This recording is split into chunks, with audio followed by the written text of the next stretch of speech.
Plague Ship by Andre Norton. Chapter 1. Perfumed Planet.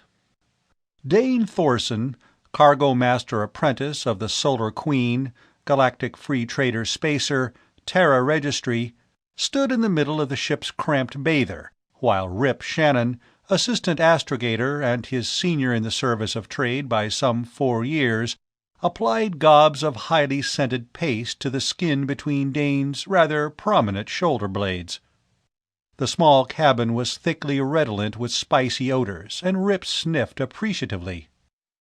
"You're sure going to be about the best-smelling Terran who ever set boot on Sargol's soil." His soft slur of speech ended in a rich chuckle. Dane snorted and tried to estimate the progress over one shoulder.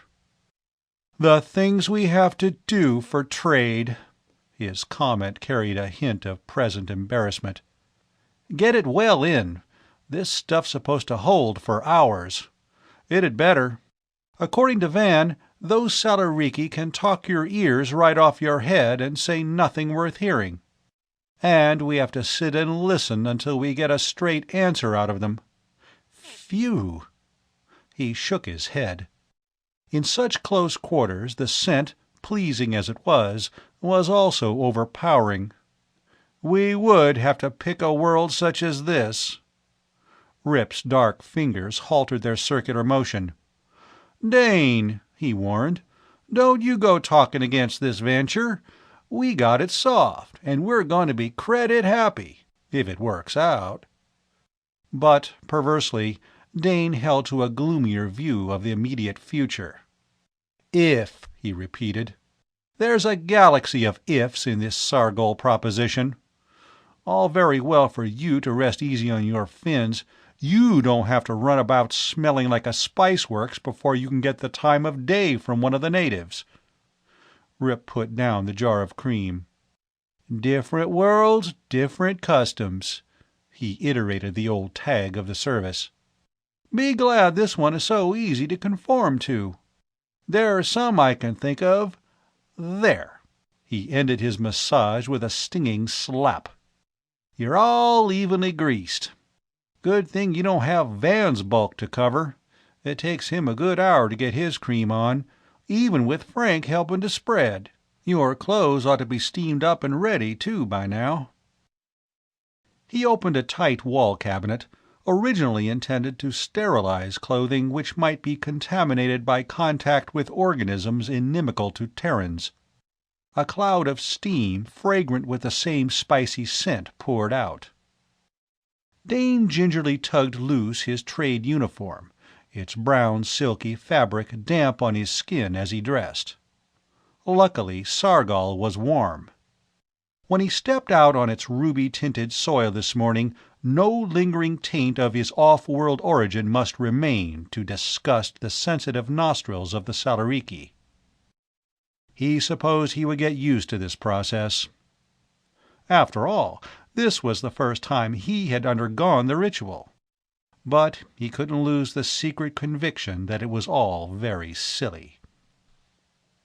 Only what Rip had pointed out was the truth. One adjusted to the customs of aliens, or one didn't trade, and there were other things he might have had to do on other worlds which would have been far more upsetting to that core of private fastidiousness which few would have suspected existed in his tall, lanky frame. "Phew! Out in the open with you!" Ollie Camille, apprentice engineer, screwed his 2 regular features into an expression of extreme distaste, and waved Dane by him in the corridor. For the sake of his shipmates' olfactory nerves, Dane hurried on to the port, which gave on the ramp now tying the Queen to Sargol's crust. But there he lingered, waiting for Van Ryck, the cargo master of the Spacer, and his immediate superior. It was early morning, and now that he was out of the confinement of the ship, the fresh morning winds cut about him, rippling through the blue-green grass forest beyond, to take much of his momentary irritation with them. There were no mountains in this section of Sargol, the highest elevations being rounded hills tightly clothed with the same 10-foot grass which covered the plains. From the Queen's observation ports one could watch the constant ripple of the grass, so that the planet appeared to be largely clothed in a shimmering, flowing carpet. To the west were the seas, stretches of shallow water so cut up by strings of islands that they more resembled a series of salty lakes. And it was what was to be found in those seas which had lured the Solar Queen to Sargol. Though by rights the discovery was that of another trader, Traxt Cam, who had bid for trading rights to Sargol, hoping to make a comfortable fortune, or at least expenses with a slight profit, in the perfume trade, exporting from the scented planet some of its more fragrant products. But once on Sargol he had discovered the Koros stones, gems of a new type, a handful of which, offered across the board in one of the inter-planet trading marts, had nearly caused a riot among bidding gem merchants. And Cam had been well on the way to becoming one of the princes of trade when he had been drawn into the vicious net of the Limbian pirates and finished off. Because they too had stumbled into the trap which was Limbo, and had had a very definite part in breaking up that devilish installation, the crew of the Solar Queen had claimed as their reward the trading rights of Traxt Cam in default of legal heirs. So here they were on Sargol, with the notes left by Cam as their guide, and as much lore concerning the Salarici as was known crammed into their minds. Dane sat down on the end of the ramp, his feet on Sargolian soil, thin red soil with glittering bits of gold flake in it. He did not doubt that he was under observation from hidden eyes, but he tried to show no sign that he guessed it. The adult Salarici maintained at all times an attitude of aloof and complete indifference toward the traders, but the juvenile population were as curious as their elders were contemptuous. Perhaps there was a method of approach in that. Dane considered the idea. Van Ryck and Captain Jellicoe had handled the first negotiations, and the process had taken most of a day, the result totaling exactly nothing. In their contacts with the off-world men, the feline-ancestored Salarici were ceremonious, wary, and completely detached. But Cam had gotten to know them somehow, or he would not have returned from his first trip with that pouch of Koros stones. Only, among his records salvaged on Limbo, he had left absolutely no clue as to how he had beaten down native sales resistance. It was baffling. But patience had to be the middle name of every trader, and Dane had complete faith in Van. Sooner or later the cargo master would find a key to unlock the Salarici. As if the thought of Dane's chief had summoned him, Van Ryck, his scented tunic sealed to his bull's neck in unaccustomed trimness, his cap on his blond head, strode down the ramp, broadcasting waves of fragrance as he moved. He sniffed vigorously as he approached his assistant, and then nodded in approval. "So you're all greased and ready. Is the captain coming too, sir?" Van Ryck shook his head. "This is our headache. Patience, my boy, patience." He led the way through a thin screen of grass on the other side of the scorched landing field to a well-packed earth road. Again Dane felt eyes, knew that they were being watched. But no Salaric stepped out of concealment. At least they had nothing to fear in the way of attack. Traders were immune, taboo, and the trading stations were set up under the white diamond shield of peace, a peace guaranteed on blood oath by every clan chieftain in the district. Even in the midst of inter-clan feuding, deadly enemies met in amity under that shield, and would not turn claw-knife against each other within a 2-mile radius of its protection. The grass forest rustled betrayingly, but the Terrans displayed no interest in those who spied upon them. An insect with wings of brilliant green gauze detached itself from the stalk of a grass tree and fluttered ahead of the traders, as if it were an official herald. From the red soil crushed by their boots arose a pungent odor, which fought with the scent they carried with them. Dane swallowed 3 or 4 times, and hoped his superior officer had not noticed that sign of discomfort. Though Van Ryck, in spite of his general air of sleepy benevolence and careless goodwill, noticed everything, no matter how trivial, which might have a bearing on the delicate negotiations of galactic trade. He had not climbed to his present status of expert cargo master by overlooking anything at all. Now he gave an order. "Take an equalizer." Dane reached for his belt pouch, flushing, fiercely determined inside himself that no matter how smells warred about him that day, he was not going to let it bother him. He swallowed the tiny pellet Medic Tau had prepared for just such trials, and tried to occupy his mind with the work to come. If there would be any work. Or would another long day be wasted in futile speeches of mutual esteem, which gave formal lip service to trade and its manifest benefits? "Oh!" The cry, which was half wail, half arrogant warning, sounded along the road behind them. Van Ryck's stride did not vary. He did not turn his head, show any sign he had heard that heralding fanfare for a clan chieftain. And he continued to keep to the exact center of the road, Dane the regulation 1 pace to the rear and left as befitted his lower rank. "Ow!" The blast from the throat of a Salaric, especially chosen for his lung power, was accompanied now by the hollow drum of many feet. The Terrans neither looked around nor withdrew from the center, nor did their pace quicken. That, too, was in order, Dane knew. To the rank-conscious Salariki clansmen, you did not yield precedence unless you wanted at once to acknowledge your inferiority. And if you did that by some slip of admission or omission, there was no use in trying to trade face-to-face with their chieftains again. "Ow!" The blast behind was a scream as the retinue it announced swept around the bend in the road to catch sight of the 2 traders oblivious of it. Dane longed to be able to turn his head, just enough to see which of the local lordlings they blocked. "Ow!" There was a questioning note in the cry now, and the heavy thud-thud of feet was slacking. The clan party had seen them, were hesitant about the wisdom of trying to shove them aside. Van Ryck marched steadily onward, and Dane matched his pace.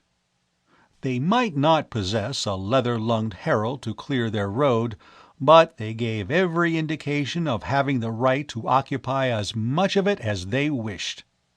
And that unruffled poise had its effect upon those behind. The pound of feet slowed to a walk which would keep a careful distance behind the 2 Terrans. It had worked. The Salariki, or the Salariki, were accepting them at their own valuation, a good omen for the day's business. Dane's spirits rose, but he schooled his features into a mask as wooden as his superiors. After all, this was a very minor victory, and they had 10 or 12 hours of polite and hidden maneuvering before them. The Solar Queen had set down as closely as possible to the trading center marked on Traxcam's private map, and the Terrans now had another 5 minutes' march, in the middle of the road, ahead of the chieftain who must be inwardly boiling at their presence, before they came out in the clearing containing the roofless, circular erection which served the Salariki of the district as a market-place and a common meeting ground for truce talks and the mending of private clan alliances. Erect on a pole in the middle, towering well above the nodding fronds of the grass trees, was the pole bearing the trade shield, which promised not only peace to those under it, but a 3-day sanctuary to any feuder or duelist who managed to win to it and lay hands upon its weathered standard. They were not the first to arrive, which was also a good thing. Gathered in small groups about the walls of the council place were the personal attendants' liege warriors, and the younger relatives of at least 4 or 5 clan chieftains. But Dane noted at once there was not a single curtain litter or riding orgle to be seen. None of the feminine part of the Salariki species had arrived. Nor would they until the final trade treaty was concluded and established by their fathers, husbands, or sons. With the assurance of one who was master in his own clan, Van Ryck, displaying no interest at all in the shifting mass of lower-ranked Salariki, marched straight on to the door of the enclosure. 2 or 3 of the younger warriors got to their feet, their brilliant cloaks flicking out like spreading wings. But when Van Ryck did not even lift an eyelid in their direction, they made no move to block his path. As fighting men, Dane thought, trying to study the specimens before him with a totally impersonal stare, the Salariki were an impressive lot. Their average height was close to 6 feet, their distant feline ancestry apparent only in small vestiges. A Salaric's nails on both hands and feet were retractile. His skin was gray, his thick hair, close to the texture of plushy fur, extended down his backbone and along the outside of his well-muscled arms and legs, and was tawny yellow, blue-gray, or white. To Terran eyes, the broad faces, now all turned in their direction, lacked readable expression. The eyes were large and set slightly aslant in the skull, being startlingly orange-red or a brilliant turquoise-green-blue. They wore loincloths of brightly dyed fabrics, with wide sashes forming corselets about their slender middles, from which gleamed the gem-set hilts of their claw-knives, the possession of which proved their adulthood. Cloaks as flamboyant as their other garments hung in bat-wing folds from their shoulders, and each and every one moved in an invisible cloud of perfume. Brilliant as the assemblage of liegemen without had been, the gathering of clan leaders and their upper officers within the council place was a riot of color and odor. The chieftains were installed on the wooden stools, each with a small table before him on which rested a goblet bearing his own clan sign, a folded strip of patterned cloth, his trade shield, and a gemmed box containing the scented paste he would use for refreshment during the ordeal of conference. A breeze fluttered sash ends and tugged at cloaks. Otherwise, the assembly was motionless and awesomely quiet. Still making no overtures, Van Ryck crossed to a stool and table which stood a little apart, and seated himself. Dane went into the action required of him. Before his superior he set out a plastic pocket-flask, its color as alive in the sunlight as the crudely cut gems which the Salariki sported, a fine silk handkerchief, and, last of all, a bottle of Terran smelling salts, provided by Medic Tau as a necessary restorative after some hours' combination of Salariki oratory and Salariki perfumes. Having thus done the duty of a liegeman, Dane was at liberty to seat himself, cross-legged on the ground behind his chief, as the other sons, heirs, and advisers had gathered behind their lords. The chieftain, whose arrival they had in a manner delayed, came in after them, and Dane saw that it was Fashdor, another piece of luck, since that clan was a small one and the chieftain had little influence. Had they so slowed Halfar or Paft, it might be a different matter altogether. Fashdor was established at his seat, his belongings spread out, and Dane, counting unobtrusively, was certain that the council was now complete. 7 clans, Traxt Kam had recorded, divided the sea-coast territory, and there were 7 chieftains here. indicative of the importance of this meeting, since some of these clans, beyond the radius of the shield piece, must be fighting a vicious blood feud at this very moment. Yes, 7 were here. Yet there still remained a single stool, directly across the circle from Van Ryck. An empty stool. Who was the latecomer? That question was answered almost as it flashed into Dane's mind. But no Salaricky lordling came through the door. Dane's self-control kept him in his place, even after he caught the meaning of the insignia emblazoned across the newcomer's tunic. Traitor. And not only a traitor, but a company man. But why? And how? The companies only went after big game. This was a planet thrown open to free traders, the independents of the star lanes. By law and right, no company man had any place here. Unless... Behind a face Dane strove to keep as impassive as Van's, his thoughts raced. Traxed Cam as a free trader had bid for the right to exploit Sargol when its sole exportable product was deemed to be perfume, a small, unimportant trade as far as the companies were concerned. And then the Koro stones had been found, and the importance of Sargol must have boomed as far as the big boys could see. They probably knew of Traxed Cam's death as soon as the patrol report on Limbo had been sent to headquarters. The companies all maintained their private information and espionage services. And, with Traxed Cam dead, without an heir, they had seen their chance and moved in. Only, Dane's teeth set firmly, they didn't have the ghost of a chance now.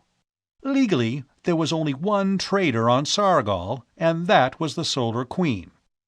Captain Jellicoe had his record signed by the patrol to prove that. And all this intersolar man would do now was to bow out and try poaching elsewhere. But the IS man appeared to be in no haste to follow that only possible course. He was seating himself with arrogant dignity on that unoccupied stool, and a younger man in IS uniform was putting before him the same type of equipment Dane had produced for Van Ryck. The cargo master of the Solar Queen showed no surprise, if the IZ's appearance had been such to him. One of the younger warriors in Paff's train got to his feet and brought his hands together with a clap which echoed across the silent gathering with the force of an archaic solid projectile shot. A Celeric, wearing the rich dress of the upper ranks, but also the collar forced upon a captive taken in combat, came into the enclosure carrying a jug in both hands. Preceded by Paff's son, he made the rounds of the assembly, pouring a purple liquid from his jug into the goblet before each chieftain. A goblet which Paff's heirs tasted ceremoniously before it was presented to the visiting clan leader. When they passed before Van Ryck, the Celeric nobleman touched the side of the plastic flask in token. It was recognized that off-world men must be cautious over the sampling of local products, and that when they joined the taking of the first cup of peace, they did so symbolically. Paff raised his cup, his gesture copied by everyone around the circle. In the harsh tongue of his race, he repeated a formula so archaic that few of the Salaricky could now translate the sing-song words. They drank, and the meeting was formally opened. But it was an elderly Salarick seated to the right of Halfer, a man who wore no claw-knife, and whose dusky yellow cloak and sash made a subdued note amid the splendor of his fellows, who spoke first, using the click-clack of the trade lingo his nation had learned from Cam. "Under the White," he pointed to the shield aloft, "we assemble to hear many things. But now come two tongues to speak where once there was but one father of a clan. Tell us, Outlanders, which of you must we now hark to in truth?" He looked from Van Ryck to the IS representative. The cargo master from the Queen did not reply. He stared across the circle at the company man. Dane waited eagerly. What was the IS going to say to that? But the fellow did have an answer ready and waiting. "It is true, fathers of clans, that here are two voices, where by right and custom there should only be one. But this is a matter which can be decided between us. Give us leave to withdraw from your sight and speak privately together. Then he who returns to you will be the true voice, and there shall be no more division." It was Paft who broke in before Halfer's spokesman could reply. "It would have been better to have spoken together before you came to us.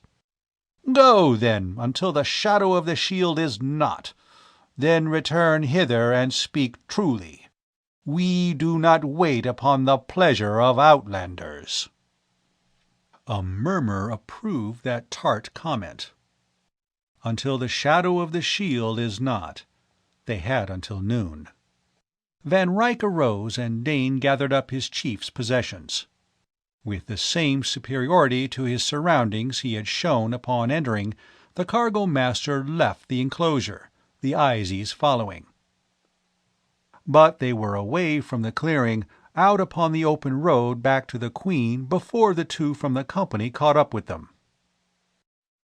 "Captain Grange will see you right away," the Izie cargo master was beginning when Van Ryck met him with a quelling stare. "If you poachers have anything to say, you say it at the Queen and to Captain Jellicoe," he stated flatly, and started on. Above his tight tunic collar the other's face flushed. His teeth flashed as he caught his lower lip between them, as if to forcibly restrain an answer he longed to make. For a second he hesitated, and then he vanished down a side path with his assistant. Van Ryck had gone a quarter of the distance back to the ship before he spoke. "I thought it was too easy," he muttered. "Now we're in for it. Maybe right up the rockets. By the spike-tail of Exal, this certainly is not our lucky day." He quickened pace until they were close to trotting. End of Chapter 1. Chapter 2. Rivals. "That's far enough, Izie." Although traders, by law and tradition, carried no more potent personal weapons, except in times of great crisis, than hand sleep-rods, the resultant shot from the latter was just as unpleasant for temporary periods as a more forceful beam, and the threat of it was enough to halt the three men who had come to the foot of the Queen's ramp, and could see the rod held rather negligently by Ollie. Ollie's eyes were anything but negligent, however, and free traders had reputations to be respected by their rivals of the companies. The very nature of their roving lives taught them savage lessons, which they either learned or died. Dane, glancing down over the engineer apprentice's shoulder, saw that Van Ryck's assumption of confidence had indeed paid off. They had left the trade enclosure of the Salaricky barely 3/4 of an hour ago, but below now stood the debadged captain of the IS ship and his cargo master. "I want to speak to your captain," snarled the Izie officer. Ollie registered faint amusement, an expression which tended to rouse the worst in the spectator, as Dane knew of old when that same mocking appraisal had been turned on him as the rawest of the Queen's crew. "But does he wish to speak to you?" countered Camille. "Just stay where you are, Izie, until we are sure about that fact." That was his clue to act as messenger. Dane retreated into the ship and swung up the ladder to the command section. As he passed Captain Jellicoe's private cabin, he heard the muffled squall of the commander's unpleasant pet, Queeks, the Hoobat. a nightmare combination of crab, parrot, and toad, wearing a blue feather coating and inclined to scream and spit at all comers. Since Queeks would not be howling in that fashion if its master was present, Kane kept on to the control cabin, where he blundered in upon an executive-level conference of captain, cargo-master, and astrogator. "Well?" Jellicoe's blaster-scarred left cheek twitched as he snapped that impatient inquiry at the messenger. "I see Captain below, sir, with his cargo-master. They want to see you." Jellicoe's mouth was a straight line, his eyes very hard. By instinct, Dane's hand went to the grip of the sleep rod slung at his belt. When the old man put on his fighting face, look out. Here we go again, he told himself, speculating as to just what type of action lay before them now. "Oh, they do they?" Jellicoe began, and then throttled down the temper he could put under iron control when and if it were necessary. "Well, tell them to stay where they are. Van, we'll go down." For a moment the cargo-master hesitated. His heavy-lidded eyes looked sleepy. He seemed almost disinterested in the suggestion. And when he nodded, it was with the air of someone about to perform some boring duty. "All right, sir." He wriggled his heavy body from behind the small table, resealed his tunic, and settled his cap with as much precision as if he were about to represent the Queen before the assembled nobility of Sargol. Dane hurried down the ladders, coming to a halt beside Ollie. It was the turn of the man at the foot of the ramp to bark an impatient demand. "Well?"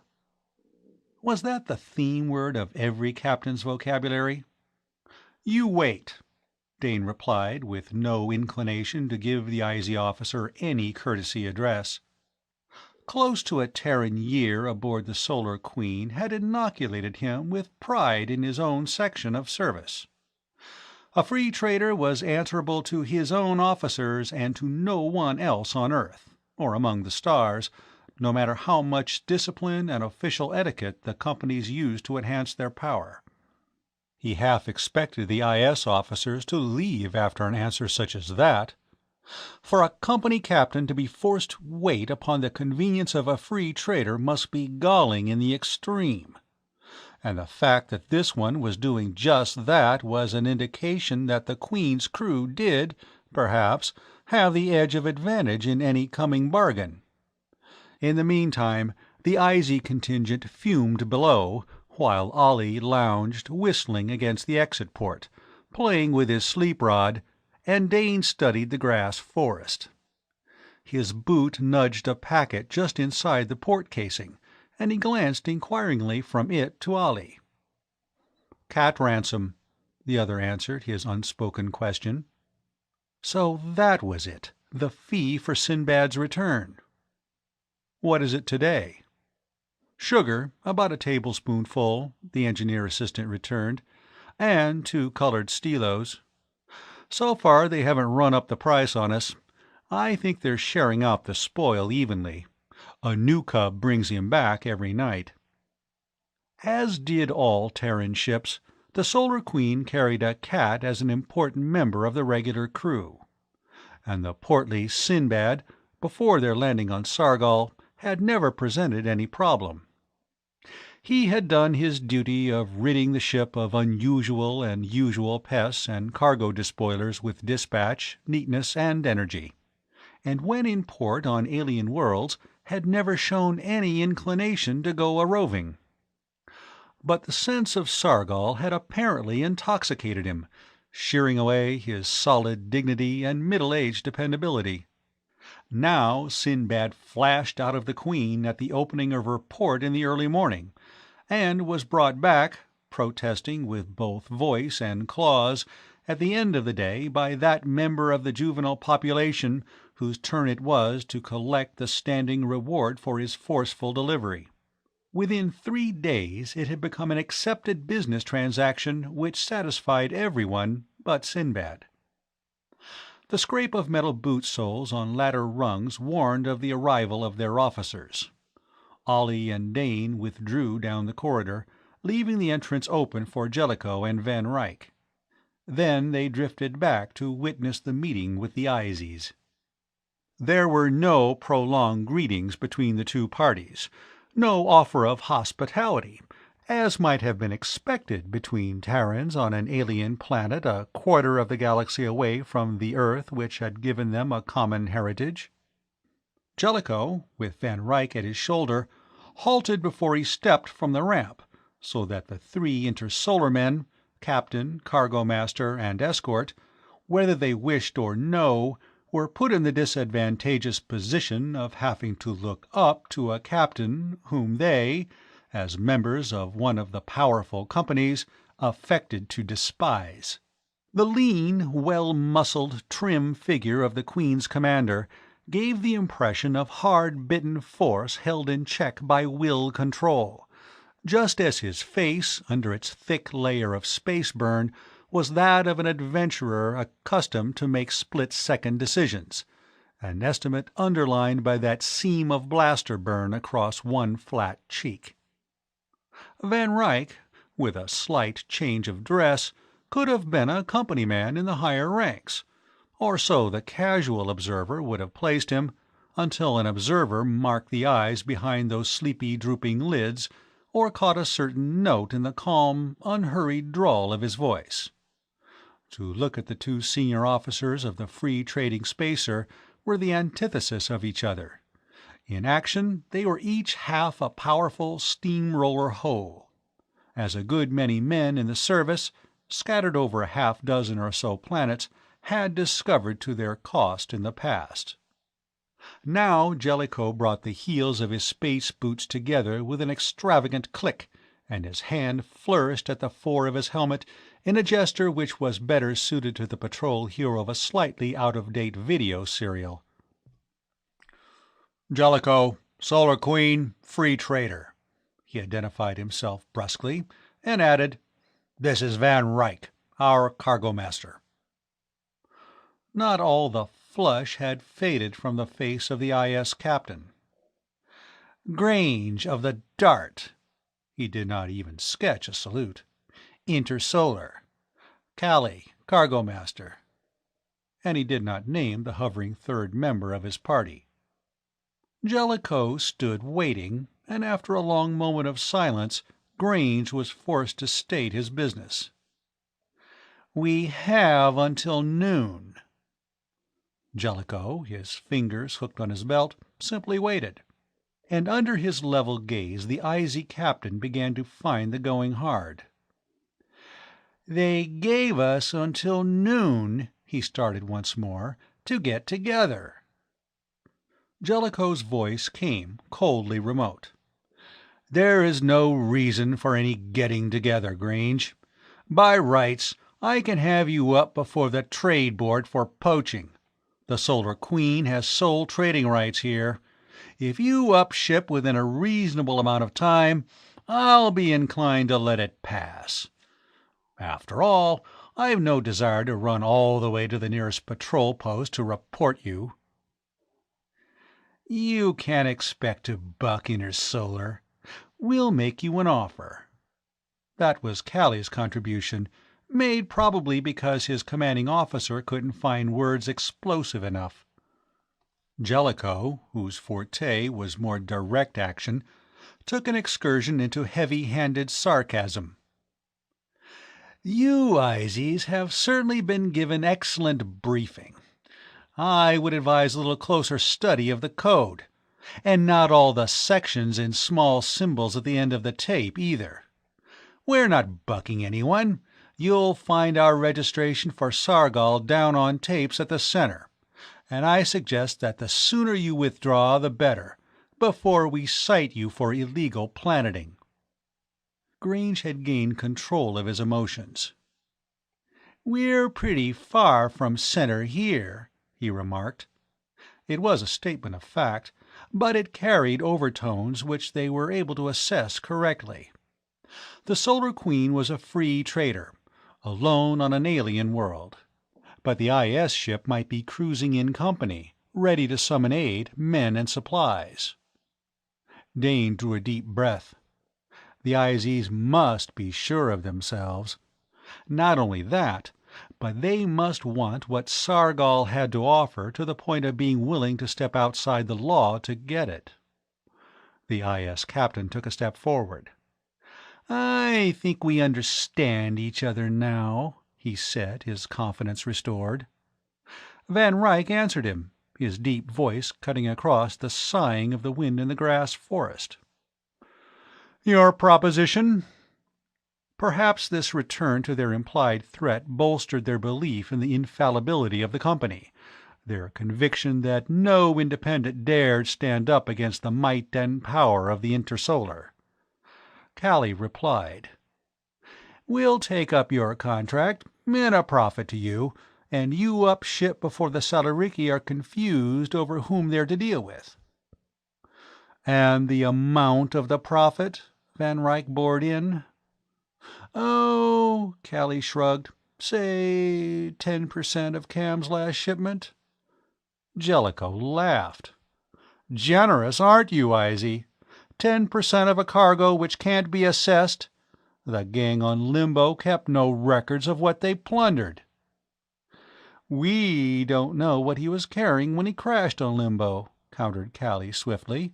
"We'll base our offer on what he carried to Axel." Now Van Ryck chuckled. "I wonder who figured that one out," he inquired of the scented winds. "He must save the company a fair amount of credits one way or another. Interesting offer." By the bland satisfaction to be read on the three faces below, the IS men were assured of their victory. The Solar Queen would be paid off with a pittance. Under the vague threat of company retaliation, she would upship from Sargol, and they would be left in possession of the rich Koros trade, to be commended and rewarded by their superiors. Had they, Dane speculated, ever had any dealings with free traders before, at least with the brand of independent adventurers such as manned the Solar Queen? Van Ryck burrowed in his belt pouch and then held out his hand. On the broad palm lay a flat disk of metal. "Very interesting," he repeated. "I shall treasure this recording." The sight of that disk wiped all satisfaction from the IZ faces. Grange's purplish flush spread up from his tight tunic collar. Callie blinked, and the unknown third's hand dropped to his sleep rod. An action which was not overlooked by either Dane or Ollie. "A smooth set-down to you." Jellicoe gave the conventional leave-taking of the service.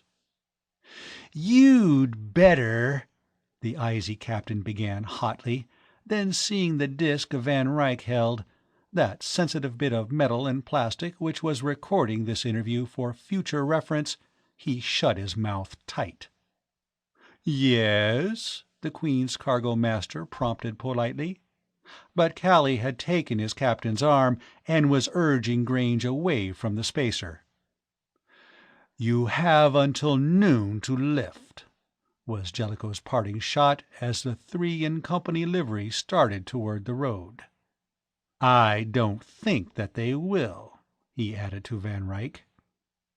The cargo master nodded. "You wouldn't in their place," he pointed out reasonably. "On the other hand, they've had a bit of a blast they weren't expecting. It's been a long time since Grange heard anybody say no." A shock which is going to wear off. Jellicoe's habitual distrust of the future gathered force. This, Van Ryck tucked the disk back into his pouch, sent them off vector a parsec or two. Grange is not one of the strong-arm blaster boys. Suppose Tang Ya does a little listening in, and maybe we can rig another surprise, if Grange does try to ask advice of someone off-world. In the meantime, I don't think they are going to meddle with the Salariki. They don't want to have to answer awkward questions if we turn up a patrol ship to ask them. So," He stretched and beckoned to Dane. "We shall go to work once more." Again 2 paces behind Van Ryck, Dane tramped to the trade circle of the Salariki clansmen. They might have walked out only 5 or 6 minutes of ship time before, and the natives betrayed no particular interest in their return. But, Dane noted, there was only one empty stool, one ceremonial table in evidence. The Salariki had expected only one Terran trader to join them. What followed was a dreary round of ceremony, an exchange of platitudes and empty good wishes and greetings. No one mentioned Koro stones, or even perfume bark, that he was willing to offer the off-world traders. None lifted so much as a corner of his trade cloth, under which, if he were ready to deal seriously, his hidden hand would meet that of the buyer, so that by finger pressure alone they could agree or disagree on price. But such boring sessions were part of trade, and Dane, keeping a fraction of attention on the speeches and drinkings together, watched those around him with an eye which tried to assess and classify what he saw. The keynote of the Salariki character was a wary independence. The only form of government they would tolerate was a family clan organization. Feuds and deadly duels between individuals and clans were the accepted way of life, and every male who reached adulthood went armed and ready for combat until he became a speaker of the past, too old to bear arms in the field. Due to the nature of their battling lives, relatively few of the Salariki ever reached that retirement. Short-lived alliances between family members sometimes occurred, usually when they were to face a common enemy greater than either. But a quarrel between chieftains, a fancied insult, would rip that open in an instant. Only under the trade shield could 7 clans sit this way without their warriors being at one another's furred throats. An hour before sunset, Paff turned his goblet upside down on his table, a move followed speedily by every chieftain in the circle. The conference was at an end for that day, and as far as Dane could see, it had accomplished exactly nothing, except to bring the Izies into the open. What had Traxt Kam discovered which had given him the trading contract with these suspicious aliens? Unless the men from the Queen learned it, they could go on talking until the contract ran out and get no farther than they had today. From his training, Dane knew that oft-times contact with an alien race did require long and patient handling. But between study and experience in the situation himself there was a gulf, and he thought somewhat ruefully that he had much to learn before he could meet such a situation with Van Ryck's unfailing patience and aplomb. The cargo-master seemed in nowise tired by his wasted day, and Dane knew that Van would probably sit up half the night, going over for the 100th time Traxt Kam's sketchy recordings in another painstaking attempt to discover why and how the other free trader had succeeded where the Queen's men were up against a stone wall. The harvesting of Koro stones was, as Dane and all those who had been briefed from Kam's records knew, a perilous job. Though the rule of the Salariki was undisputed on the land masses of Sargol, it was another matter in the watery world of the shallow seas. There the Gorp were in command of the territory, and one had to be constantly alert for attack from the sly reptilian intelligence, so alien to the thinking processes of both Salariki and Terran that there was, or seemed to be, no point of possible contact. One went gathering Koros gems after balancing life against gain. And perhaps the Salariki did not see any profit in that operation. Yet Traxt Kam had brought back his bag of gems. Somehow he had managed to secure them in trade. Van Ryck climbed the ramp, hurrying on into the Queen as if he would not get back to his records soon enough. But Dane paused and looked back at the grass jungle a little wistfully. To his mind, these early morning hours were the best time on Sargol. The light was golden, the night winds had not yet arisen. He disliked exchanging the freedom of the open for the confinement of the spacer. And, as he hesitated there, 2 of the juvenile population of Sargol came out of the forest. Between them they carried one of their hunting nets, a net which now enclosed a quiet but baneful-eyed captive, Sinbad, being delivered for nightly ransom. Dane was reaching for the pay to give the captors, when, to his real astonishment, one of them advanced and pointed with an extended forefinger claw to the open port. "Go in," he formed the trade lingo words with care. And Dane's surprise must have been plain to read, for the cub followed his speech with a vigorous nod and set one foot on the ramp to underline his desire. For one of the Salarici, who had continually manifested their belief that Terrans and their ship were an offense to the nostrils of all right-living men, to wish to enter the spacer was an astonishing about-face. But any advantage, no matter how small, which might bring about a closer understanding must be seized at once. Dane accepted the growling Sinbad and beckoned, knowing better than to touch the boy. "Come." Only one of the junior clansmen obeyed that invitation. The other watched, big-eyed, and then scuttled back to the forest when his fellow called out some suggestion. He was not going to be trapped. Dane led the way up the ramp, paying no visible attention to the young Salaric, nor did he urge the other on when he lingered for a long moment or 2 at the port. In his mind, the cargo-master apprentice was feverishly running over the list of general trade goods. What did they carry which would make a suitable and intriguing gift for a small alien with such a promising bump of curiosity? If he had only time to get to Van Ryck.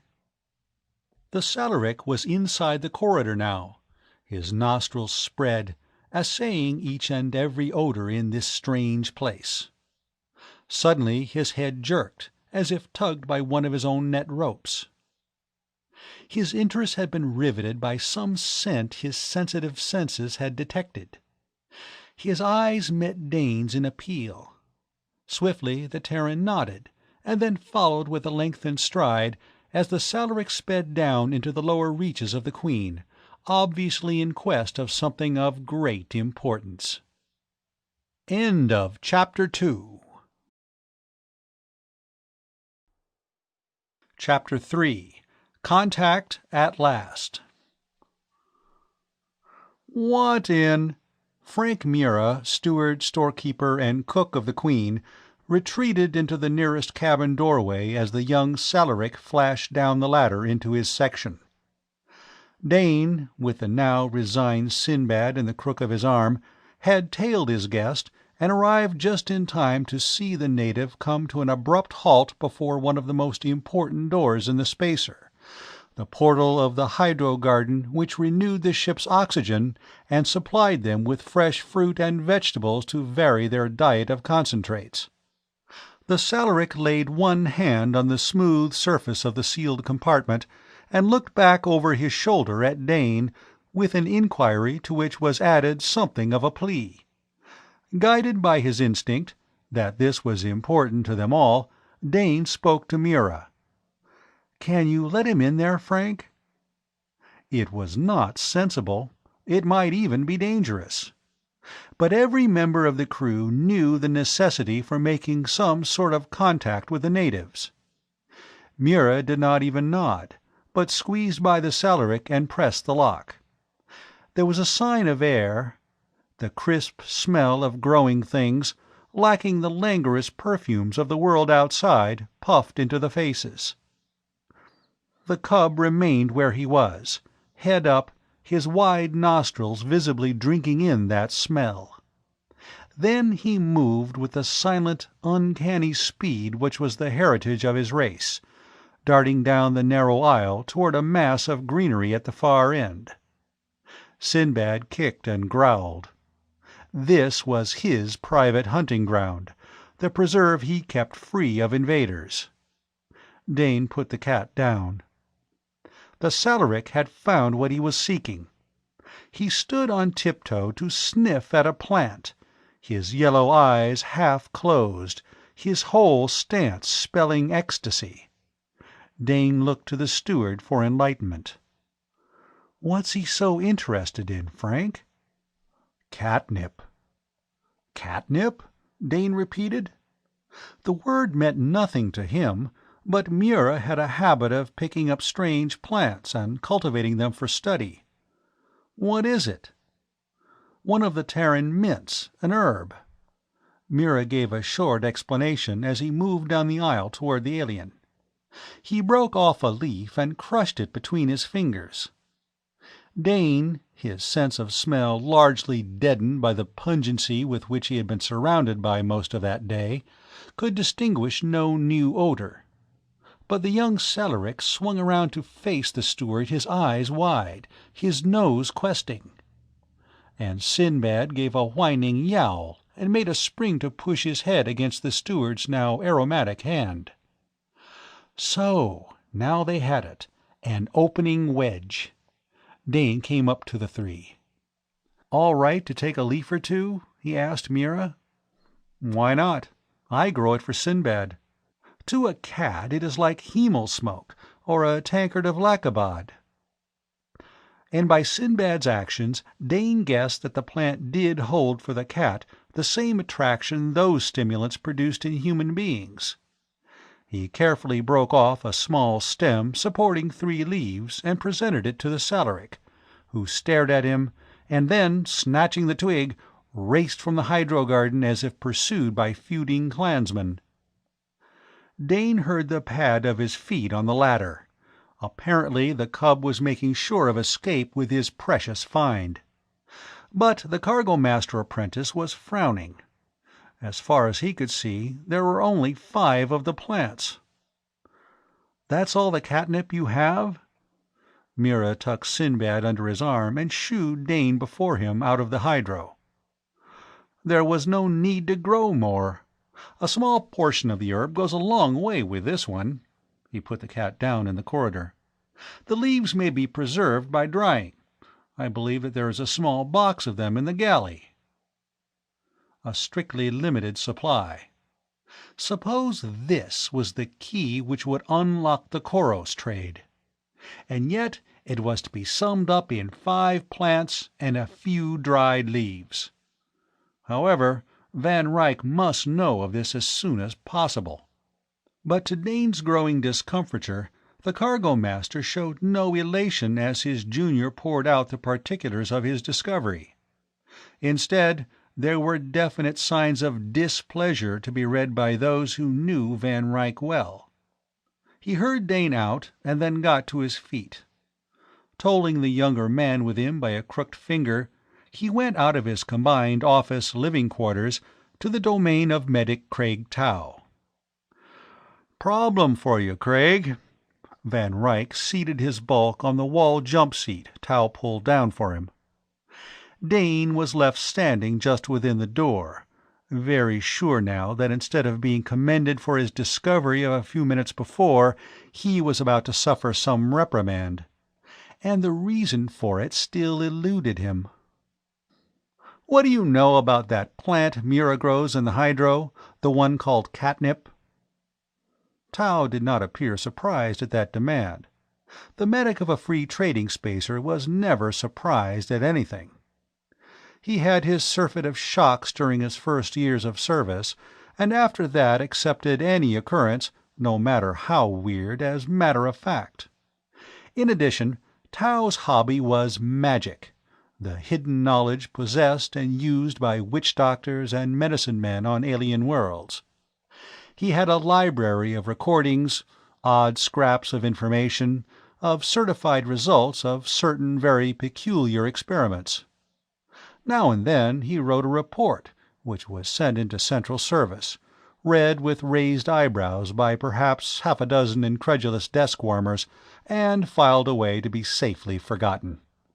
But even that had ceased to frustrate him. "It's an herb of the mint family, from Terra," he replied. "Mira grows it for Sinbad. It has quite a marked influence on cats. Frank's been trying to keep him anchored to the ship by allowing him to roll in fresh leaves. He does it, then continues to sneak out whenever he can." That explained something for Dane. Why the Salariki cub wished to enter the Queen tonight.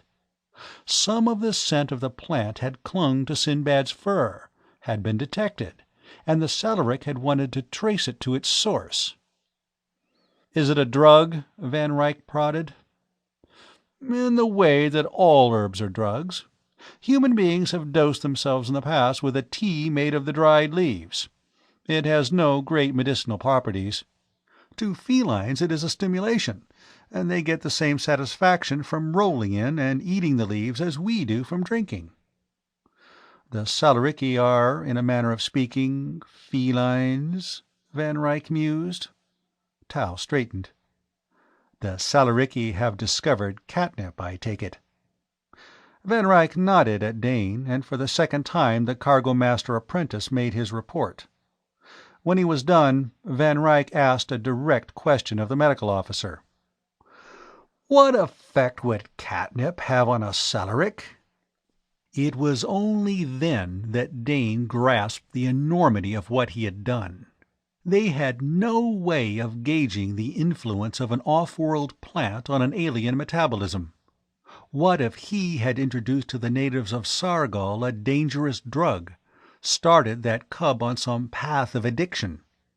He was cold inside. Why, he might even have poisoned the child. Tau picked up his cap, and after a second's hesitation, his emergency medical kit. He had only one question for Dane. "Any idea of who the cub is? What clan he belongs to?" And Dane, chill with real fear, was forced to answer in the negative. What had he done? "Can you find him?" Van Ryck, ignoring Dane, spoke to Tau. The medic shrugged. "I can try. I was out scouting this morning, met one of the storm priests who handles their medical work. But I wasn't welcomed. However, under the circumstances, we have to try something." In the corridor, Van Ryck had an order for Dane. "I suggest that you keep to quarters, Thorson, until we know how matters stand." Dane saluted. That note in his superior's voice was like a whiplash, much worse to take than the abuse of a lesser man. He swallowed as he shut himself into his own cramped cubby. This might be the end of their venture. And they would be lucky if their charter was not withdrawn.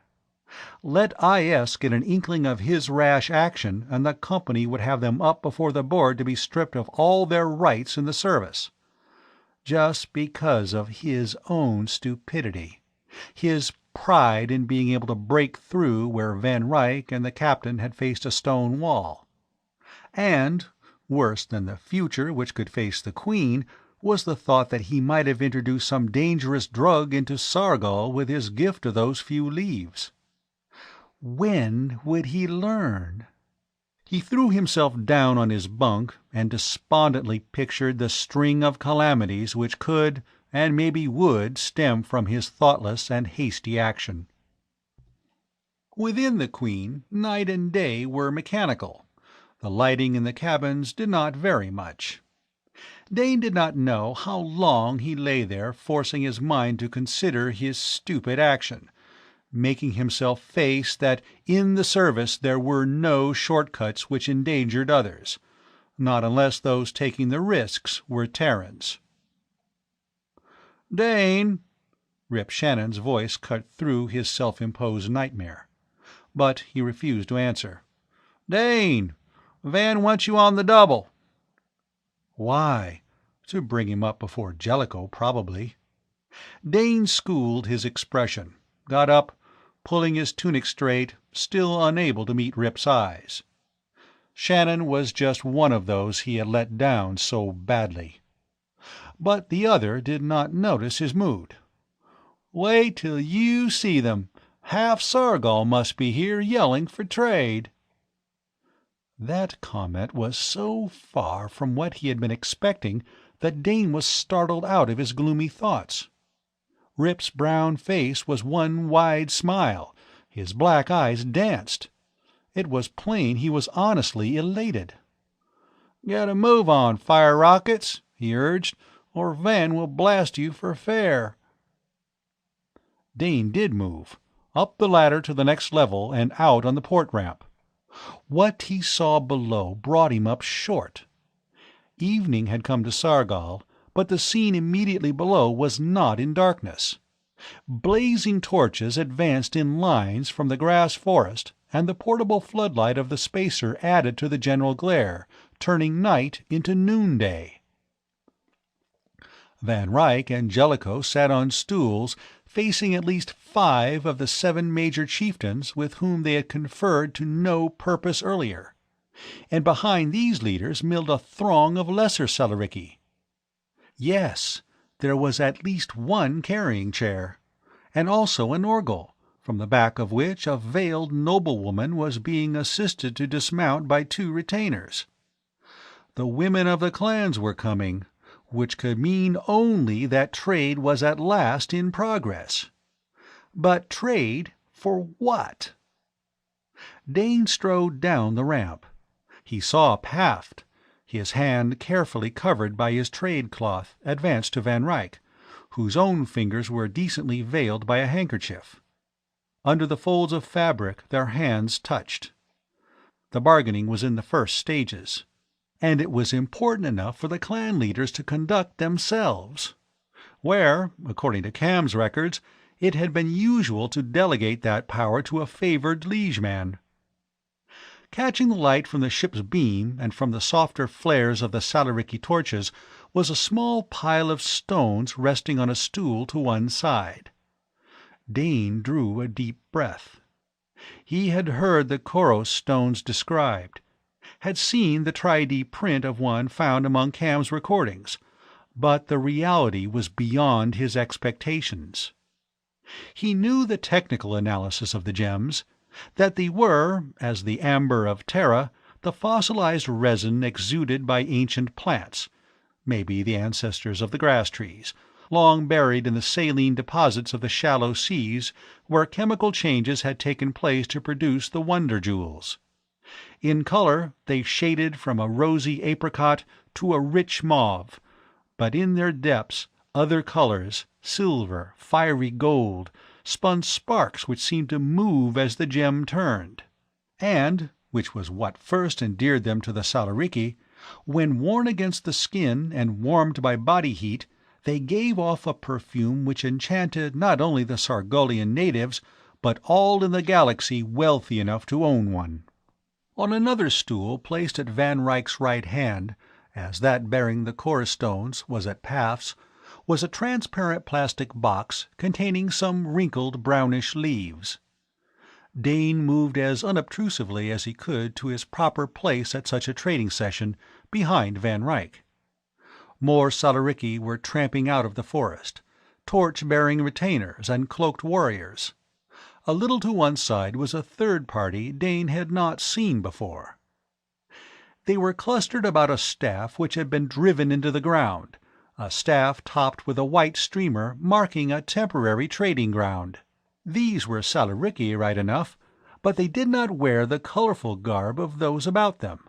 Instead, they were all clad alike in muffling, sleeved robes of a drab green, the storm priests, their robes denoting the color of the Sargolian sky just before the onslaught of their worst tempests. Cam had not left many clues concerning the religion of the Salariki, but the storm priests had, in narrowly defined limits, power, and their recognition of the Terran traders would add to good feeling. In the knot of storm priests a Terran stood, Medic Tau, and he was talking earnestly with the leader of the religious party. Dane would have given much to have been free to cross and ask Tau a question or two. Was all this assembly the result of the discovery in the hydro? But even as he asked himself that, the trade cloths were shaken from the hands of the bargainers, and Van Ryck gave an order over his shoulder.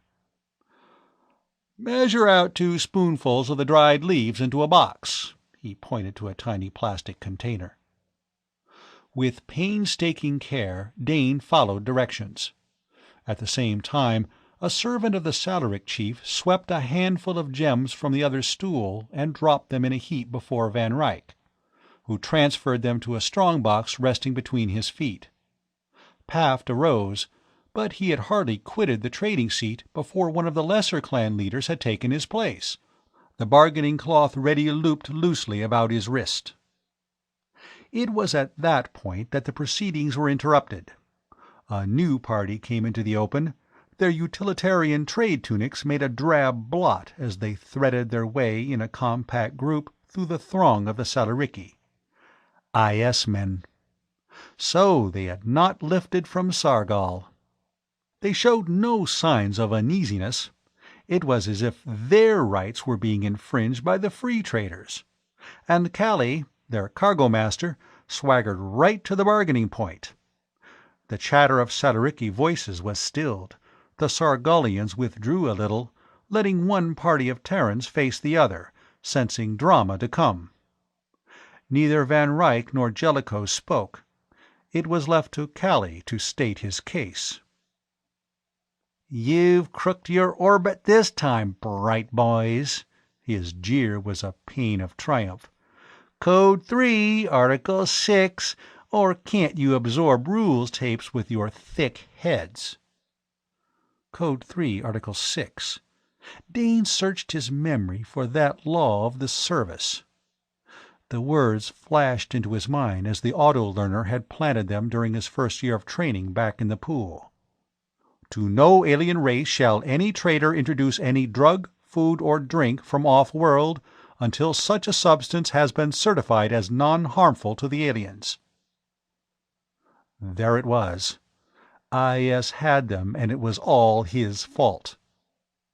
But if he had been so wrong, why in the world did Van Ryck sit there trading, condoning the error and making it into a crime for which they could be summoned before the board and struck off the rolls of the service? Van Ryck smiled gently. "Code 4, Article 2. He quoted with the genial air of one playing gift-giver at a Forkidian feasting. "Code 4, Article 2. Any organic substance offered for trade must be examined by a committee of trained medical experts, an equal representation of Terrans and aliens." Callie's sneering smile did not vanish. "Well," he challenged, "where's your board of experts?" "Tau," Van Ryck called to the medic with the storm priests, "will you ask your colleague to be so kind as to allow the cargo master Callie to be presented?" The tall, dark, young Terran medic spoke to the priest beside him, and together they came across the clearing. Van Ryck and Jellicoe both arose and inclined their heads in honor to the priests, as did the chief with whom they had been about to deal. "Reader of clouds and master of many winds," Tau's voice flowed with the many-voweled titles of the Sargolian, "may I bring before your face Cargo Master Callie, a servant of Intersolar in the realm of trade?" The storm priest's shaven skull and body gleamed steel-gray in the light. His eyes, of that startling blue-green, regarded the IS party with cynical detachment. "You wish of me?" Plainly, he was one who believed in getting down to essentials at once. Callie could not be overawed. "These free traders have introduced among your people a powerful drug which will bring much evil." He spoke slowly in simple words, as if he were addressing a cub. "You have evidence of such evil?" countered the storm priest. "In what manner is this new plant evil?" For a moment Callie was disconcerted, but he rallied quickly. "It has not been tested. You do not know how it will affect your people." The storm priest shook his head impatiently. "We are not lacking in intelligence, traitor. This plant has been tested, both by your master of life secrets and ours. There is no harm in it. Rather, it is a good thing, to be highly prized, so highly that we shall give thanks that it was brought unto us. This speech together is finished." He pulled the loose folds of his robe closer about him and walked away. "Now," Van Ryck addressed the IS party, "I must ask you to withdraw. Under the rules of trade, your presence here can be actively resented." But Callie had lost little of his assurance. "You haven't heard the last of this. A tape of the whole proceedings goes to the board." "As you wish. But in the meantime—" Van Ryck gestured to the waiting Salariki, who were beginning to mutter impatiently. Callie glanced around, heard those mutters, and made the only move possible, away from the Queen. He was not quite so cocky, but neither had he surrendered. Dane caught at Tao's sleeve, and asked the question which had been burning in him since he had come upon the scene. "What happened? About the catnip?" There was a lightening of the serious expression on Tao's face. "Fortunately for you, that child took the leaves to the storm priest. They tested and approved it. And I can't see that it has any ill effects. But you were just lucky, Thorson. It might have gone another way." Dane sighed. "I know that, sir," he confessed. "I'm not trying to rock it out." Tao gave a half-smile. "We all off-fire our tubes at times," he conceded. "Only next time—" He did not need to complete that warning as Dane caught him up. "There isn't going to be a next time like this, sir. Ever." End of Chapter 3. Chapter 4. Gorp Hunt. But the interruption had disturbed the tenor of trading. The small chief who had so eagerly taken Paff's place had only 2 chorus stones to offer, and even to Dane's inexperienced eyes they were inferior in size and color to those the other clan leader had tendered. The Terrans were aware that chorus mining was a dangerous business, but they had not known that the stock of available stones was so very small. Within 10 minutes the last of the serious bargaining was concluded, and the clansmen were drifting away from the burned-over space about the Queen's standing fins. Dane folded up the bargain cloth, glad for a task. He sensed that he was far from being back in Van Ryck's good graces. The fact that his superior did not discuss any of the aspects of the deals with him was a bad sign. Captain Jellicoe stretched. Although his was not, or never, what might be termed a good-humored face, he was at peace with his world. "That would seem to be all.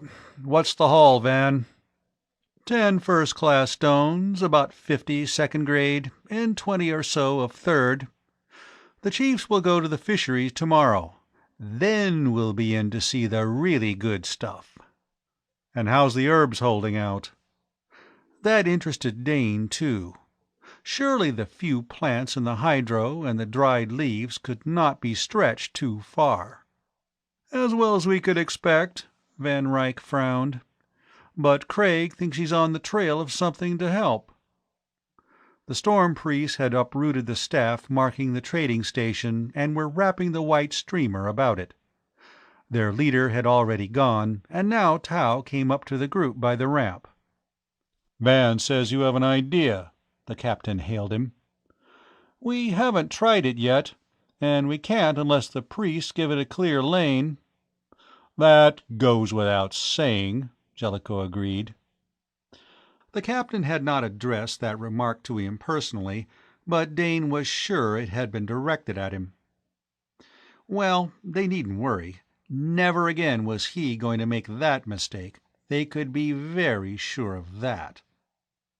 He was part of the conference which followed in the mess cabin only because he was a member of the crew. How far the reason for his disgrace had spread he had no way of telling, but he made no overtures, even to Rip. Tau had the floor with Mura as efficient lieutenant. He discussed the properties of catnip, and gave information on the limited supply the Queen carried. Then he launched into a new suggestion. Felines of Terra, in fact a great many other of our native mammals, have a similar affinity for this. Mura produced a small flask, and Tau opened it, passing it to Captain Jellicoe, and so from hand to hand around the room. Each crewman sniffed at the strong aroma. It was a heavier scent than that given off by the crushed catnip. Dane was not sure he liked it. But a moment later Sinbad streaked in from the corridor and committed the unpardonable sin of leaping to the tabletop just before Mura, who had taken the flask from Dane. He meowed plaintively and clawed at the steward's cuff. Mura stoppered the flask and put the cat down on the floor. "What is it?" Jellicoe wanted to know. "Anisette, a liquor made from the oil of anise, from seeds of the anise plant. It is a stimulant, but we use it mainly as a condiment. If it is harmless for the Salaricky, it ought to be a bigger bargaining point than any perfumes or spices IS can import. And remember, with their unlimited capital, they can flood the market with products we can't touch, selling at a loss if need be to cut us out. Because their ship is not going to lift from Sargol just because she has no legal right here." "There's this point," Van Ryck added to the lecture. "The IZs are trading, or want to trade, perfumes. But they stock only manufactured products, exotic stuff, but synthetic." He took from his belt pouch 2 tiny boxes. Before he caught the rich scent of the paste inside them, Dane had already identified each as luxury items from Casper, chemical products which sold well and at high prices in the civilized ports of the galaxy. The cargo master turned the boxes over, exposing the symbol on their undersides, the mark of IS. "These were offered to me in trade by a Salarick. I took them just to have proof that the IZs are operating here.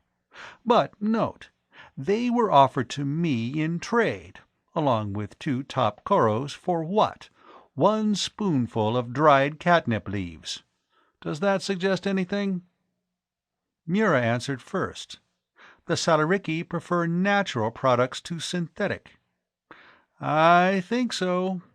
Do you suppose that was Cam's secret?" speculated astrogator Steen Wilcox. "If it was," Jellicoe cut in, "he certainly kept it. If we had only known this earlier." They were all thinking of that, of their storage space carefully packed with useless trade goods.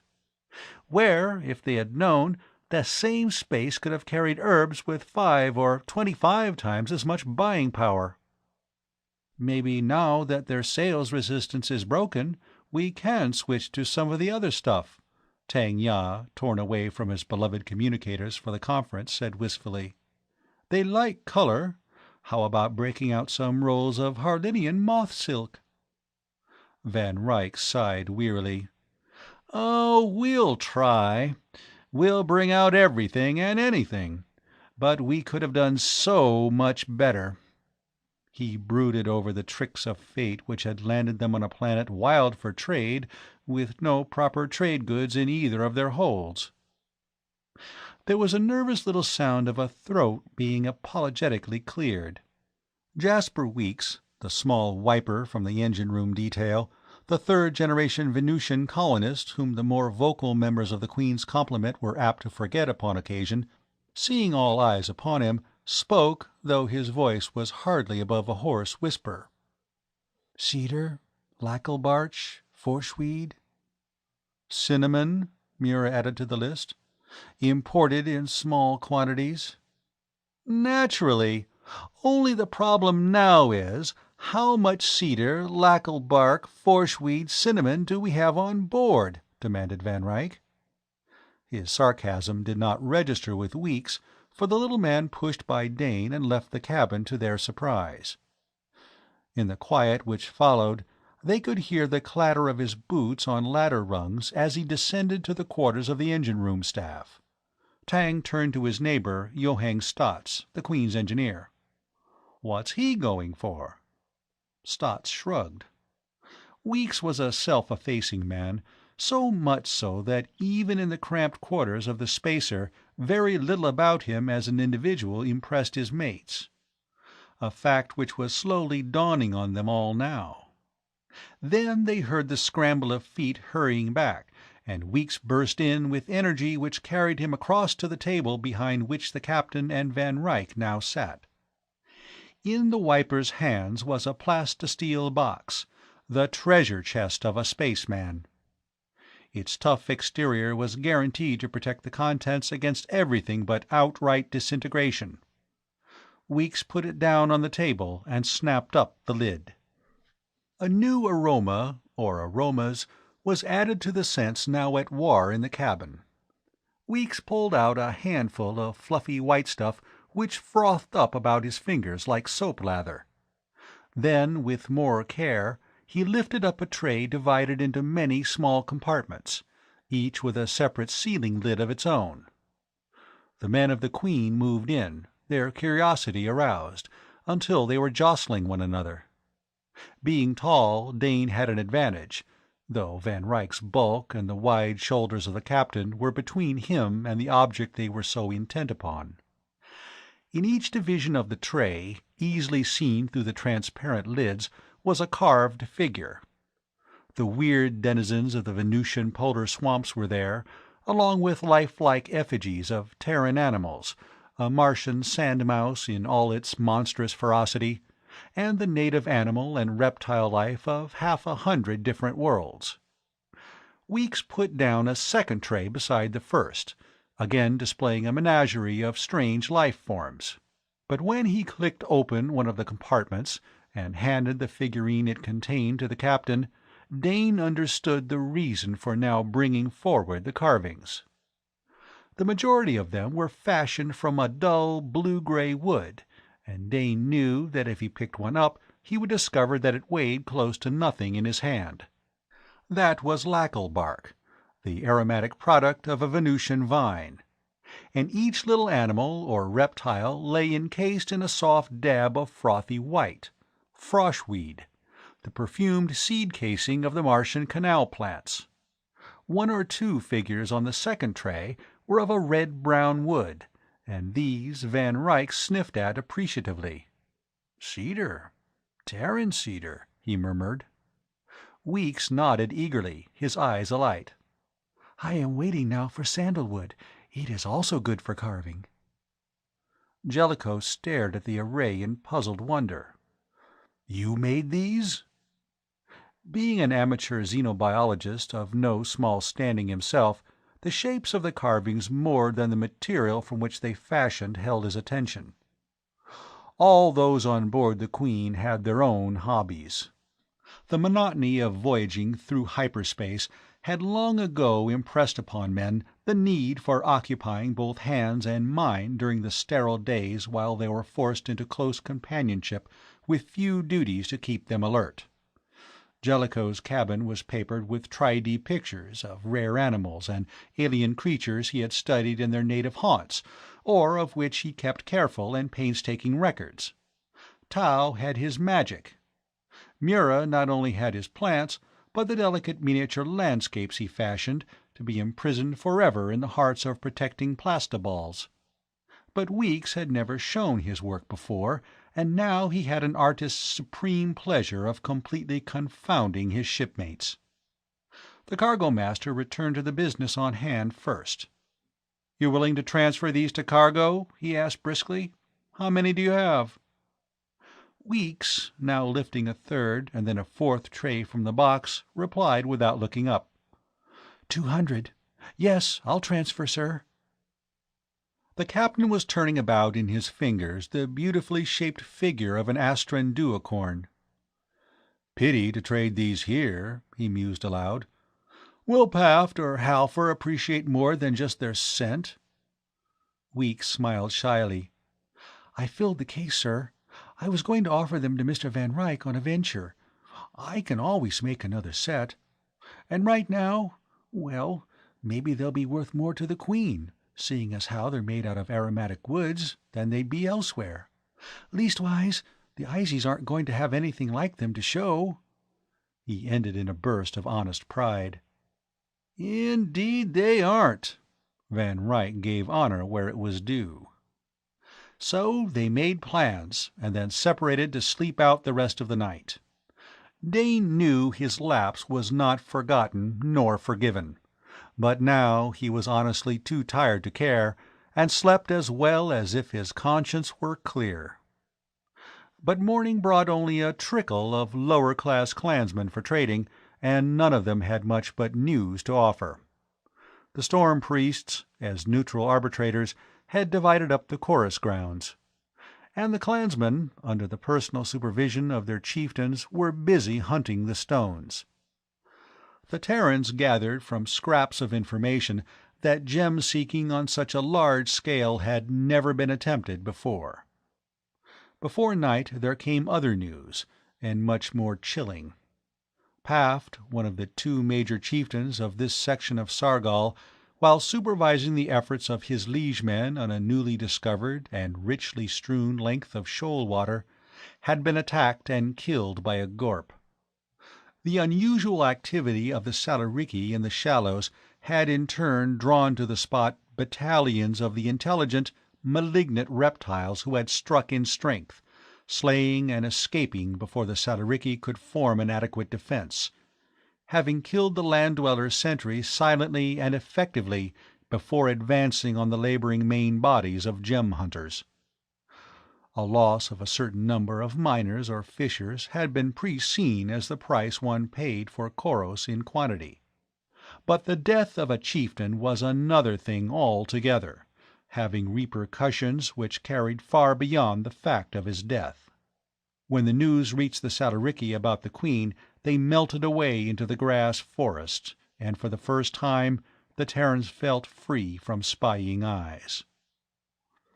"What happens now?" Ollie inquired.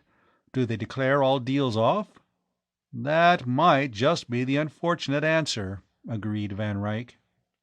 "Could be," Rip commented to Dane, "that they'd think we were in some way responsible." But Dane's conscience, sensitive over the whole matter of Salarichi trade, had already reached that conclusion. The Terran party, unsure of what were the best tactics, wisely decided to do nothing at all for the time being. But when the Salarichi seemed to have completely vanished on the morning of the second day, the men were restless. Had Paft's death resulted in some inter-clan quarrel over the airship, and the other clans withdrawn to let the various contenders for that honor fight it out? Or, what was more probable and dangerous, had the aliens come to the point of view that the Queen was in the main responsible for the catastrophe, and were engaged in preparing too warm a welcome for any traders who dared to visit them? With the latter idea in mind, they did not stray far from the ship, and the limit to their traveling was the edge of the forest from which they could be covered, and so they did not learn much. It was well into the morning before they were dramatically apprised that, far from being considered in any way an enemy, they were about to be accepted in a tie as close as clan to clan during one of the temporary but binding truces. The messenger came in state, a young Salaric warrior, his splendid cloak rent and hanging in tattered pieces from his shoulders, as a sign of official grief. He carried in one hand a burned-out torch, and in the other an unsheathed claw-knife, its blade reflecting the sunlight with a wicked glitter. Behind him trotted 3 couples of retainers, their cloaks also ragged fringes, their knives drawn. Standing up on the ramp to receive what could only be a formal deputation were captain, astrogator, cargo-master, and engineer, the senior officers of the spacer. In the rolling periods of the trade lingo, The torch-bearer identified himself as Groft, son and heir of the late lamented Paft. Until his chieftain father was avenged in blood, he could not assume the high seat of his clan, nor the leadership of the family. And now, following custom, he was inviting the friends and sometimes allies of the dead Paft to a gorp hunt. Such a gorp hunt, Dane gathered from amidst the flowers of ceremonial Salaricky speech, as had never been planned before on the face of Sargol. Salariki without number in the past had died beneath the ripping talons of the water reptiles, but it was seldom that a chieftain had so fallen, and his clan were firm in their determination to take a full-blood price from the killers. "And so, Sky Lords," Groft brought his oration to a close, "we come to ask that you send your young men to this hunting, so that they may know the joy of plunging knives into the scaled death and see the horned ones die bathed in their own vile blood." Dane needed no hint from the Queen's officers that this invitation was a sharp departure from custom. By joining with the natives in such a foray, the Terrans were being admitted to kinship of a sort, cementing relations by a tie which the IS, or any other interloper from off-world, would find hard to break. It was such a piece of excellent good fortune as they would not have dreamed of 3 days earlier. Van Ryck replied, his voice properly sonorous, sounding out the rounded periods of the rolling tongue which they had all been taught during the voyage, using Cam's recording. Yes, the Terrans would join with pleasure in so good and great a cause. They would lend the force of their arms to the defeat of all Gorp they had the good fortune to meet. Groff need only name the hour for them to join him. It was not needful, the young Salariki chieftain-to-be hastened to tell the cargo-master, that the senior Skylords concern themselves in this matter. In fact, it would be against custom, for it was meet that such a hunt be left to warriors of few years, that they might earn glory and be able to stand before the fires at the naming as men. Therefore, the thumb-claw of Groft was extended to its greatest length as he used it to single out the Terrans he had been eyeing. Let this one, and that, and that, and the fourth be ready to join the Salariki party an hour after nooning on this very day, and they would indeed teach the slimy, treacherous lurkers in the depths a well-needed lesson. The Salarik's choice, with one exception, had unerringly fallen upon the youngest members of the crew, Ollie, Rip, and Dane in that order. But his fourth addition had been Jasper Weeks. Perhaps because of his native pallor of skin and slightness of body, the oiler had seemed, to the alien, to be younger than his years. At any rate, Groft had made it very plain that he chose these men, and Dane knew that the Queen's officers would raise no objection which might upset the delicate balance of favorable relations. Van Ryck did ask for one concession, which was reluctantly granted. He received permission for the Spacer's men to carry their sleep-rods. Though the Salariki, apparently for some reason of binding and hoary custom, were totally opposed to hunting their age-old enemy with anything other than their duelist weapons of net and claw-knife. "Go along with them," Captain Jellicoe gave his final orders to the four, "as long as it doesn't mean your own necks, understand? On the other hand, dead heroes have never helped to lift a ship. And these Gorp are tough from all accounts. You'll just have to use your own judgment about springing your rods on them." He looked distinctly unhappy at that thought. Ollie was grinning, and little Weeks tightened his weapon belt with a touch of swagger he had never shown before. Rip was his usual soft-voiced self, dependable as a rock and a good base for the rest of them, taking command without question as they marched off to join Groff's company. End of Chapter 4. Chapter 5. The Perilous Seas. The Gorp hunters straggled through the grassed forest in family groups, and the Terrans saw that the Enterprise had forced another uneasy truce upon the district, for there were representatives from more than just Path's own clan. All the Salarichi were young, and the parties babbled together in excitement. It was plain that this hunt, staged upon a large scale, was not only a means of revenge upon a hated enemy, but also a sporting event of outstanding prestige. Now the grass trees began to show ragged gaps, open spaces between their clumps, until the forest was only scattered groups, and the party the Terrans had joined walked along a trail cloaked in knee-high, yellow-red fern growth.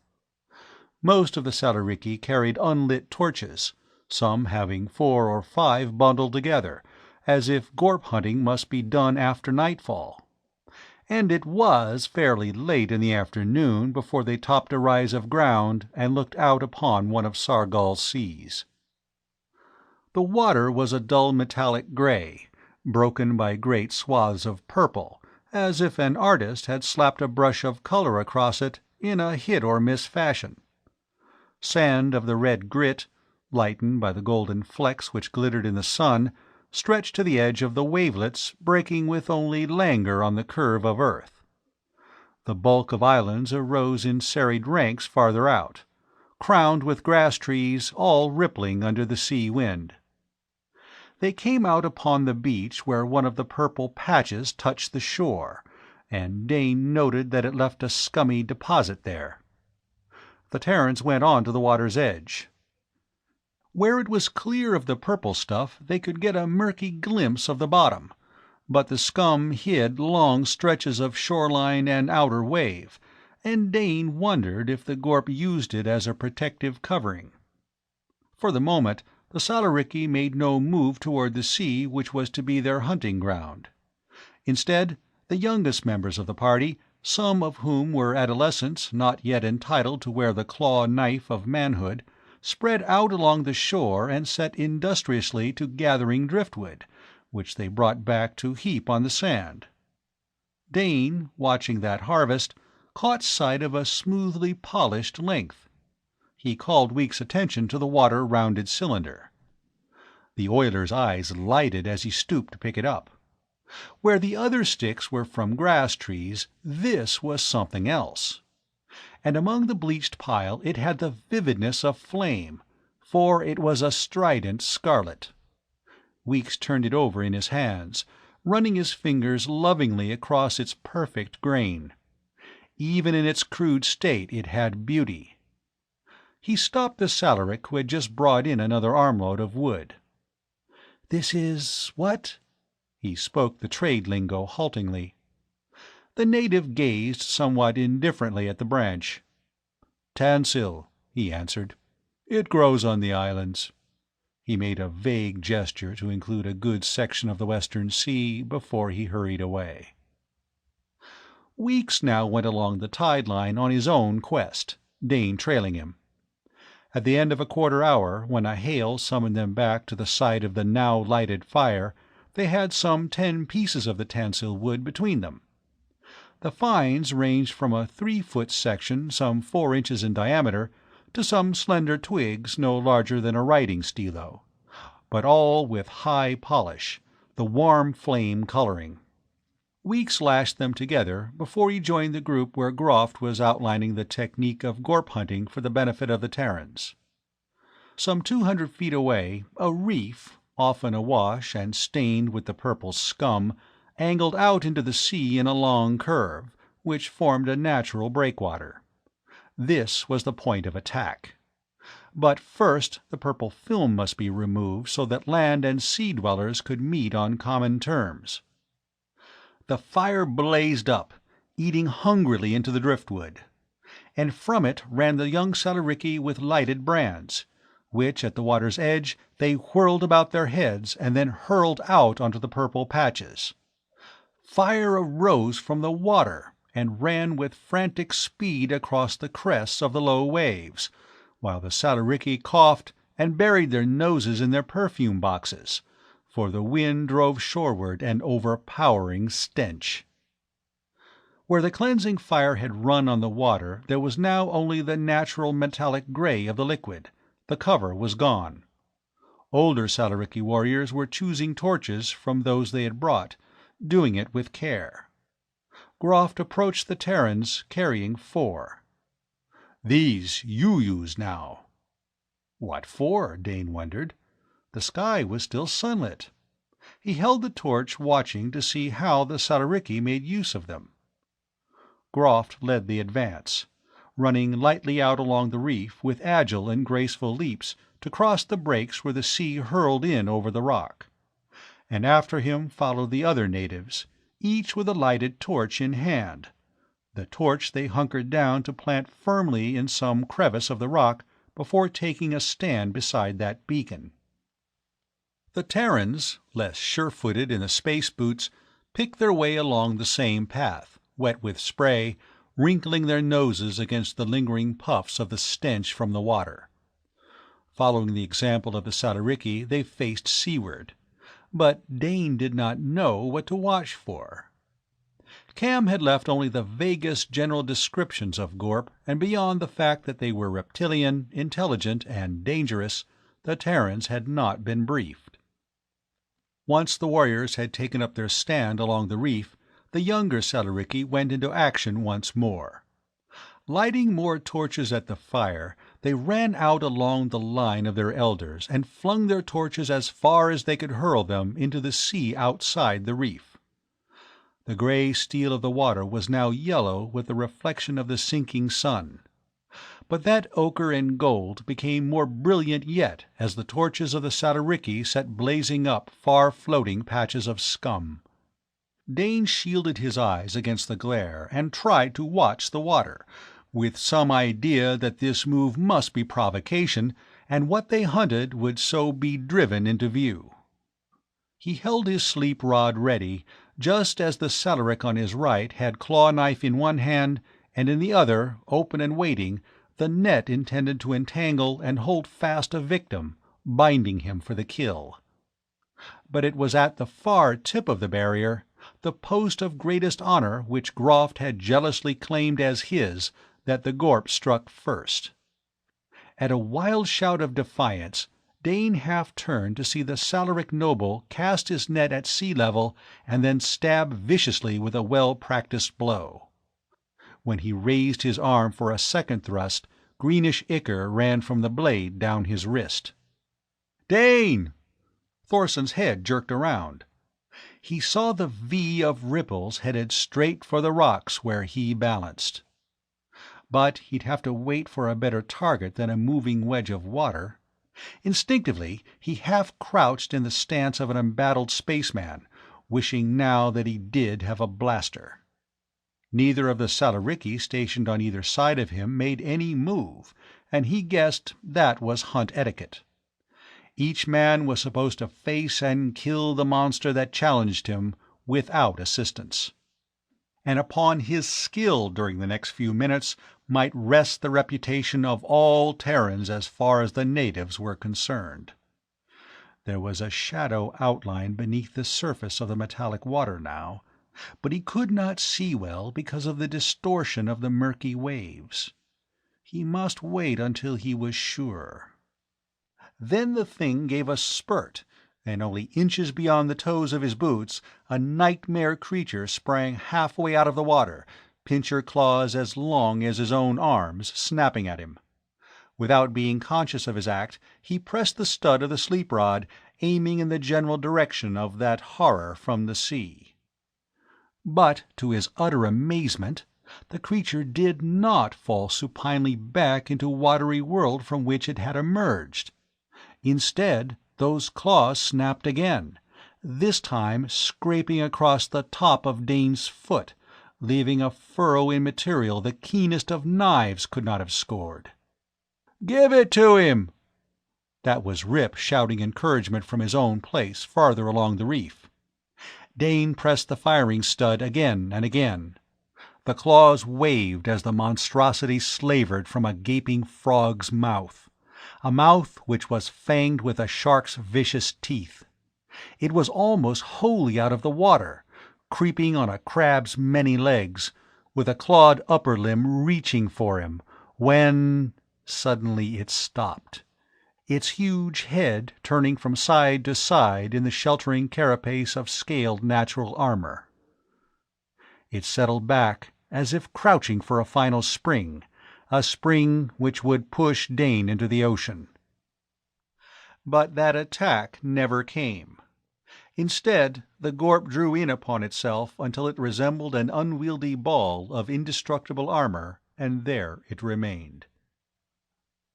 The Salarichi on either side of Dane let out cries of triumph and edged closer. One of them twirled his net suggestively, seeing that the Terran lacked what was to him an essential piece of hunting equipment. Dane nodded vigorously in agreement, and the tough strand swung out in a skillful cast which engulfed the motionless creature on the reef. But it was so protected by its scales that there was no opening for the claw knife. They had made a capture, but they could not make a kill. However, the Salarichi were highly delighted, and several abandoned their post to help the boys drag the monster ashore, where it was pinned down to the beach by stakes driven through the edges of the net. But the hunting party was given little time to gloat over this stroke of fortune. The Gorp killed by Groft and the one stunned by Dane were only the vanguard of an army, and within moments the hunters on the reef were confronted by trouble armed with slashing claws and diabolic fighting ability. The battle was anything but one-sided. Dane whirled as the air was rent by a shriek of agony, just in time to see one of the Salarichi, already torn by the claws of a Gorp, being drawn under the water. It was too late to save the hunter, though Dane, balanced on the very edge of the reef, aimed a beam into the bloody waves. If the Gorp was affected by this attack, he could not tell, for both attacker and victim could no longer be seen. But Ollie had better luck in rescuing the Salaric who shared his particular section of reef, and the native, gashed and spurting blood from a wound in his thigh, was hauled to safety, while the Gorp, coiling too slowly under the Terran ray, was literally hewn to pieces by the revengeful knives of the hunter's kin. The fight broke into a series of individual duels, carried on now by the light of the torches as the evening closed in. The last of the purple patches had burned away to nothing. Dane crouched by his standard torch, his eyes fastened on the sea, watching for an ominous V of ripples betraying another Gorp on its way to launch against the rock barrier. There was such wild confusion along that line of water-sprayed rocks that he had no idea of how the engagement was going. But so far the Gorp showed no signs of having had enough. Dane was shaken out of his absorption by another scream. One, he was sure, which had not come from any Salarichi throat. He got to his feet. Rip was stationed 4 men beyond him. Yes, the tall astrogator apprentice was there, outlined against the torch flare. Ollie? No, there was the assistant engineer. Weeks?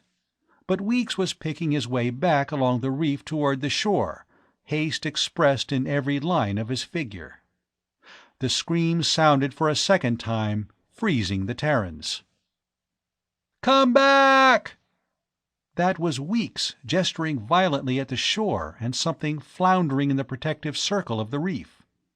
The younger Salarichi who had been feeding the fire were now clustered at the water's edge. Ollie ran and with a leap covered the last few feet, landing reckless knee-deep in the waves. Dane saw light strike on his rod as he swung it in a wide arc to center on the struggle churning the water into foam. A third scream died to a moan, and then the Salarichi dashed into the sea, their nets spread, drawing back with them through the surf a dark and now quiet mass. The fact that at least one Gorp had managed to get on the inner side of the reef made an impression on the rest of the native hunters.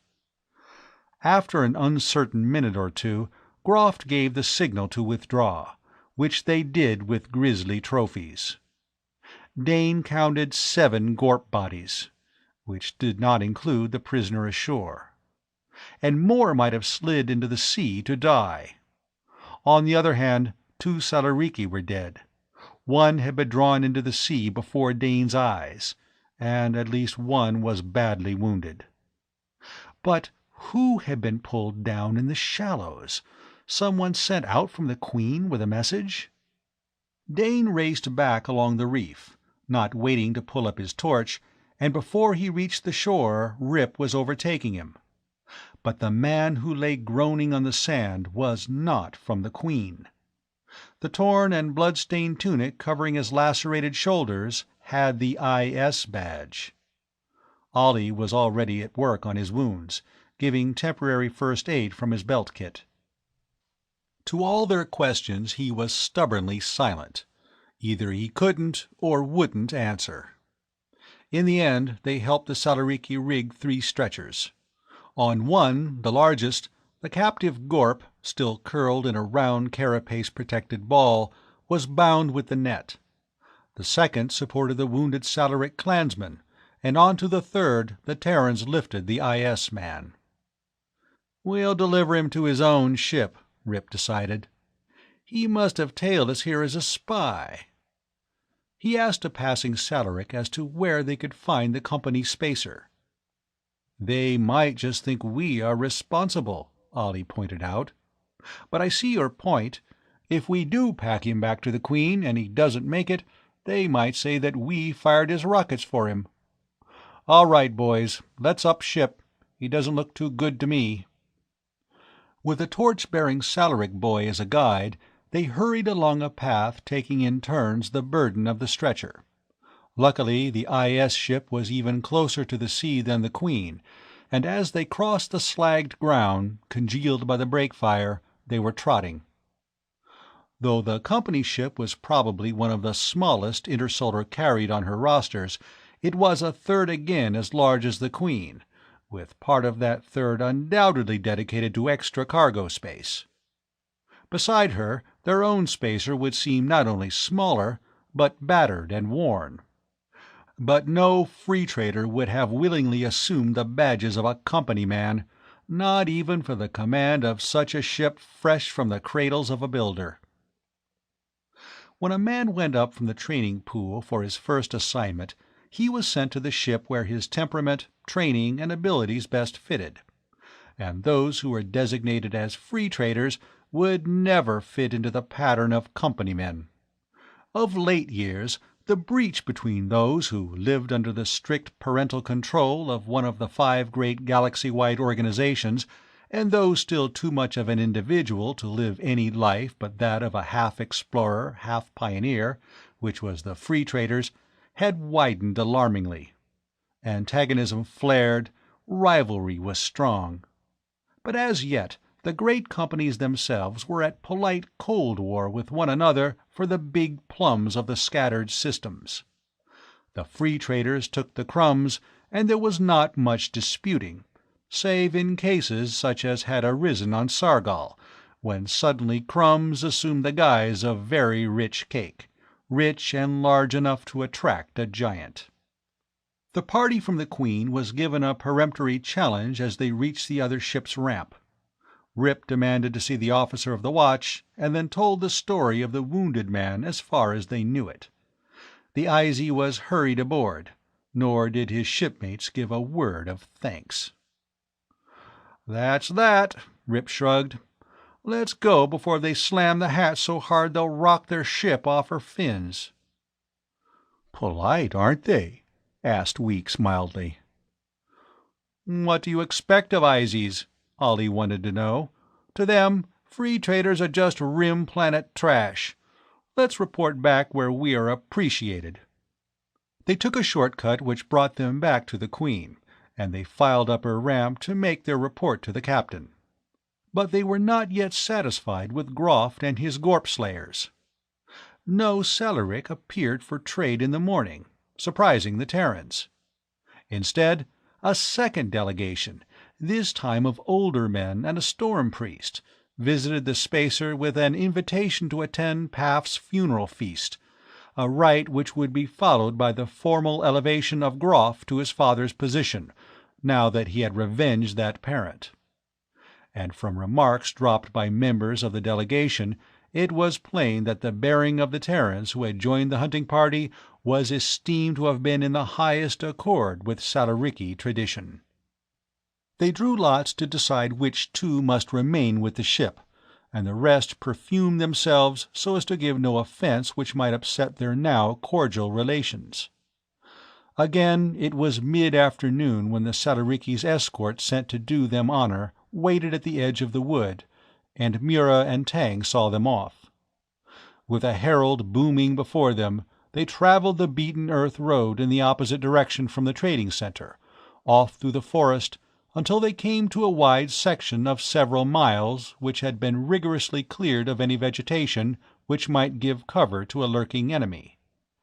In the center of this was a 12-foot-high stockade of the bright red, burnished wood which had attracted weeks on the shore. Each paling was the trunk of a tree, and it had been sharpened at the top to a wicked point. On the field side was a wide ditch, crossed at the gate by a bridge, the planking of which might be removed at will. And as Dane passed over, he looked down into the moat that was dry. The Salariki did not depend upon water for a defense, but on something else which his experience of the previous night had taught him to respect.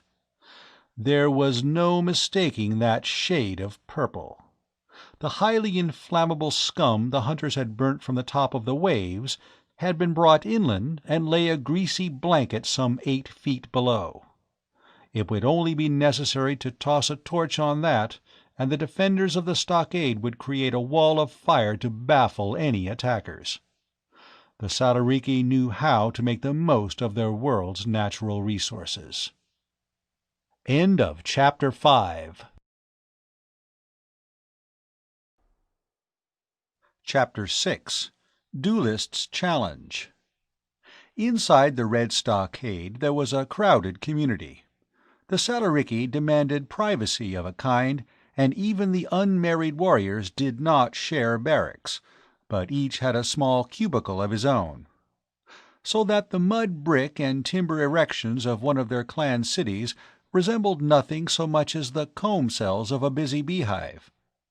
Although Paf's was considered a large clan, it numbered only about 200 fighting men and their numerous wives, children, and captive servants. Not all of them normally lived at this center, but for the funeral feasting they had assembled, which meant a lot of doubling up and tenting out under makeshift cover between the regular buildings of the town, so that the Terrans were glad to be guided through this crowded maze to the great hall which was its heart. As the trading center had been, the hall was a circular enclosure open to the sky above, but divided in wheel-spoke fashion with posts of the red wood, each supporting a metal basket filled with inflammable material. Here were no lowly stools or trading tables. One vast circular board, broken only by a gap at the foot, ran completely around the wall. At the end opposite the entrance was the high chair of the chieftain, set up on a 2-step dais. Though the feast had not yet officially begun, the Terrans saw that the majority of the places were already occupied. They were led around the perimeter of the enclosure to places not far from the high seat. Van Ryck settled down with a grunt of satisfaction. It was plain that the free traders were numbered among the nobility. They could be sure of good trade in the days to come. Delegations from the neighboring clans arrived in close companies of 10 or 12, and were granted seats, as had been the Terrans, in groups. Dane noted that there was no intermingling of clan with clan. And, as they were to understand later that night, there was a very good reason for that precaution. "Hope all our adaption shots work," Ollie murmured, eyeing with no pleasure at all the succession of platters now being borne through the inner opening of the table. While the traders had learned long ago that the wisest part of valor was not to sample alien strong drinks, Ceremony often required that they break bread, or its otherworld equivalent, on strange planets. And so science served expediency, and now a trader bound for any galactic banquet was immunized, as far as was medically possible, against the evil consequences of consuming food not originally intended for Terran stomachs. One of the results being that Terrans acquired a far-flung reputation for possessing bird-like appetites, since it was always better to nibble and live than to gorge and die. Groft had not yet taken his place in the vacant chieftain's chair. For the present, he stood in the center of the table's circle, directing the captive slaves who circulated with the food.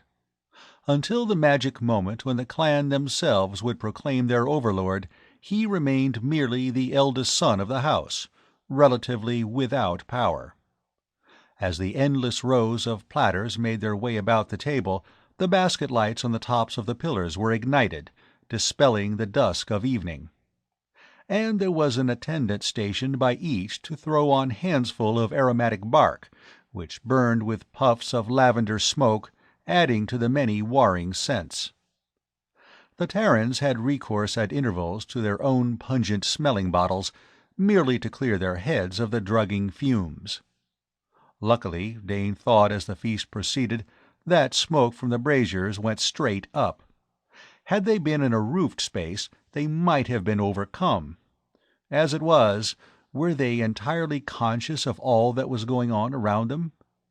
His reason for that speculation was the dance now being performed in the center of the hall, their fight with the Gorp being enacted in a series of bounds and stabbings.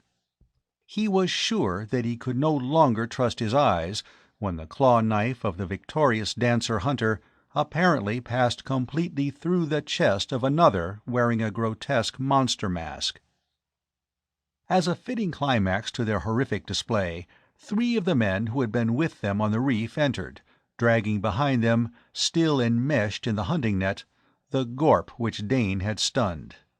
It was uncurled now, and very much alive, but the pincer claws which might have cut its way to safety were encased in balls of hard substance.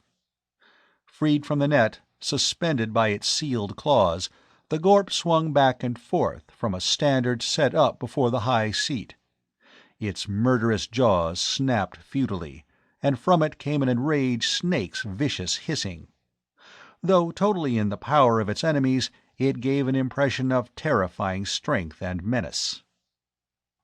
The sight of their ancient foe aroused the Salariki, in flaming warriors who leaned across the table to hurl tongue-twisting invective at the captive monster.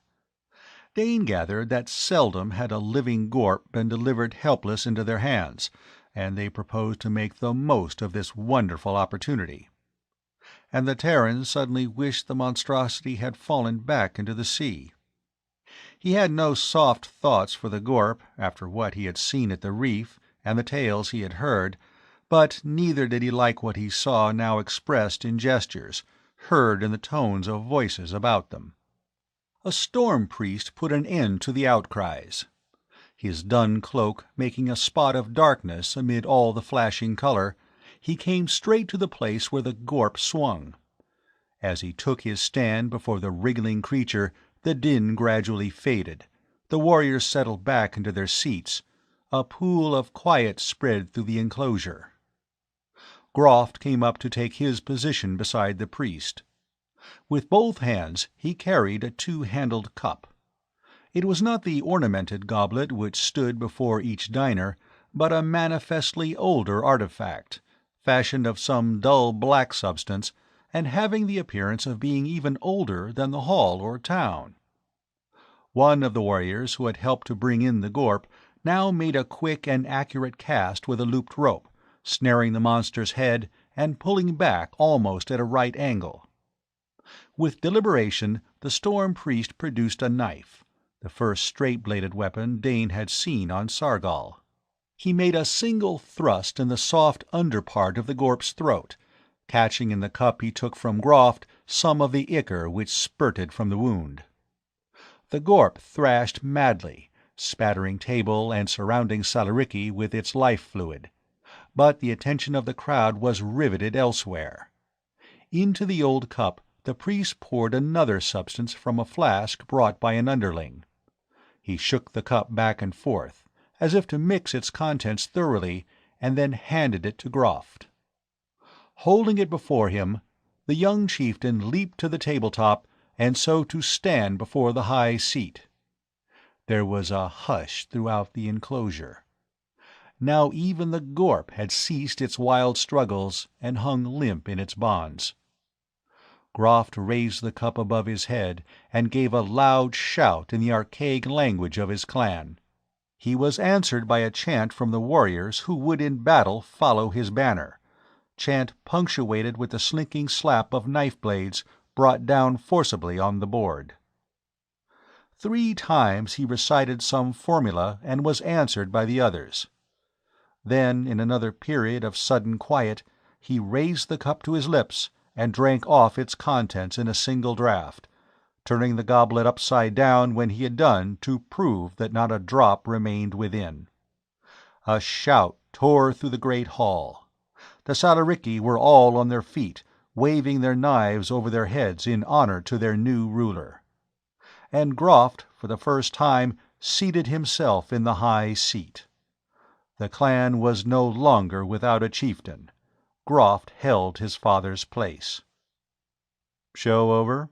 Dane heard Stott's murmur and Van Ryck's disappointing reply. "Not yet.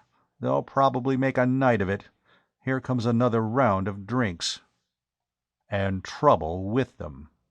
That was Captain Jellicoe being prophetic. "By the Coalsack's ripcord!" That exclamation had been jolted out of Rip, and Dane turned to see what had so jarred the usually serene astrogator apprentice.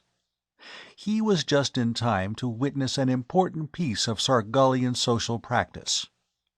A young warrior, surely only within a year or so of receiving his knife, was facing an older Salaric, both on their feet. The head and shoulder fur of the older fighter was dripping wet, and an empty goblet rolled across the table to bump to the floor. A hush had fallen on the immediate neighbors of the pair, and there was an air of expectancy about the company. "Threw his drink all over the other fellow," Rip's soft whisper explained. "That means a duel." Here and now? Dane had heard of the personal combat proclivities of the Salarici. "Should be to the death for an insult such as that," Ollie remarked, as usual surveying the scene from his chosen role as bystander. As a child, he had survived the unspeakable massacres of the Crater War. Nothing had been able to crack his surface armor since. The young fool! That was Steen Wilcox sizing up the situation from the angle of a naturally cautious nature and some 15 years of experience on a great many different worlds. He'll be mustered out for good before he knows what happened to him. The younger Salaric had barked a question at his elder, and had been promptly answered by that dripping warrior. Now their neighbors came to life with an efficiency which suggested that they had been waiting for such a move. It had happened so many times that every man knew just the right procedure from that point on. In order for a Sargolian feast to be a success, the Terrans gathered from overheard remarks at least one duel must be staged sometime during the festivities. And those not actively engaged did a lot of brisk betting in the background. "Look there, at that fellow in the violet cloak," Rip directed Dane. "See what he just laid down?" The nobleman in the violet cloak was not one of Groff's liegemen, but a member of the delegation from another clan. And what he had laid down on the table, indicating as he did so his choice as winner in the coming combat, the elder warrior, was a small piece of white material, on which reposed a slightly withered but familiar leaf. The neighbor he wagered with eyed the stake narrowly, bending over to sniff at it, before he piled up 2 gem-set armlets, a personal scent box, and a thumb ring to balance. At this practical indication of just how much the Terran herb was esteemed, Dane regretted anew their earlier ignorance. He glanced along the board and saw that Van Ryck had noted that stake and was calling their captain's attention to it. But such side issues were forgotten as the duelists vaulted into the circle rimmed by the table, a space now vacated for their action. They were stripped to their loincloths, their cloaks thrown aside. Each carried his net in his right hand, his claw-knife ready in his left.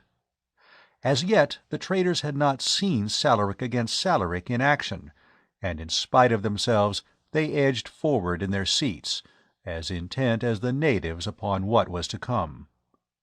The finer points of the combat were lost on them, and they did not understand the drilled casts of the nets, which had become as formalized through the centuries as the ancient and now almost forgotten sword-play of their own world. The young Salaric had greater agility and speed, but the veteran who faced him had the experience. To Terran eyes, the duel had some of the weaving, sweeping movements of the earlier ritual dance. The swift evasions of the nets were graceful, and so timed that many times the meshes grazed the skin of the fighter who fled entrapment. Dane believed that the elder man was tiring, and the youngster must have shared that opinion. There was a leap to the right, a sudden flurry of dart and retreat, and then a net curled high and fell, enfolding flailing arms and kicking legs. When the clutch rope was jerked tight, the captured youth was thrown off balance. He rolled frenziedly, but there was no escaping from the imprisoning strands. A shout applauded the victor. He stood now above his captive, who lay supine, his throat or breast ready for either stroke of the knife his captor wished to deliver. But it appeared that the winner was not minded to end the encounter with blood. Instead, he reached out a long, befurred arm, took up a filled goblet from the table, and with serious deliberation poured its contents onto the upturned face of the loser. For a moment there was a dead silence around the feast-board, and then a second roar, to which the honestly relieved Terrans added spurts of laughter. The sputtering youth was shaken free of the net and went down on his knees, tendering his opponent his knife, which the other thrust along with his own into his sash-belt. Dane gathered from overheard remarks that the younger man was, for a period of time to be determined by clan council, now the servant-slave of his overthrower, and that since they were closely united by blood ties, this solution was considered eminently suitable, though had the elder killed his opponent, no one would have thought the worse of him for that deed. It was the Queen's men who were to provide the next center of attraction. Groft climbed down from his high seat and came to face across the board those who had accompanied him on the hunt. This time there was no escaping the sipping of the potent drink, which the new chieftain slopped from his own goblet into each of theirs. The fiery mouthful almost gagged Dane, but he swallowed manfully and hoped for the best, as it burned like acid down his throat into his middle, there to mix uncomfortably with the viands he had eaten. Week's thin face looked very white, and Dane noticed with malicious enjoyment that Ollie had an obtrusive grip on the table, which made his knuckles stand out in polished knobs, proving that there were things which could upset the imperturbable Camille.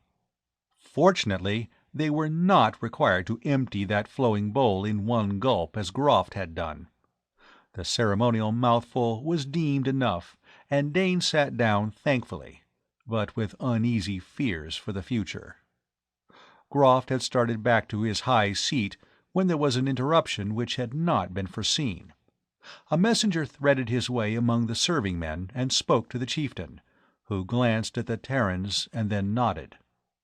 Dane, his queasiness growing every second, was not attending until he heard a bitten-off word from Rip's direction and looked up to see a party of the IS men coming into the open space before the high seat. The men from the Queen stiffened. There was something in the attitude of the newcomers which hinted at trouble. "What do you wish, Sky Lords?" That was Groft using the trade lingo, his eyes half closed as he lolled in his chair of state, almost as if he were about to witness some entertainment provided for his pleasure.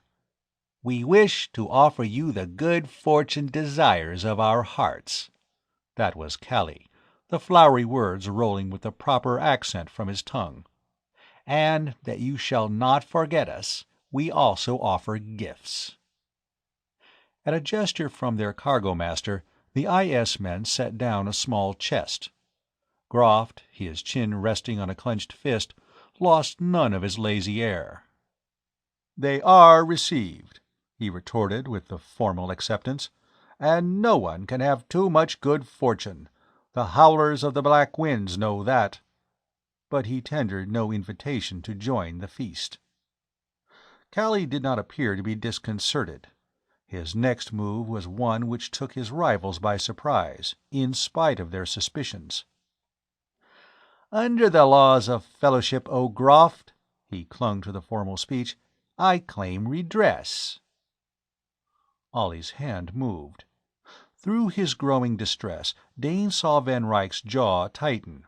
The fighting mask snapped back on Captain Jellicoe's face.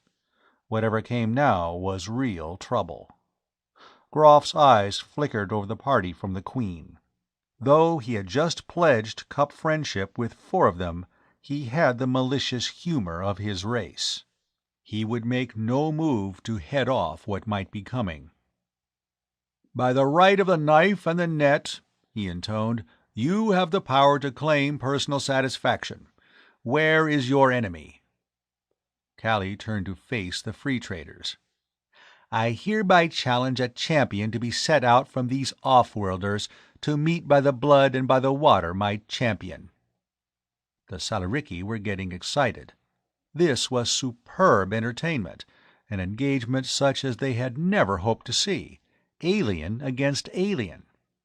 The rising murmur of their voices was like the growl of a hunting beast. Groft smiled, and the pleasure that expression displayed was neither Terran nor human. But then the clan leader was not either, Dane reminded himself. "4 of these warriors are clan-bound," he said, "but the others may produce a champion." Dane looked along the line of his comrades. Ollie, Rip, Weeks, and himself had just been ruled out. That left Jellicoe, Van Ryck, Carl Costi, the giant jetman whose strength they had to rely upon before, Stotts the engineer, Medic Tau, and Steen Wilcox. If it were strength alone, he would have chosen Costi, but the big man was not too quick a thinker. Jellicoe got to his feet, the embodiment of a Star Lane fighting man. In the flickering light, the scar on his cheek seemed to ripple. "Who's your champion?" he asked Callie. The IZ cargo master was grinning. He was confident he had pushed them into a position from which they could not extricate themselves. "You accept challenge?" he countered. Jellicoe merely repeated his question, and Callie beckoned forward one of his men. The IZ who stepped up was no match for Costi.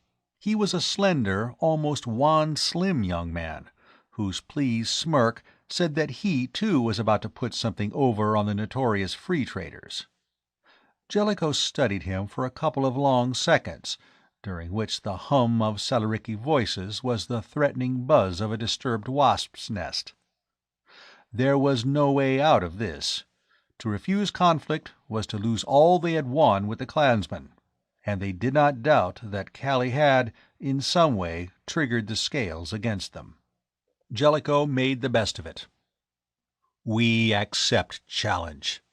His voice was level. "We, being guesting in Groff's holding, will fight after the manner of the Salaricky, who are proven warriors."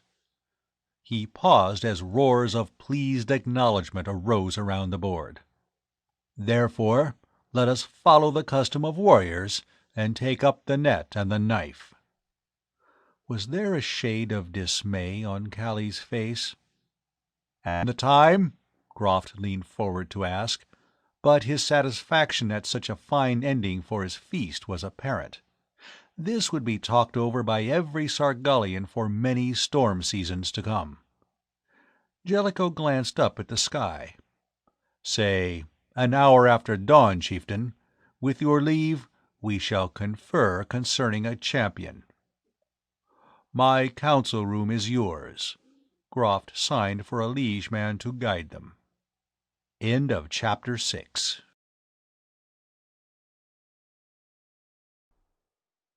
Chapter 7. Barring Accident. The morning winds rustled through the grass forest, and, closer to hand, it pulled at the cloaks of the Salarichi.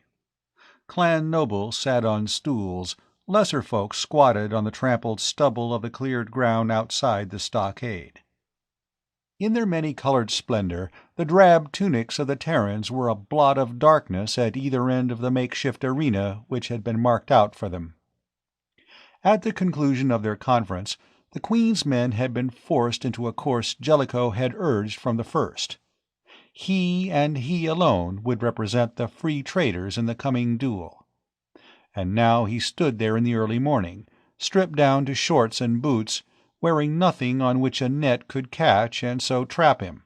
The free traders were certain that the IS men, having any advantage, would press it to the ultimate limit, and the death of Captain Jellicoe would make a great impression on the Salarichi.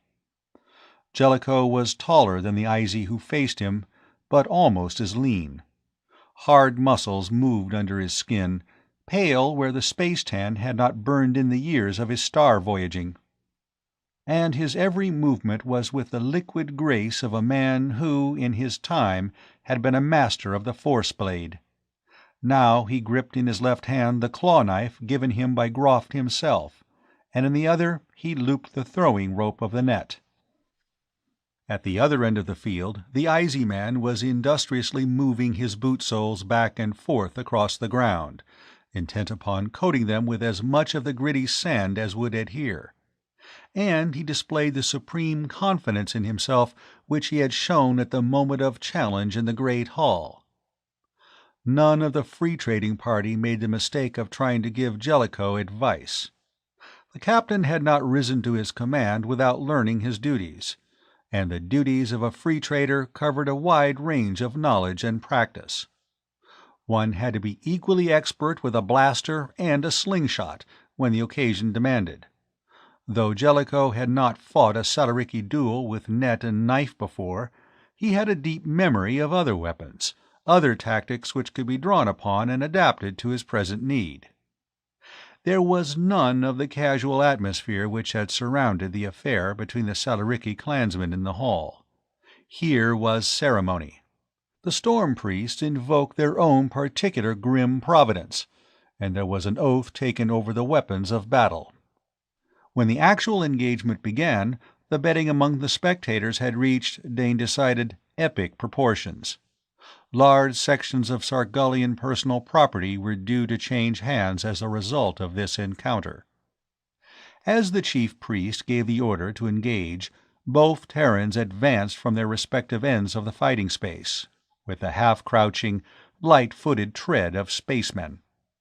Jellicoe had pulled his net into as close a resemblance to rope as its bulk would allow. The very type of weapon, so far removed from any the traders knew, made it a disadvantage rather than an asset. But it was when the Izy moved out to meet the captain that Rip's fingers closed about Dane's upper arm in an almost paralyzing grip. "He knows." Dane had not needed that bad news to be made vocal. Having seen the exploits of the Salarichi duelist earlier, he had already caught the significance of that glide, of the way the IS champion carried his net. The Izy had not had any last-minute instruction in the use of Sargolian weapons. He had practiced, and by his stance knew enough to make him a formidable menace. The clamor about the Queen's party rose as the battle-wise eyes of the clansmen noted that, and the odds against Jellicoe reached fantastic heights while the hearts of his crew sank. Only Van Ryck was not disturbed. Now and then he raised his smelling bottle to his nose, with an elegant gesture which matched those of the befurred nobility around him, as if not a thought of care ruffled his mind. The Izy feinted in an opening which was a rather ragged copy of the young Salaric's more fluid move some hours before. But when the net settled, Jellicoe was simply not there. His quick drop to one knee had sent the mesh flailing in an arc over his bowed shoulders, with a good 6 inches to spare. And a cry of approval came not only from his comrades, but from those natives who had been gamblers enough to venture their wagers on his performance. Dane watched the field and the fighters through a watery film.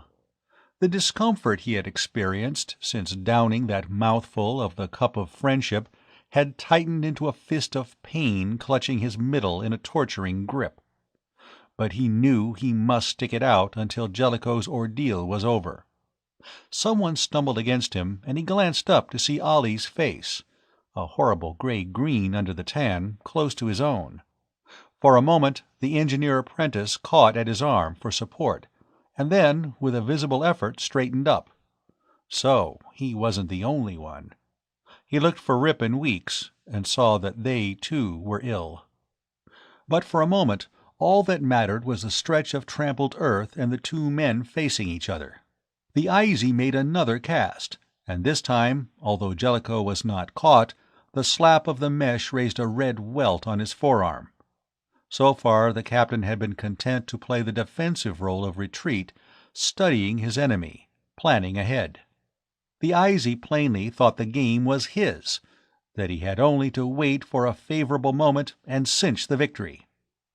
Dane began to think it had gone on for weary hours, and he was dimly aware that the Salaricky were also restless. One or two shouted angrily at Jellicoe in their own tongue. The end came suddenly. Jellicoe lost his footing, stumbled, and went down, but before his men could move, the Eisy champion bounded forward, his net whirling out. Only he never reached the captain. In the very act of falling, Jellicoe had pulled his legs under him so that he was not supine but crouched, and his net swept at the ground level, clipping the IS man about the shins, entangling his feet so that he went crashing heavily to the sod and lay still. The whip! That Lalok's whip trick! Wilcox's voice rose triumphantly above the babble of the crowd. Using his net as if it had been a thong, Jellicoe had brought down the Eisy with a move the other had not foreseen. Breathing hard, sweat running down his shoulders and making tracks through the powdery red dust which streaked him, Jellicoe got to his feet and walked over to the IS champion, who had not moved or made a sound since his fall. The captain went down on one knee to examine him. "Kill! Kill!" That was the Salaricky, all their instinctive savagery aroused. But Jellicoe spoke to Groft. "By our customs we do not kill the conquered. Let his friends bear him hence." He took the claw knife the Eisy still clutched in his hand and thrust it into his own belt. Then he faced the IS party and Callie. "Take your man and get out." The rein he had kept on his temper these past days was growing very thin. "You've made your last play here." Callie's thick lips drew back in something close to a Salarick snarl. But neither he nor his men made any reply. They bundled up their unconscious fighter and disappeared. Of their own return to the sanctuary of the Queen, Dane had only the dimmest of memories afterwards. He had made the privacy of the forest road before he yielded to the demands of his outraged interior, and after that he had stumbled along with Van Ryck's hand under his arm, knowing from other miserable sounds that he was not alone in his torment. It was some time later, months, he thought when he first roused, that he found himself lying in his bunk, feeling very weak and empty as if a large section of his middle had been removed, but also at peace with his world. As he levered himself up, the cabin had a nasty tendency to move slowly to the right, as if he were a pivot on which it swung, and he had all the sensations of being in free fall, though the Queen was still firmly planeted. But that was only a minor discomfort compared to the disturbance he remembered. Fed the semi-liquid diet prescribed by Tao and served up by Mura to him and his fellow sufferers, he speedily got back his strength.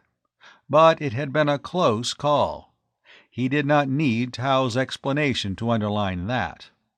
Weeks had suffered the least of the four, he the most, though none of them had had an easy time, and they had been out of circulation 3 days. "The IZ blasted last night," Rip informed him as they lounged in the sun on the ramp, sharing the blessed lazy hours of invalidism. But somehow that news gave Dane no lift of spirit. "I didn't think they'd give up." Rip shrugged. "They may be off to make a dust-off before the board. Only thanks to Van and the old man, we're covered all along the line. There's nothing they can use against us to break our contract. And now we're in so solid they can't cut us out with the Salaricky. Groft asked the captain to teach him that trick with the net. I didn't know the old man knew Laylock's whip fighting. It's about one of the nastiest ways to get cut to pieces in this universe." "How's trade going?" Rip's sunniness clouded. "Supplies have given out. Weeks had an idea, but it won't bring in Koros. That red wood he's so mad about, he's persuaded Van to stow some in the cargo hold since we have enough Koros stones to cover the voyage. Luckily, the clansmen will take ordinary trade goods in exchange for that, and Weeks thinks it will sell on Terra. It's tough enough to turn a steel knife blade, and yet it's light and easy to handle when it's cured. Queer stuff, and the color's interesting. That stockade of it planted around Groff's town has been up to close to 100 years, and not a sign of rot in a log of it." "Where's Van?" "The storm priest sent for him. Some kind of gabble-fest on the star level, I gather. Otherwise, we're almost ready to blast. And we know what kind of cargo to bring next time." They certainly did, Dane agreed. But he was not to idle away his morning. An hour later a caravan came out of the forest, a line of complaining, burdened Orgles, their tiny heads hanging low as they moaned their woes, the hard life which sent them on their sluggish way with piles of red logs lashed to their broad-toed backs. Weeks was in charge of the procession, and Dane went to work with the cargo plan Van had left, seeing that the brilliant scarlet lengths were hoisted into the lower cargo hatch and stacked according to the science of stowage. He discovered that Rip had been right. The wood, for all its incredible hardness, was light of weight. Weak as he still was, he could lift and stow a full-sized log with no great difficulty. And he thought Weeks was correct in thinking that it would sell on their home world. The color was novel, the durability an asset. It would not make fortunes as the Koros stones might, but every bit of profit helped, and this cargo might cover their fielding fees on Terra. Sinbad was in the cargo space when the first of the logs came in. With his usual curiosity, the striped tomcat prowled along the wood, sniffing industriously.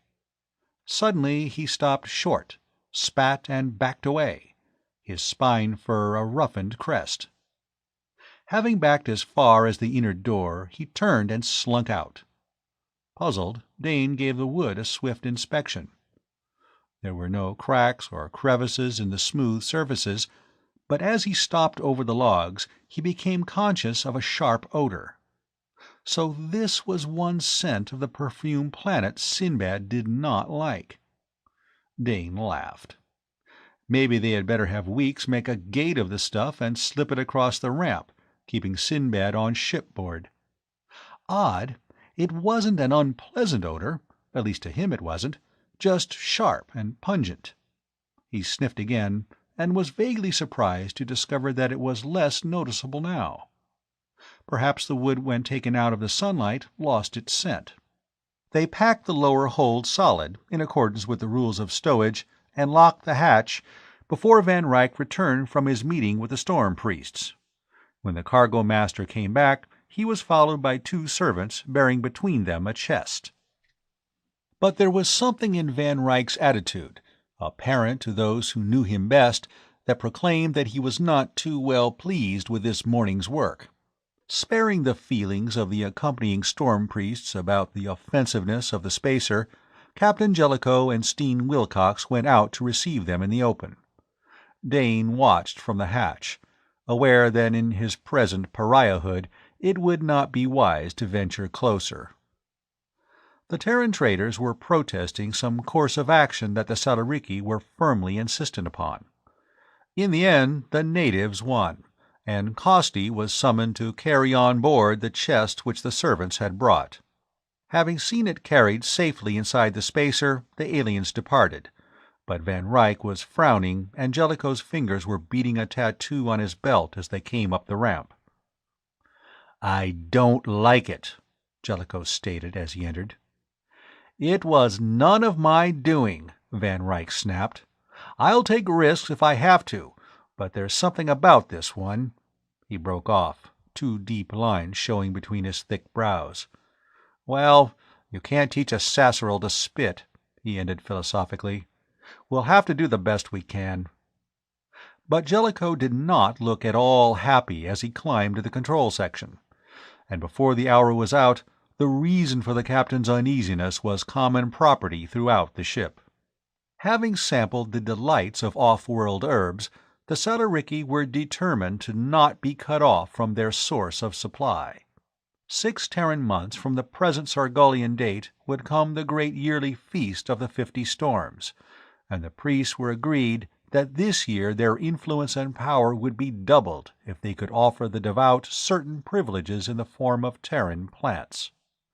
Consequently, they had produced and forced upon the reluctant Van Ryck the Koros collection of their order, with instructions that it be sold on Terra and the price returned to them in the precious seeds and plants. In vain the cargo master and captain had pointed out that galactic trade was a chancy thing at best, that accident might prevent return of the Queen to Sargol.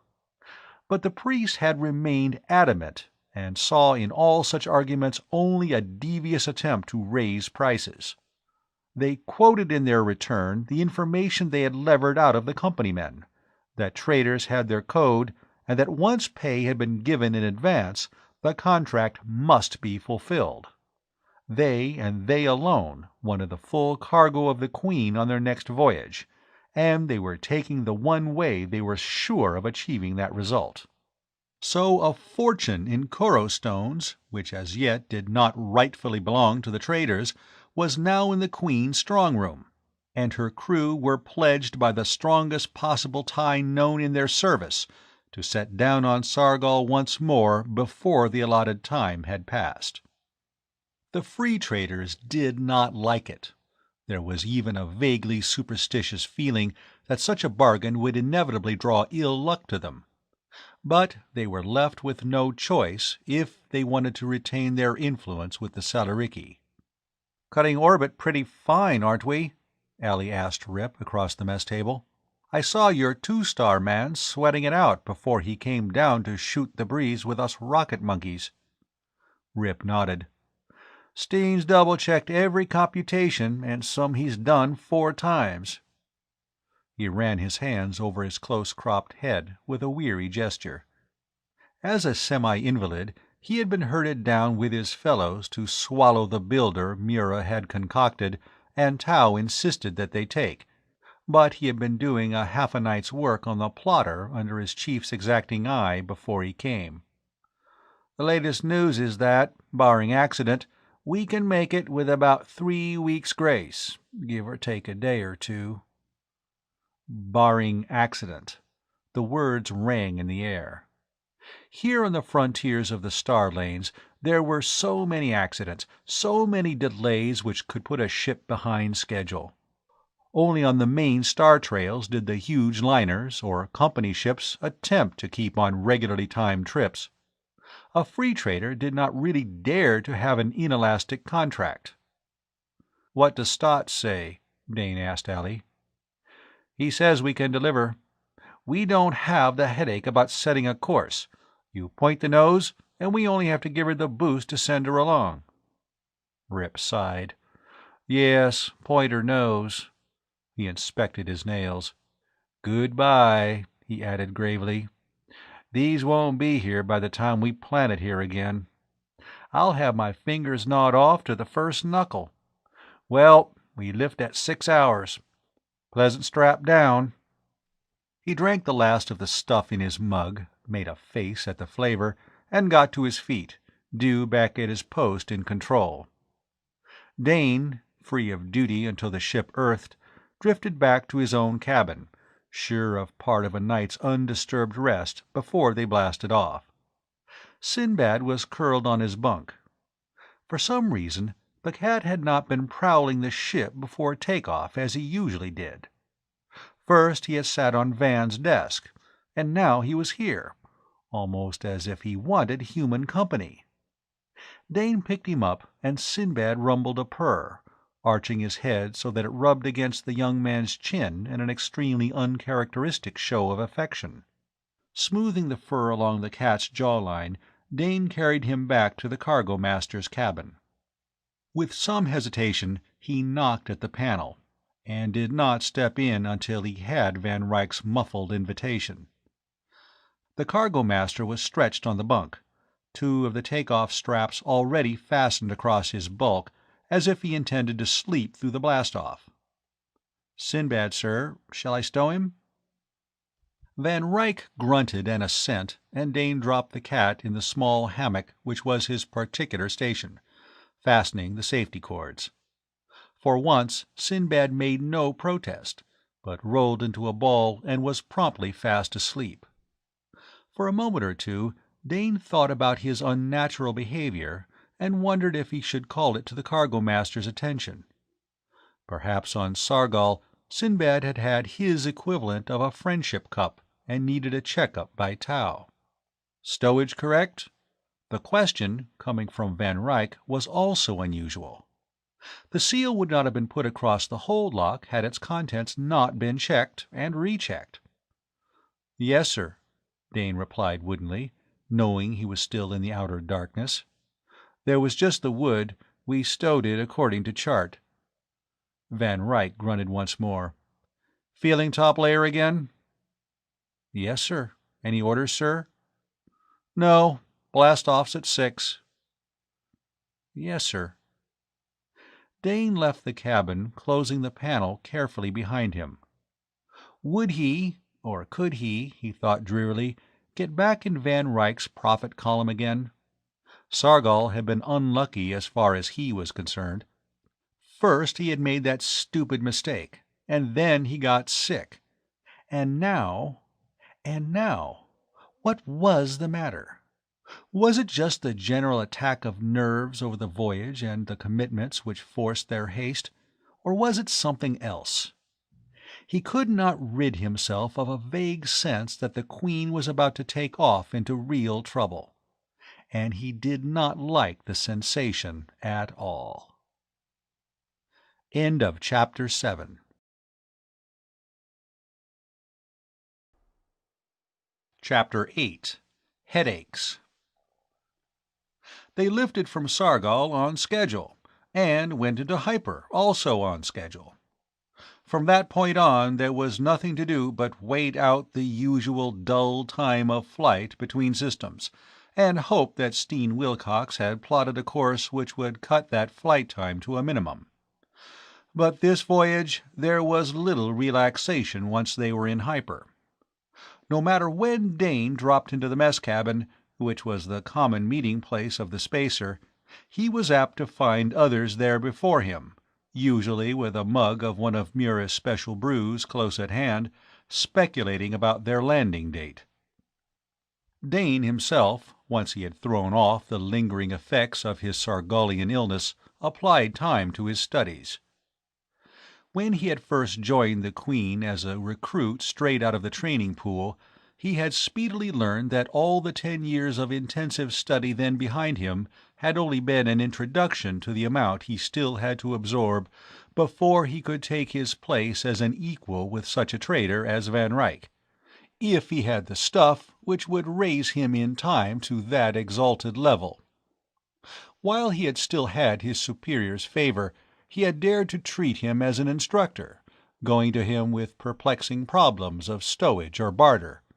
But now he had no desire to intrude upon the cargo-master, and doggedly wrestled with the microtapes of old records on his own, painfully working out the why and wherefore for any departure from the regular procedure. He had no inkling of his own future status, whether the return to Terra would find him permanently earthed. He would ask no questions. They had been 4 days of ship's time in Hyper when Dane walked into the mess cabin, tired after his work with old records, to discover no Mura busy in the galley beyond, no brew steaming on the heat coil. Rip sat at the table, his long legs stuck out, his usually happy face very sober. "What's wrong?" Dane reached for a mug, then, seeing no pot of drink, put it back in place. "Frank's sick." "What?" Dane turned. Illness such as they had run into on Sargol had a logical base, but illness on board ship was something else. "Tau has him isolated. He has a bad headache, and he blacked out when he tried to sit up. Tau's running tests." Dane sat down. "Could be something he ate." Rip shook his head. "He wasn't at the feast, remember? And he didn't eat anything from the outside. He swore that to Tau. In fact, he didn't go dirt much while we were down." That was only too true, as Dane could now recall. And the fact that the steward had not been at the feast, had not sampled native food products, wiped out the simplest and most comforting reasons for his present collapse. "What's this about Frank?" Ollie stood in the doorway. "He said yesterday that he had a headache, but now Tau has him shut off. But he wasn't at that feast." Ollie stopped short as the implications of that struck him. "How's Tang feeling?" "Fine. Why?" The comtech had come up behind Camille and was answering for himself. "Why this interest in the state of my health?" "Frank's down with something, in isolation," Rip replied bluntly. "Did he do anything out of the ordinary when we were off ship?" For a long moment the other stared at Shannon and then shook his head. "No, and he wasn't dirtside to any extent either. So Tau's running tests." He lapsed into silence. None of them wished to put their thoughts into words. Dane picked up the microtape he had brought with him and went on down the corridor to return it. The panel of the cargo office was ajar, and to his relief he found Van Ryck out. He shoved the tape back in its case and pulled out the next one. Sinbad was there, not in his own private hammock, but sprawled out on the cargo master's bunk. He watched Dane lazily, mouthing a silent mew of welcome. For some reason, since they had blasted from Sargol, the cat had been lazy, as if his adventures afield there had sapped much of his vitality. "Why aren't you out working?" Dane asked as he leaned over to scratch under a furry chin raised for the benefit of such a caress. "You inspect the hold lately, boy?" Sinbad merely blinked, and after the manner of his species looked infinitely bored. As Dane turned to go, the cargo master came in. He showed no surprise at Dane's presence. Instead, he reached out and fingered the label of the tape Dane had just chosen. After a glance at the identifying symbol, he took it out of his assistant's hand, plopped it back in its case, and stood for a moment eyeing the selection of past voyage records. With a tongue click of satisfaction, he pulled out another and tossed it across the desk to Dane. "See what you can make out of this tangle," he ordered. But Dane's shoulders went back as if some weight had been lifted from them. The old easiness was still lacking, but he was no longer exiled to the outer darkness of Van Ryck's displeasure. Holding the microtape as if it were a first-grade Kuro stone, Dane went back to his own cabin, snapped the tape into his reader, adjusted the ear buttons, and lay back on his bunk to listen. He was deep in the intricacy of a deal so complicated that he was lost after the first 2 moves, when he opened his eyes to see Ollie at the door panel. The engineer apprentice made an emphatic beckoning wave, and Dane slipped off the ear buttons. "What is it?" His question lacked a cordial note. "I've got to have help." Ollie was terse. "Costy's blacked out." "What?" Dane sat up and dropped his feet to the deck in almost one movement. "I can't shift him alone." Ollie stated the obvious. The giant jetman was almost double his size. "We must get him to his quarters. And I won't ask Stotts." For a perfectly good reason, Dane knew. An assistant, two of the apprentices, could go sick, but their officers' continued good health meant the most to the Queen. If some infection were aboard, it would be better for Ollie and himself to be exposed than to have Johann Stotts, with all his encyclopedic knowledge of the ship's engines, contract any disease. They found the jetman half sitting, half lying in the short foot or so of corridor which led to his own cubby. He had been making for his quarters when the seizure had taken him, and by the time the two reached his side he was beginning to come around, moaning, his hands going to his head. Together they got him on his feet and guided him to his bunk, where he collapsed again, dead weight they had to push into place. Dane looked at Ollie. "Tau?" "Haven't had time to call him yet." Ollie was jerking at the thigh straps which fastened Costy's space boots. "I'll go." Glad for the task, Dane sped up the ladder to the next section and threaded the narrow side hall to the medic's cabin, where he knocked on the panel. There was a pause before Craig Tau looked out, deep lines of weariness bracketing his mouth, etched between his eyes. "Costy, sir." Dane gave his bad news quickly. "He's collapsed. We got him to his cabin." Tau showed no sign of surprise. His hand shot out for his kit. "You touched him?" At the other's nod, he added an order. "Stay in your quarters until I have a chance to look you over. Understand?" Dane had no chance to answer. The medic was already on his way. He went to his own cabin, understanding the reason for his imprisonment, but inwardly rebelling against it. Rather than sit idle, he snapped on the reader. But, although facts and figures were dunned into his ears, he really heard very little. He couldn't apply himself, not with a new spectre leering at him from the bulkhead. The dangers of the space lanes were not to be numbered. Death walked among the stars a familiar companion of all spacemen. And to the free trader, it was the extra and invisible crewman on every ship that raised. But there were deaths and deaths. And Dane could not forget the gruesome legends Van Ryck collected avidly as his hobby, had recorded in his private library of the folklore of space. Stories such as that of the ghostly New Hope, carrying refugees from the first Martian rebellion, the ship which had lifted for the stars but had never arrived, which wandered for a timeless eternity, a derelict in free fall, its port closed but the warning deadlights on its nose, a ship which through 5 centuries had been sighted only by a spacer in similar distress. Such stories were numerous. There were other tales of plague ships, wandering free with their dead crews, or discovered and shot into some sun by a patrol cruiser so that they might not carry their infection farther.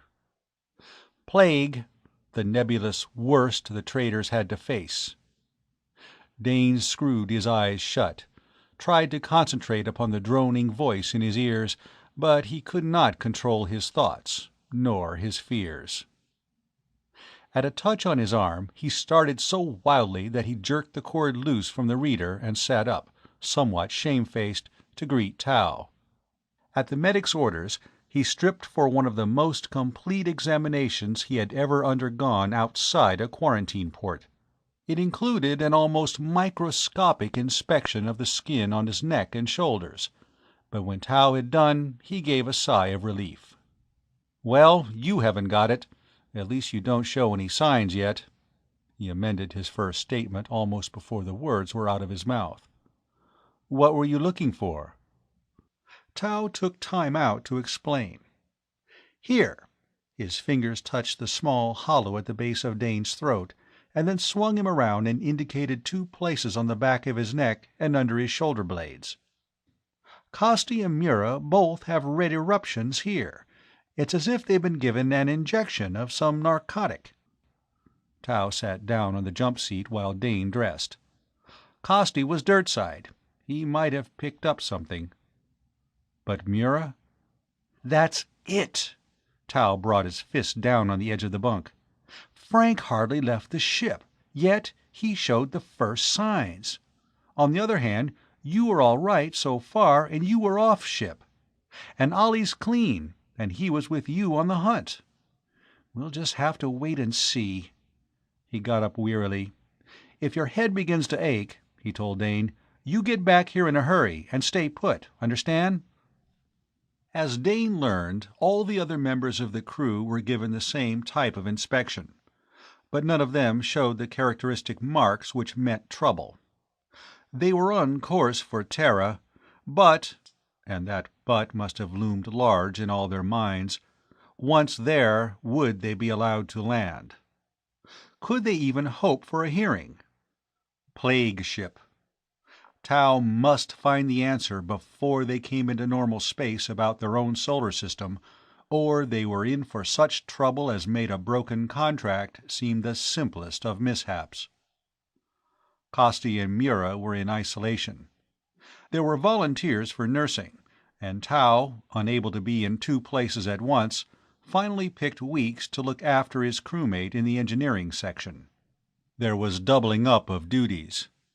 Tao could no longer share with Mura the care of the hydro garden, so Van Ryck took over, while Dane found himself in charge of the galley, and, while he did not have Mura's deft hand at disguising the monotonous concentrates to the point they resembled fresh food, after a day or two he began to experiment cautiously and produced a stew which brought some short words of appreciation from Captain Jellicoe.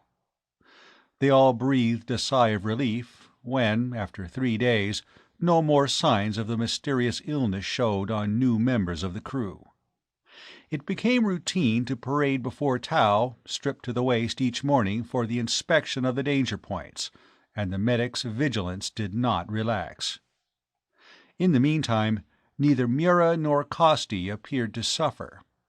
Once the initial stages of headaches and blackouts were past, the patients lapsed into a semi-conscious state, as if they were under a sedation of some type.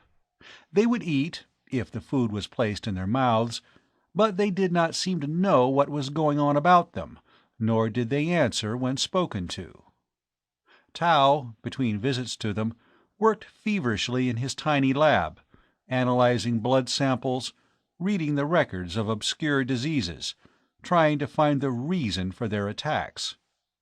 But as yet his discoveries were exactly nothing. He had come out of his quarters and sat in limp exhaustion at the mess table, while Dane placed before him a mug of stimulating calf-hag. "I don't get it." The medic addressed the tabletop rather than the amateur cook. "It's a poison of some kind. Costi went dirtside, Mura didn't. Yet Mura came down with it first.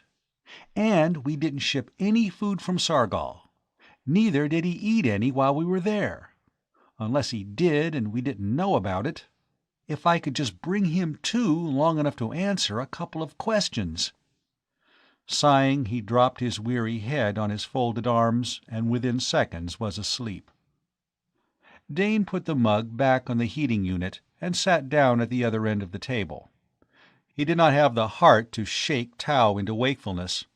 Let the poor devil get a slice of bunk time. He certainly needed it after the fatigues of the past 4 days. Van Ryck passed along the corridor on his way to the hydro, Sinbad at his heels. But in a moment the cat was back, leaping up on Dane's knee. He did not curl up, but rubbed against the young man's arm, finally reaching up with a paw to touch Dane's chin, uttering one of the soundless mews which were his bid for attention. "What's the matter, boy?" Dane fondled the cat's ears.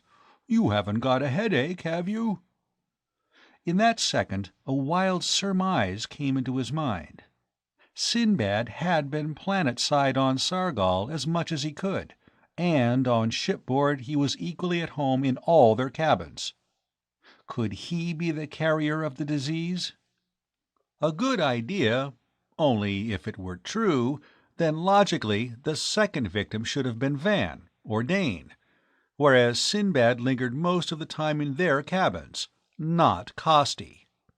The cat, as far as he knew, had never shown any particular fondness for the jetman, and certainly did not sleep in Carl's quarters. No, that point did not fit. But he would mention it to Tao. No use overlooking anything, no matter how wild. It was the sequence of victims which puzzled them all. As far as Tao had been able to discover, Mura and Costi had nothing much in common, except that they were crewmates on the same spacer. They did not bunk in the same section. Their fields of labor were totally different. They had no special food or drink tastes in common. They were not even of the same race.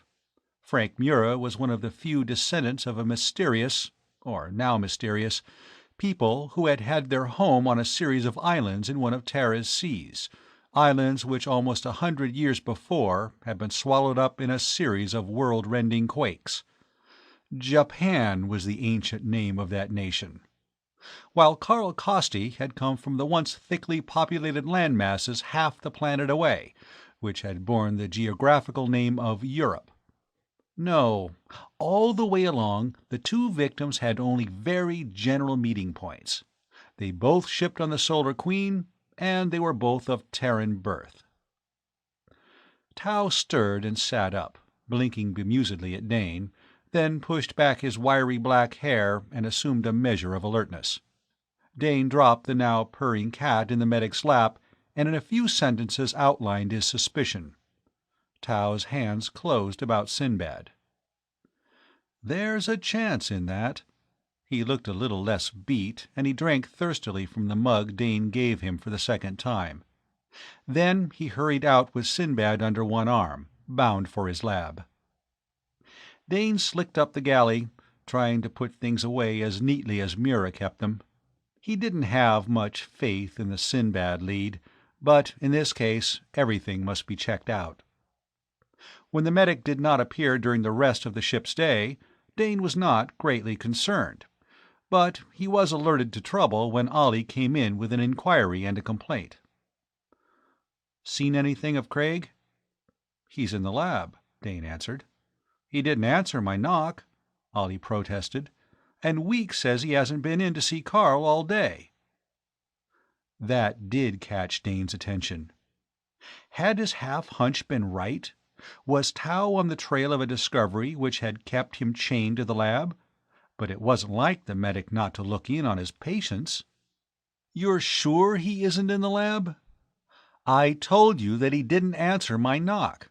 I didn't open the panel." But now Ollie was already in the corridor heading back the way he had come, with Dane on his heels, an unwelcome explanation for that silence in both their minds. And their fears were reinforced by what they heard as they approached the panel, a low moan wrung out of unbearable pain. Dane thrust the sliding door open. Tao had slipped from his stool to the floor. His hands were at his head, which rolled from side to side, as if he were trying to quiet some agony. Dane stripped down the medic's undertunic. There was no need to make a careful examination. In the hollow of Craig Tao's throat was the telltale red blotch. "Sinbad!" Dane glanced around the cabin. "Did Sinbad get past you?" he demanded of the puzzled Ollie. "No, I haven't seen him all day." Yet the cat was nowhere in the tiny cabin, and it had no concealed hiding place. To make doubly sure, Dane secured the panel before they carried Tao to his bunk. The medic had blacked out again, passed into the lethargic second stage of the malady. At least he was out of the pain, which appeared to be the worst symptom of the disease. "It must be Sinbad," Dane said as he made his report directly to Captain Jellicoe. "And yet—" "Yes, he's been staying in Van's cabin," the captain mused. "And you've handled him. He slept on your bunk. Yet you and Van are all right. I don't understand that. Anyway, to be on the safe side, we better find and isolate him before—" He didn't have to underline any words for the grim-faced men who listened.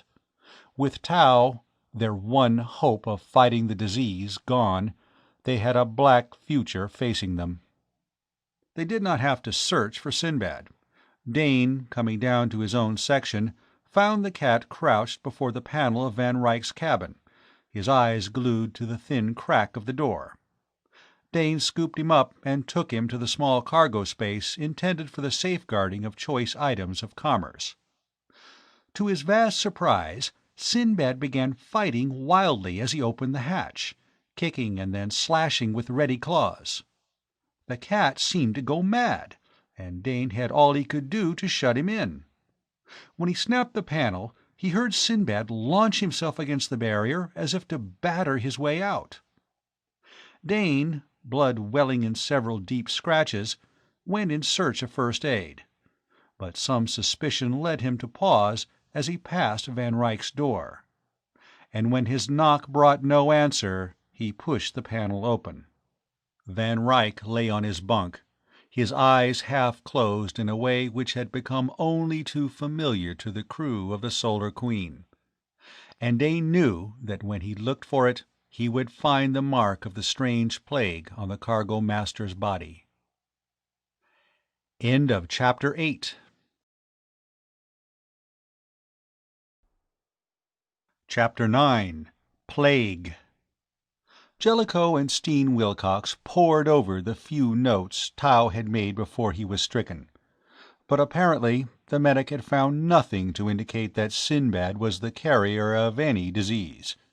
Meanwhile, the captain gave orders for the cat to be confined, a difficult task, since Sinbad crouched close to the door of the storage cabin and was ready to dart out when food was taken in for him. Once he got a good way down the corridor before Dane was able to corner and return him to keeping.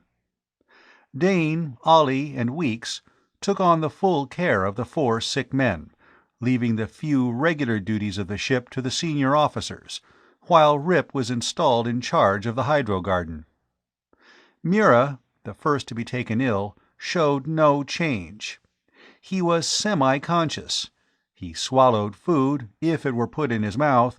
He responded to nothing around him. And Costi, Tau, and Van Ryck followed the same pattern.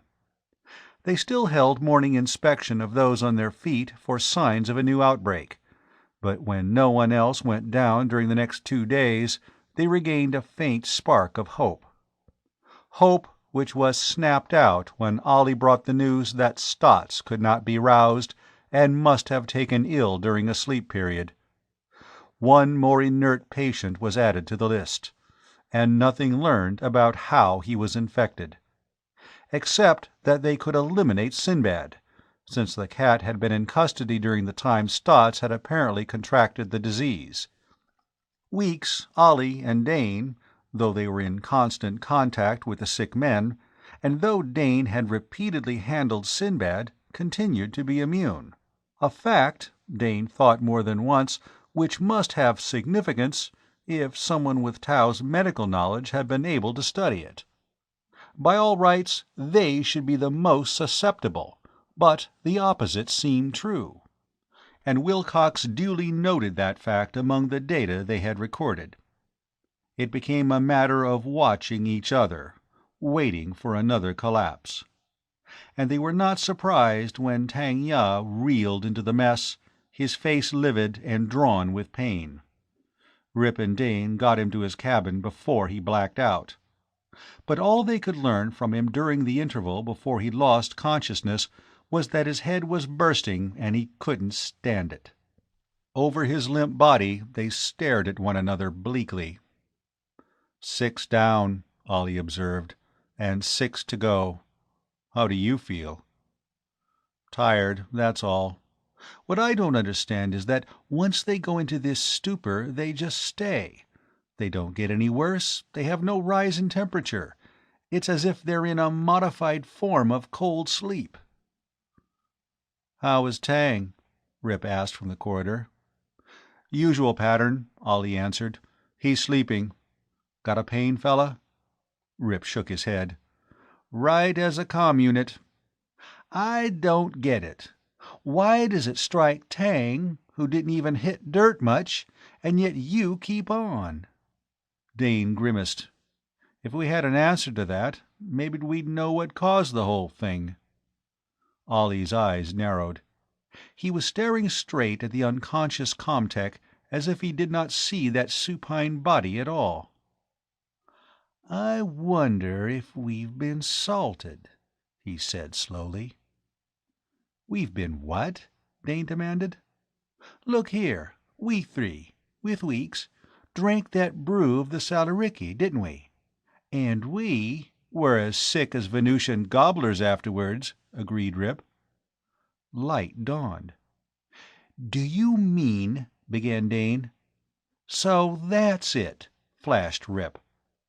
"It might just be," Ollie said. "Do you remember how the settlers on Cambline brought their Terran cattle through the first year? They fed them salt mixed with fancel grass.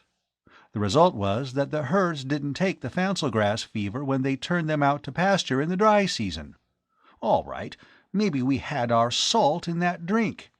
The fancel salt makes the cattle filthy sick when it's forced down their throats, but after they recover, they're immune to the fever. And nobody on Cambline buys unsalted cattle now." "It sounds logical," admitted Rip. "But how are we going to prove it?" Ollie's face was black once more. "Probably by elimination," he said morosely. "If we keep our feet and all the rest go down, that's our proof." "But we ought to be able to do something," protested Shannon. "Just how?" Ollie's slender brows arched. "Do you have a gallon of that Salaricky brew on board you can serve out? We don't know what was in it, nor are we sure that this whole idea has any value." All of them had had first aid and basic preventive medicine as part of their training, but the more advanced laboratory experimentation was beyond their knowledge and skill. Had Tau still been on his feet, perhaps he could have traced that lead and brought order out of the chaos which was closing in upon the Solar Queen. But, though they reported their suggestion to the captain, Jellicoe was powerless to do anything about it. If the four who had shared that upsetting friendship cup were immune to the doom which now overhung the ship, there was no possible way for them to discover why or how. Ship's time came to have little meaning, and they were not surprised when Steen Wilcox slipped from his seat before the computer, to be stowed away with what had become a familiar procedure. Only Jellicoe withstood the contagion apart from the younger four, taking his turn at caring for the helpless men. There was no change in their condition. They neither roused nor grew worse as the hours and then the days sped by. But each of those units of time in passing brought them nearer to greater danger. Sooner or later they must make the transition out of hyper into system space, and the jump out of warp was something not even a veteran took lightly. Rip's round face thinned while they watched. Jellicoe was still functioning, but if the captain collapsed, the whole responsibility for the snap-out would fall directly on Shannon. An infinitesimal error would condemn them to almost hopeless wandering, perhaps forever. Dane and Ollie relieved Rip of all duty but that which kept him chained in Wilcox's chair before the computers. He went over and over the data of the course the astrogator had set. And Captain Jellicoe, his eyes sunk in dark pits, checked and rechecked. When the fatal moment came, Ollie manned the engine room with Weeks at his elbow to tend the controls the acting engineer could not reach. And Dane, having seen the sick all safely stowed in crash webbing, came up to the control cabin, writing out the transfer in Tang Ya's place. Rip's voice hoarsened into a croak, calling out the data. Dane, though he had had basic theory, was completely lost before Shannon had finished the first set of coordinates. But Jellicoe replied, hands playing across the pilot's board. "Stand by for snap-out." The croak went down to the engines where Ollie now held Stoltz's post. "Engines ready." the voice came back, thinned by its journey from the Queen's interior. "Ought 59. That was Jellicoe. Dane found himself suddenly unable to watch. He shut his eyes and braced himself against the vertigo of snap-out. It came, and he whirled sickeningly through unstable space. Then he was sitting in the laced Comtech seat looking at Rip. Runnels of sweat streaked Shannon's brown face. There was a damp patch darkening the tunic between his shoulder blades, a patch which it would take both of Dane's hands to cover. For a moment he did not raise his head to look at the vision plate which would tell him whether or not they had made it. But when he did, familiar constellations made the patterns they knew. They were out, and they couldn't be too far off the course Wilcox had plotted. There was still the system run to make, but Snap-out was behind them. Rip gave a deep sigh and buried his head in his hands. With a throb of fear, Dane unhooked his safety belt and hurried over to him. When he clutched at Shannon's shoulder, the astrogator apprentice's head rolled limply. Was Rip down with the illness too? But the other muttered and opened his eyes. "Does your head ache?" Dane shook him. "Head? No." Rip's words came drowsily. "Just sleepy. So sleepy." He did not seem to be in pain, but Dane's hands were shaking as he hoisted the other out of his seat and half carried, half led him to his cabin, praying as he went that it was only fatigue and not the disease. The ship was on auto now until Jellicoe as pilot set a course. Dane got Rip down on the bunk and stripped off his tunic. The fine-drawn face of the sleeper looked wan against the foam rest, and he snuggled into the softness like a child as he turned over and curled up. But his skin was clear. It was real sleep and not the plague which had claimed him. Impulse sent Dane back to the control cabin. He was not an experienced pilot officer, but there might be some assistance he could offer the captain now that Rip was washed out, perhaps for hours. Jellicoe hunched before the smaller computer, feeding pilot tape into its slot. His face was a skull under a thin coating of skin, the bones marking it sharply at jaw, nose, and eye socket. "Shannon down?" His voice was a mere whisper of its powerful self. He did not turn his head. "He's just worn out, sir," Dane hastened to give reassurance. "The marks aren't on him." "When he comes around, tell him the coords are in," Jellicoe murmured. "See he checks the course in 10 hours. "But, sir—" Dane's protest failed as he watched the captain struggle to his feet, pulling himself up with shaking hands. As Thorson reached forward to steady the other, one of those hands tore at tunic collar, ripping loose the ceiling. There was no need for explanation. The red splotch signaled from Jellicoe's sweating throat. He kept his feet, holding out against waves of pain by sheer willpower. Then Dane got a grip on him, got him away from the computer, hoping he could keep him going until they reached Jellicoe's cabin. Somehow they made that journey, being greeted with raucous screams from the Hoobat. Furiously Dane slapped the cage, setting it to swinging, and so silencing the creature which stared at him with round malignant eyes as he got the captain to bed.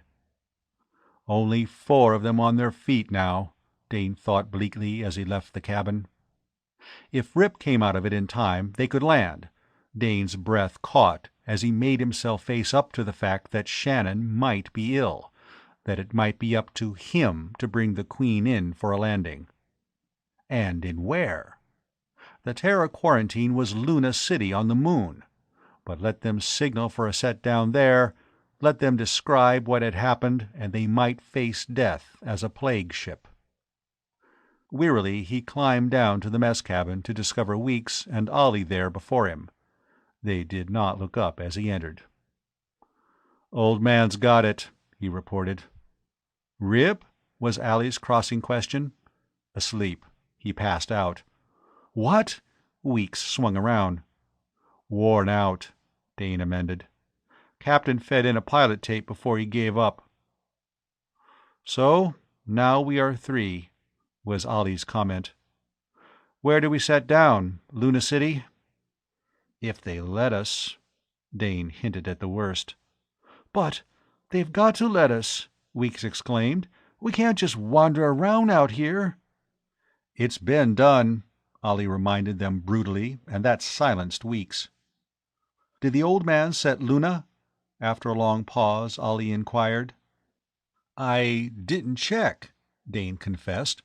"He was giving out, and I had to get him to his bunk." "It might be well to know." The engineer apprentice got up, his movements lacking much of the elastic spring which was normally his. When he climbed to control, both the others followed him.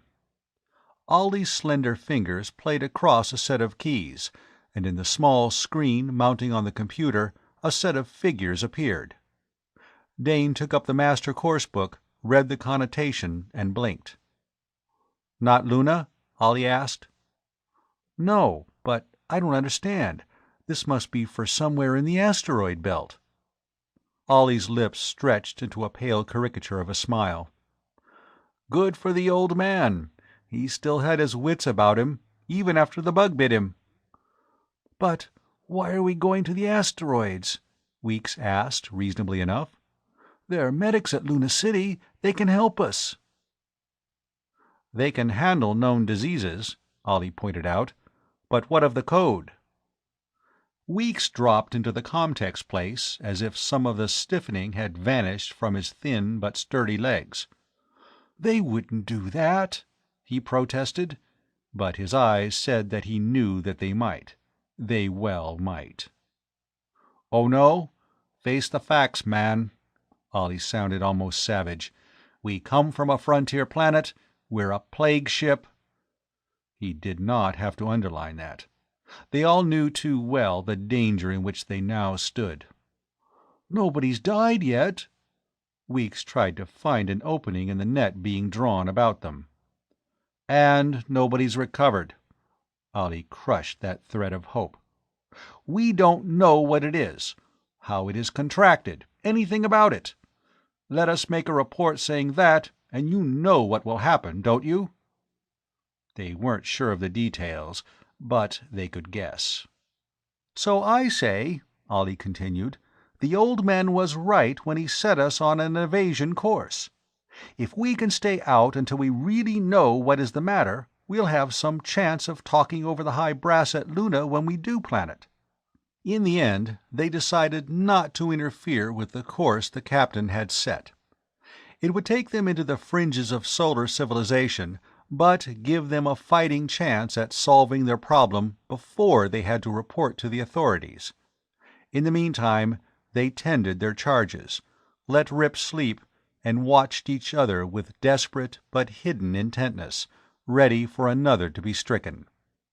However, they remained, although almost stupid with fatigue at times, reasonably healthy. Time was proving that their guess had been correct. They had been somehow inoculated against the germ or virus which had struck the ship. Rip slept for 24 hours, ship time, and then came into the mess cabin ravenously hungry, to catch up on both food and news. And he refused to join with the prevailing pessimistic view of the future. Instead, he was sure that their own immunity having been proven, they had a talking point to use with the medical officers at Luna, and he was eager to alter course directly for the quarantine station. Only the combined arguments of the other 3 made him, unwillingly, agree to a short delay. And how grateful they should be for Captain Jellicoe's foresight they learned within the next day. Ollie was at the comm unit, trying to pick up Solarian news reports. When the red alert flashed on throughout the ship, it brought the others hurrying to the control cabin. The code squeaks were magnified as Ollie switched on the receiver full strength, to be translated as he pressed a second button. "Repeat, repeat, repeat. Free Trader, Solar Queen, Terra Registry, 65724910 JK. Suspected plague ship. Took off from infected planet. Warn off. Warn off. Report such ship to Luna Station. Solar Queen from infected planet, to be warned off and reported." The same message was repeated 3 times before going off ether. The 4 in the control cabin looked at each other blankly. "But," Dane broke the silence, "how did they know? We haven't reported in." "The IZs," Ollie had the answer ready. "That IS ship must be having the same sort of trouble and reported to her company. They would include us in their report, and believe that we were infected too. Or it would be easy to convince the authorities that we were." "I wonder." Rip's eyes narrowed slits as he leaned back against the wall. "Look at the facts. The survey ship which charted Sargol, they were dirtside there about 3-4 months. Yet they give it a clean bill of health and put it up for trading rights auction. Then Cam bought those rights. He made at least 2 trips in and out before he was blasted on Limbo. No infection bothered him or survey." "But you've got to admit it hit us," Weeks protested. "Yes, and the IZ ship was able to foresee it, report us before we snapped out of hyper. Sounds almost as if they expected us to carry a plague, doesn't it?" Shannon wanted to know. "Planted?" Ollie frowned at the banks of controls. "But how? No IZ came on board. No Salaric either. Except for the cub who showed us what they thought of catnip." Rip shrugged. "How would I know how they did?" He was beginning when Dane cut in. "If they didn't know about our immunity, the Queen might stay in hyper and never come out. There wouldn't be anyone to set the snap out." "Right enough. But on the chance that somebody did keep on his feet and bring her home, they were ready with a cover. If no one raises a howl, Sargol will be written off the charts as infected. IS sits on her tail fins a year or so, and then she promotes an investigation before the board. The survey records are trotted out, no infection recorded. So they send in a patrol probe. Everything is all right. So it isn't the planet after all. It was that dirty old free trader. And she's out of the way. IS gets the Koros trade all square and legal, and we're no longer around to worry about. Need as a Salariki netcast, and right around our collective throats, my friends." "So what do we do now?" Weeks wanted to know. "We keep on the old man's course. Get lost in the asteroids until we can do some heavy thinking and see a way out. But if IS gave us this prize package, some trace of its origin is still aboard.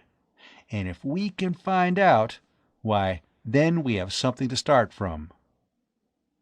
Mura went down first, and then Carl. Nothing in common. The old problem faced Dane for the 100th time. "No, but—" Ollie arose from his place at the comm unit. "I'd suggest a real search of first Frank's and then Carl's quarters. A regular turnout down to the bare walls of their cabins. Are you with me?" "Flyboy, we're ahead of you." Rip contributed, already at the door panel. "Down to the bare walls it is." End of Chapter 9.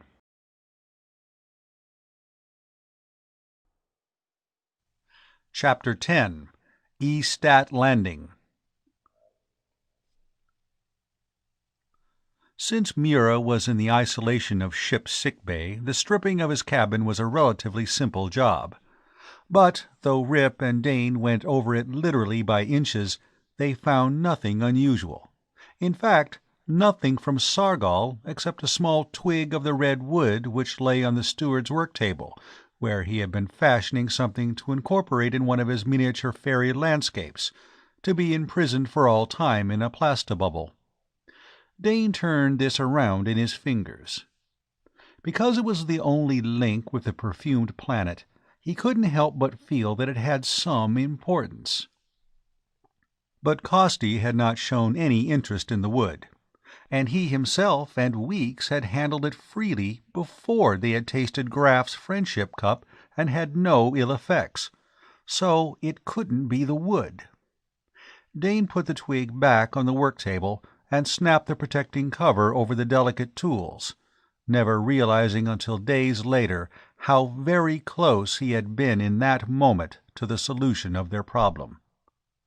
After 2 hours of shifting every one of the steward's belongings, of crawling on hands and knees about the deck, and climbing to inspect perfectly bare walls, they had found exactly nothing. Rip sat down on the end of the denuded bunk. "There's the hydro. Frank spent a lot of time in there. And the storeroom." He told the places off on his fingers. "The galley and the mess cabin." Those had been the extent of Mura's world. They could search the storeroom, the galley, and the mess cabin, but to interfere with the hydro would endanger their air supply. It was for that very reason that they now looked at each other in startled surprise. "The perfect place to plant something," Dane spoke first. Rip's teeth caught his underlip. The hydro. Something planted there could not be routed out unless they made a landing on a port field and had the whole section stripped. "Devilish." Rip's mobile lips drew tight. "But how could they do it?" Dane didn't see how it could have been done either. No one but the Queen's own crew had been on board the ship during their entire stay on Sargol, except for the young Salaric. Could that cub have brought something? But he and Mura had been with the youngster every minute that he had been in the hydro. To the best of Dane's memory, the cub had touched nothing and had been there only for a few moments. That had been before the feast also. Rip got to his feet.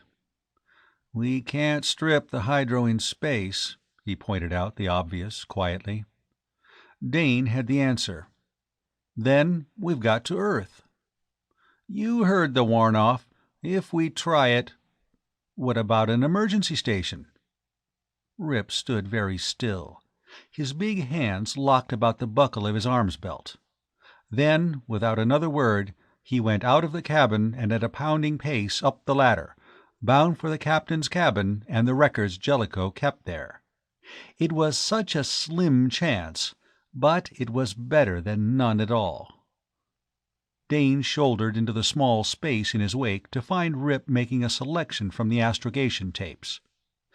There were E-stats among the asteroids, points prospectors or small traders in sudden difficulties might contact for supplies or repairs. The big companies maintained their own. The patrol had several for independence. "No patrol one." Rip managed to smile. "I haven't gone space-whirly yet," was his comment. He was feeding a tape into the reader on the captain's desk. In the cage over his head, the blue Hubats squatted, watching him intently. For the first time since Dane could remember, showing no sign of resentment by weird screams or wild spitting. "Patrol, E-stat A54, the reader squeaked. Rip hit a key and the wire clicked to the next entry. "Combine E-stat." Another punch and click. "Patrol E-stat A55. Punch click. "Intersolar." This time Rip's hand did not hit the key, and the squeak continued. "Coordinates." Rip reached for a stelo and jotted down the list of figures. "Got to compare this with our present course." "But that's an IS stat," began Dane, and then he laughed as the justice of such a move struck him. They did not dare set the Queen down at any patrol station, but a company one, which would be manned only by 2 or 3 men, and not expecting any but their own people, and IS owed them help now. "There may be trouble," he said, not that he would have any regrets if there was. If the Izies were responsible for the present plight of the Queen, he would welcome trouble, the kind which would plant his fists on some sneering Izie face. "We'll see about that when we come to it." Rip went on to the control cabin with his figures. Carefully, he punched the combination on the plotter and watched it be compared with the course Jellicoe had set before his collapse. "Good enough," he commented as the result flashed on. "We can make it without using too much fuel." "Make what?" That was Ollie up from the search of Costy's quarters. "Nothing." He gave his report of what he had found there, and then returned to the earlier question. "Make what?"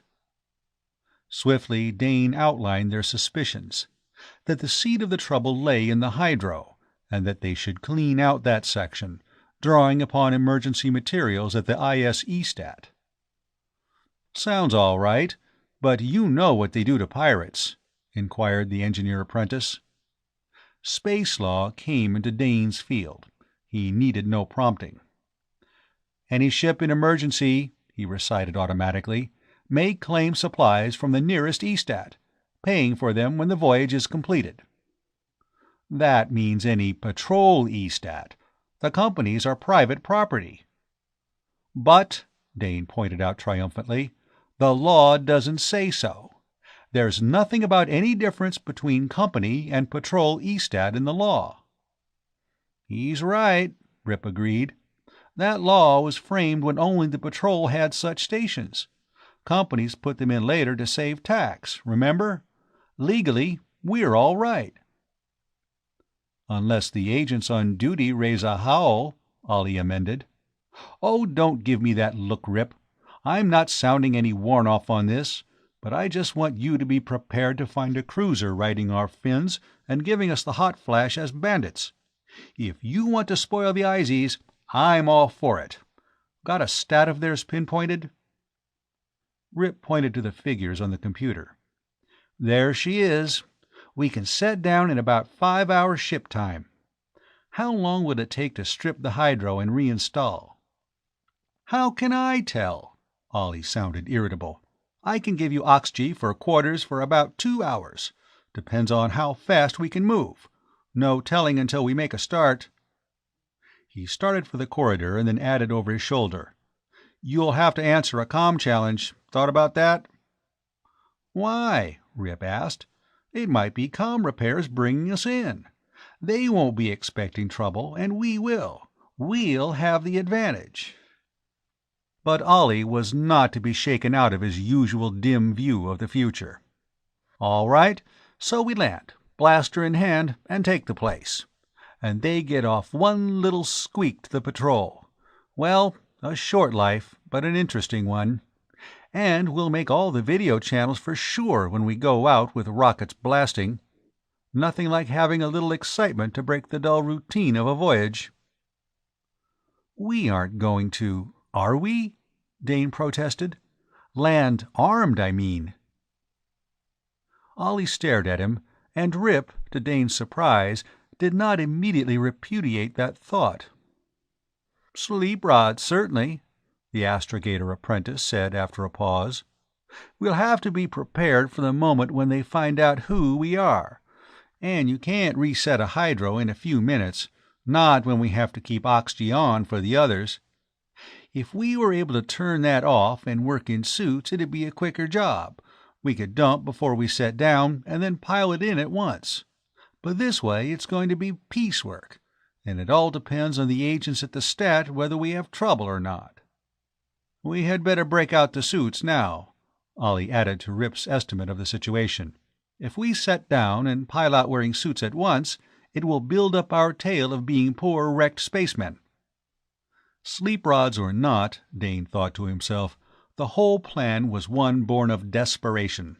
It would depend on who manned the EStat and how fast the free traders could move once the Queen touched her fins to Earth. Knock out their comms. That was Ollie continuing to plan. Do that first, and then we don't have to worry about someone calling in the patrol. Rip stretched. For the first time in hours he seemed to have returned to his usual placid self. "Good thing somebody in this spacer watches video serials. Ollie, you can brief us on all the latest tricks of the space pirates. Nothing is so wildly improbable that you can't make use of it sometime during a checkered career." He glanced over the board before he brought his hand down on a single key, set a distance apart from the other controls. "Put some local color into it," was his comment. Dane understood. Rip had turned on the distress signal at the Queen's nose. When she set down on the stat field, she would be flaming in a banner of trouble. Next to the wan deadlights, set only when a ship had no hope of ever reaching port at all, that signal was one every spacer dreaded having to flash. But it was not the deadlights. Not yet for the Queen. Working together, they brought out the spacesuits and readied them at the hatch. Then Weeks and Dane took up the task of tending their unconscious charges while Rip and Ollie prepared for landing. There was no change in the sleepers. And in Jellicoe's cabin, even Queeks appeared to be influenced by the plight of its master. For instead of greeting Dane with its normal aspect of rage, the Hoobat stayed quiescent on the floor of its cage, its top claws hooked about two of the wires, its protruding eyes staring out into the room with what seemed close to a malignant intelligence. It did not even spit as Dane passed under its abode to pour thin soup into his patient. As for Sinbad, the cat had retreated to Dane's cabin and steadily refused to leave the quarters he had chosen, resisting with tooth and claw the one time Dane had tried to take him back to Van Ryck's office and his own hammock there. Afterwards, the cargo apprentice did not try to evict him. There was comfort in seeing that plump gray body curled on the bunk he had little chance to use. His nursing duties performed for the moment, Dane ventured into the hydro. He was practiced in tending this vital heart of the ship's air supply. But outfitting a hydro was something else again. In his cadet years, he had aided in such a program at least twice as a matter of learning the basic training of the service. But then they had had unlimited supplies to draw on, and the action had taken place under no more pressure than that exerted by the instructors. Now it was going to be a far more tricky job. He went slowly down the aisle between the banks of green things. Plants from all over the galaxy, grown for their contribution to the air renewal, as well as side products such as fresh fruit and vegetables, were banked there. The sweet odor of their verdant life was strong. But how could any of the four now on duty tell what was rightfully there and what might have been brought in? And could they be sure anything had been introduced? Dane stood there, his eyes searching those lines of greens, such a mixture of greens, from the familiar shade of terrace fields to greens tinged with shades first bestowed by other suns on other worlds, looking for one which was alien enough to be noticeable. Only Mura, who knew his garden as he knew his own cabin, could have differentiated between them. They would just dump everything and trust to luck. He was suddenly aware of a slight movement in the banks, a shivering of stem, quiver of leaf. The mere fact of his passing had set some sensitive plant to register his presence. A lacy, fern-like thing was contracting its fronds into balls. He should not stay, disturbing the peace of the hydro. But it made little difference now. Within a matter of hours, all this luxuriance would be thrust out to die, and they would have to depend upon canned oxygen and algae tanks. Too bad. The hydro represented much time and labor on Mura's part, and Tau had medical plants growing there he had been observing for a long time. As Dane closed the door behind him, seeing the line of bald fern which had marked his passage, he heard a faint rustling, a sound as if a wind had swept across the green room within. The imagination, which was a trader's asset, when it was kept within bounds, suggested that the plants inside guessed. With a frown for his own sentimentality, Dane strode down the corridor and climbed to check with Rip in control. The astrogator apprentice had his own problems. To bring the Queen down on the circumscribed field of an Eastat, without a guide beam to ride in, since if they contacted the Stat, they must reveal their own comm was working and they would have to answer questions. Was the sort of test even a seasoned pilot would tense over. Yet Rip was sitting now in the captain's place, his broad hands spread out on the edge of the control board, waiting. And below in the engine room, Ollie was in Stotz's place, ready to fire and cut rockets at order. Of course, they were both several years ahead of him in service, Dane knew. But he wondered at their quick assumption of responsibility, and whether he himself could ever reach that point of self-confidence, his memory turning to the bad mistake he had made on Sargol. There was the sharp note of a warning gong, the flash of red light on the control board. They were off automatic. From here on in, it was all Rip's work. Dane strapped down at the silent comm unit and was startled a moment later when it spat words at him, translated from space code. Identify, IS-E-Stat calling spacer, identify. So compelling was that demand that Dane's fingers went to the answer key before he remembered and snatched them back, to fold his hands in his lap. Identify. The expressionless voice of the translator droned over their heads. Rip's hands were on the control board, playing the buttons there with the precision of a musician creating some symphonic masterpiece. And the Queen was alive, now quivering through her stout plates, coming into a landing. Dane watched the visa plate. The E-Stat asteroid was of a reasonable size, but in their eyes it was a bleak, torn mote of stuff swimming through vast emptiness. Identify. The drone heightened in pitch. Rip's lips were compressed. He made quick calculations. And Dane saw that, though Jellicoe was the master, Rip was fully fit to follow in the captain's boot prints. There was a sudden silence in the cabin. The demand had stopped. The agents below must now have realized that the ship with the distress signals blazing on her nose was not going to reply. Dane found he could not watch the visa plate now. Rip's hands about their task filled his whole range of sight.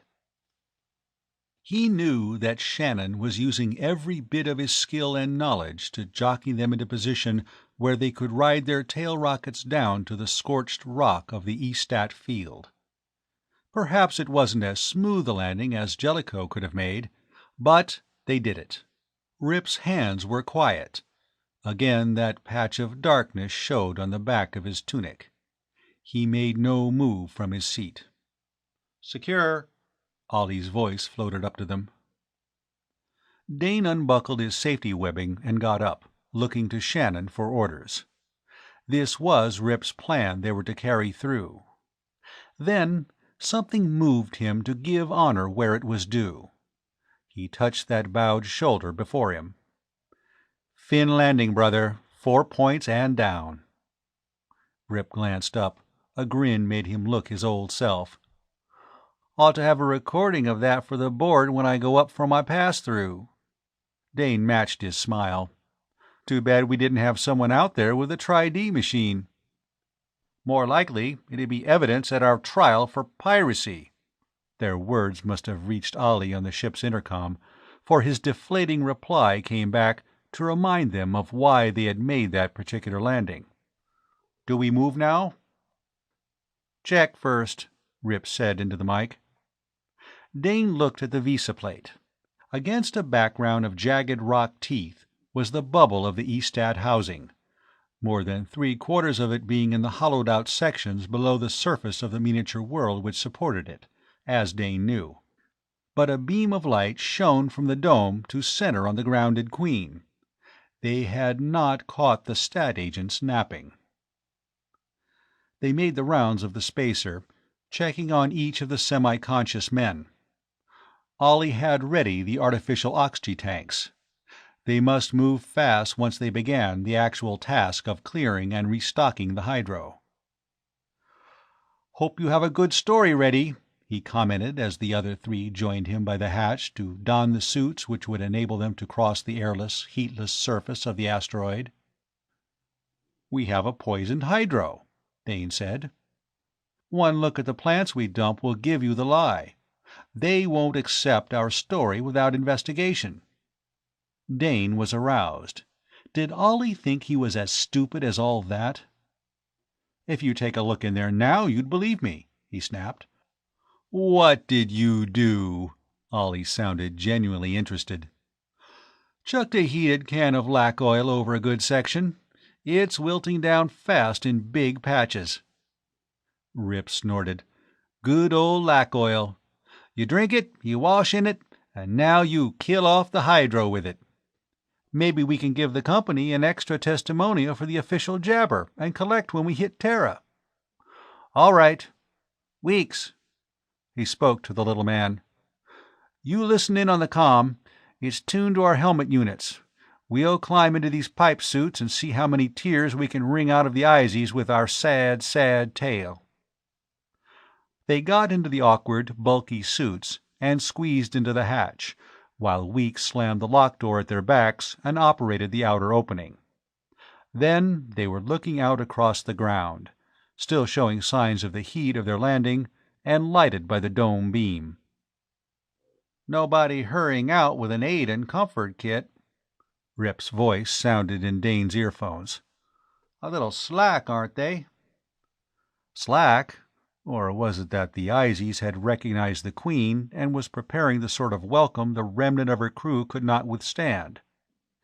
Dane, wanting very much in his heart to be elsewhere, climbed down the ladder in Rip's wake, both of them spotlighted by the immovable beam from the stat dome. End of Chapter 10. Chapter 11. Desperate Measures. Measured in distance and time, that rough walk in the ponderous suits across the broken terrain of the asteroid was a short one. Measured by the beating of his own heart, Dane thought it much too long. There was no sign of life by the airlock of the bubble, no move on the part of the men stationed there to come to their assistance. "Do you suppose we're invisible?" Ollie's disembodied voice clicked in the helmet earphones. "Maybe we'll wish we were." Dane could not forego that return. Rip was almost to the airlock door now. His massively suited arm was outstretched toward the control bar when the comm unit in all three helmets caught the same demand. "Identify!" The crisp order had enough snap to warn them that an answer was the best policy. "Shannon, AA of the Pole Star." Rip gave the required information. "We claim E-rights." But would they get them, Dane wondered. There was a click loud in his ears. The metal door was yielding to Rip's hand. At least those on the inside had taken off the lock. Dane quickened pace to join his leader. Together, the three from the Queen crowded through the locked door, saw that swing shut and seal behind them, as they stood waiting for the moment they could discard the suits and enter the dome. The odds against them could not be too high. This was a small stat. It would not house more than 4 agents at most, and they were familiar enough with the basic architecture of such stations to know just what move to make. Ollie was to go to the comm room, where he could take over if they did meet with trouble. Dane and Rip would have to handle any dissenters in the main section. But they still hoped that luck might ride their fins, and they could put over a story which would keep them out of active conflict with the Izies. The gauge on the wall registered safety, and they unfastened the protective clasps of the suits. Standing the cumbersome things against the wall as the inner door to the lock rolled back, they walked into Izie territory. As free traders, they had the advantage of being uniformly tunicked, with no company badge to betray their ship or status. So that could well be the Pole Star standing needle-slim behind them, and not the notorious Solar Queen. But each, as he passed through the inner lock, gave a hitch to his belt which brought the butt of his sleep rod closer to hand. Innocuous as that weapon was, in close quarters its effects, if only temporary, was to some purpose, and since they were prepared for trouble, they might have a slight edge over the Izies in attack. A company man, his tunic shabby and open in a negligent fashion at his thick throat, stood waiting for them. His unhelmeted head was grizzled, his coarse, tanned face with heavy jowls bristly enough to suggest he had not bothered to use smooth cream for some days.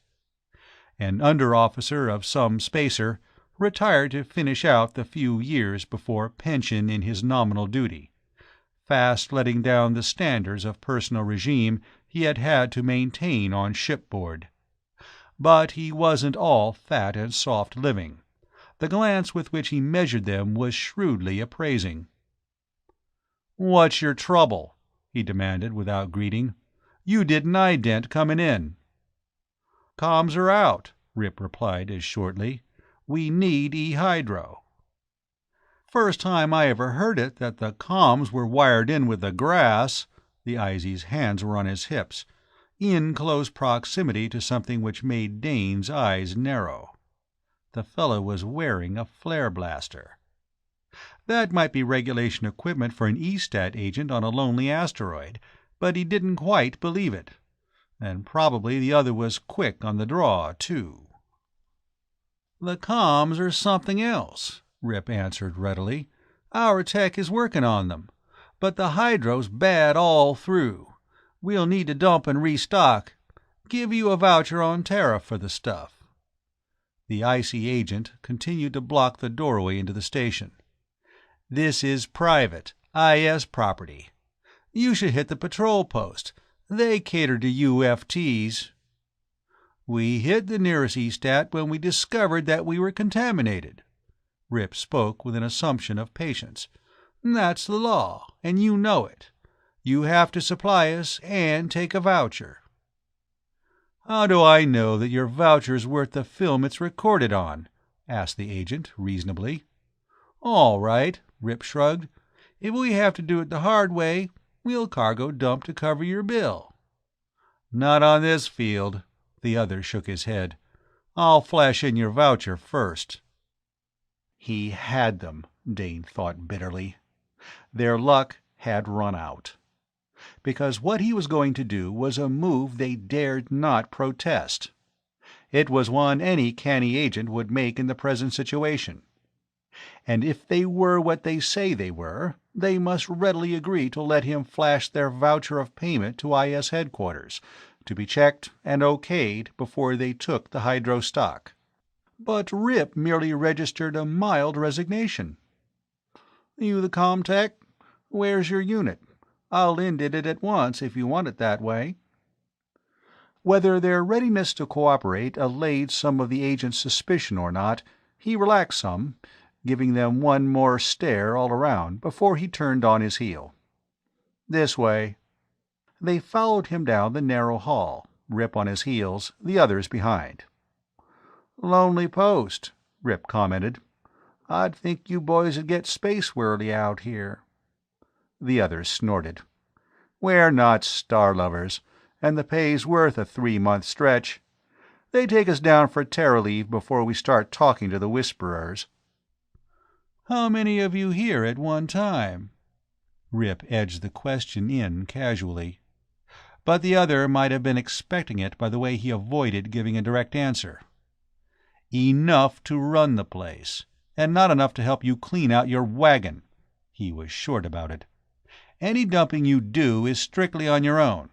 You've enough hands on a spacer that size to manage." Rip laughed. "Far be it from me to ask an Izzy to do any real work," was his counter. "We know all about you company men." But the agent did not take fire at that jib. Instead, he pushed back a panel and they were looking into comm-unit room where another man in the tunic of the IS lounged on what was by law 24-hour duty, divided into 3 watches. "These FTs want to flash a voucher request through," their guide informed the tech. The other, interested, gave them a searching once-over before he pushed a small scriber toward Rip. "It's all yours, clear ether," he reported. Ollie stood with his back to the wall, and Dane still lingered in the portal. Both of them fixed their attention on Rip's left hand. If he gave the agreed-upon signal... Their fingers were linked loosely in their belts, only an inch or so from their sleep rods. With his right hand, Rip scooped up the scribbler while the comtech half-turned to make adjustments to the controls, picking up a speaker to call the IS headquarters. Rip's left index finger snapped across his thumb to form a circle. Ollie's rod did not even leave his belt. It tilted up, and the invisible deadening stream from it centered upon the seated tech. At the same instant, Dane shot at the agent who had guided them there. The latter had time for a surprised grunt, and his hand was at his blaster as he sagged to his knees and then relaxed on the floor. The tech slumped across the callboard as if sleep had overtaken him at his post. Rip crossed the room and snapped off the switch which opened the wire for broadcasting, while Ollie, with Dane's help, quietly and effectively immobilized the IZs with their own belts. "There should be at least 3 men here." Rip waited by the door. "We have to get them all under control before we start work." However, the interior of the bubble, extending as it did on levels beneath the outer crust of the asteroid, was not an easy place to search. An enemy, warned of the invasion, could easily keep ahead of the party from the Queen, spying on them at his leisure or preparing traps for them. In the end, afraid of wasting time, they contented themselves with locking the doors of the corridor leading to the lower levels, making ready to raid the storeroom they had discovered during their search. Emergency hydro supplies consisted mainly of algae, which could be stored in tanks and hastily put to use, as the plants now in the Queen took much longer to grow, even under forcing methods. Dane volunteered to remain inside the E-Stat and assemble the necessary containers at the airlock, while the other two, having had more experience, went back to the spacer to strip the hydro and prepare to switch contents. But when Rip and Ollie left, the younger cargo apprentice began to find the bubble a haunted place. He took the sealed containers out of their storage racks, stood them on a small hand truck, and pushed them to the foot of the stairs, up which he then climbed, carrying 2 of the cylinders at a time. The swish of the air current through the narrow corridors made a constant murmur of sound, but he found himself listening for something else, for a footfall other than his own, for the betraying rasp of clothing against a wall, for even a whisper of voice. And time again he paused suddenly to listen, sure that the faintest hint of such a sound had reached his ears. He had a dozen containers lined up when the welcome signal reached him by the comm unit of his field helmet. To transfer the cylinders to the lock, get out, and then open the outer door did not take long. But as he waited, he still listened for a sound which did not come. The notice that someone besides himself was free to move about the stat. Not knowing just how many of the supply tins were needed, he worked on transferring all there were in the storage racks to the upper corridor and the lock. But he still had half a dozen left to pass through when Rip sent a message that he was coming in. Out of his pressure suit, the astrogator apprentice stepped lightly into the corridor, looking at the array of containers, and shook his head. "We don't need all those. No, leave them," he added as Dane, with a sigh, started to pick up 2 for a return trip. "There's something more important just now." He turned into the side hall which led to the comm room. Both the IS men had awakened. The comtech appeared to accept his bonds philosophically. He was quiet and flat on his back, staring pensively at the ceiling. But the other agent had made a worm's progress half across the room, and Rip had to halt in haste to prevent stepping on him. Shannon stooped and, hooking his fingers in the other's tunic, heaved him back while the helpless man favored them with some of the ripest speech, and not trade lingo, Dane had ever heard. Rip waited until the man began to run down, and then he broke in with his pleasant soft drawl. "Oh, sure, we're all that. But time runs on, Izzy, and I'd like a couple answers which may mean something to you. First, when do you expect your relief?" That set the agent off again, and his remarks, edited, were that no something something FT was going to get any something something information out of him. But it was his companion in misfortune, the comtech, who guessed the reason behind Rip's question. "Cut jets," he advised the other. "They're just being soft-hearted, I take it." He spoke over the other agent's sputtering to Rip. "That you're worried about leaving us finned down. That's it, isn't it?" Rip nodded. "In spite of what you think about us," he replied, "we're not patrol-posted outlaws." "No, you're just from a plague ship," the comtech remarked calmly, and his words struck his comrade dumb. "Solar Queen?" "You got the warrant off, then." "Who didn't? You really have plague on board?" The thought did not appear to alarm the comtech unduly. But his fellow suddenly heaved his bound body some distance away from the free traders, and his face displayed mixed emotions, most of them fearful. "We have something, probably supplied," Rip straightened. "Might pass along to your bosses that we know that. Suppose you tell me about your relief. When is it due?" "Not until after we take off on the long orbit, if you leave us like this. On the other hand," the other added coolly, "I don't see how you can do otherwise. We've still got those—" With his chin he pointed to the comm unit. "After a few alterations," Rip amended. The bulk of the comm was in a tightly sealed case which they would need a flamer to open. But he could, and did, wreak havoc with the exposed portions. The tech watching this destruction spouted at least two expressions his companion had not used, but when Rip finished, he was his unruffled self again. "Now," Rip drew his sleep rod, "a little rest, and when you wake it will be all a bad dream." He carefully beamed each man into slumber and helped Dane strip off their bonds. But before he left the room, he placed on the recorder the voucher for the supplies they had taken. The Queen was not stealing. Under the law, she still had some shadow of rights. Suited, they crossed the rough rock to the ship, and there about the fins, already frozen into brittle spikes, was a tangle of plants, the rich result of years of collecting. "Did you find anything?" Dane asked, as they rounded that mess on their way to the ladder.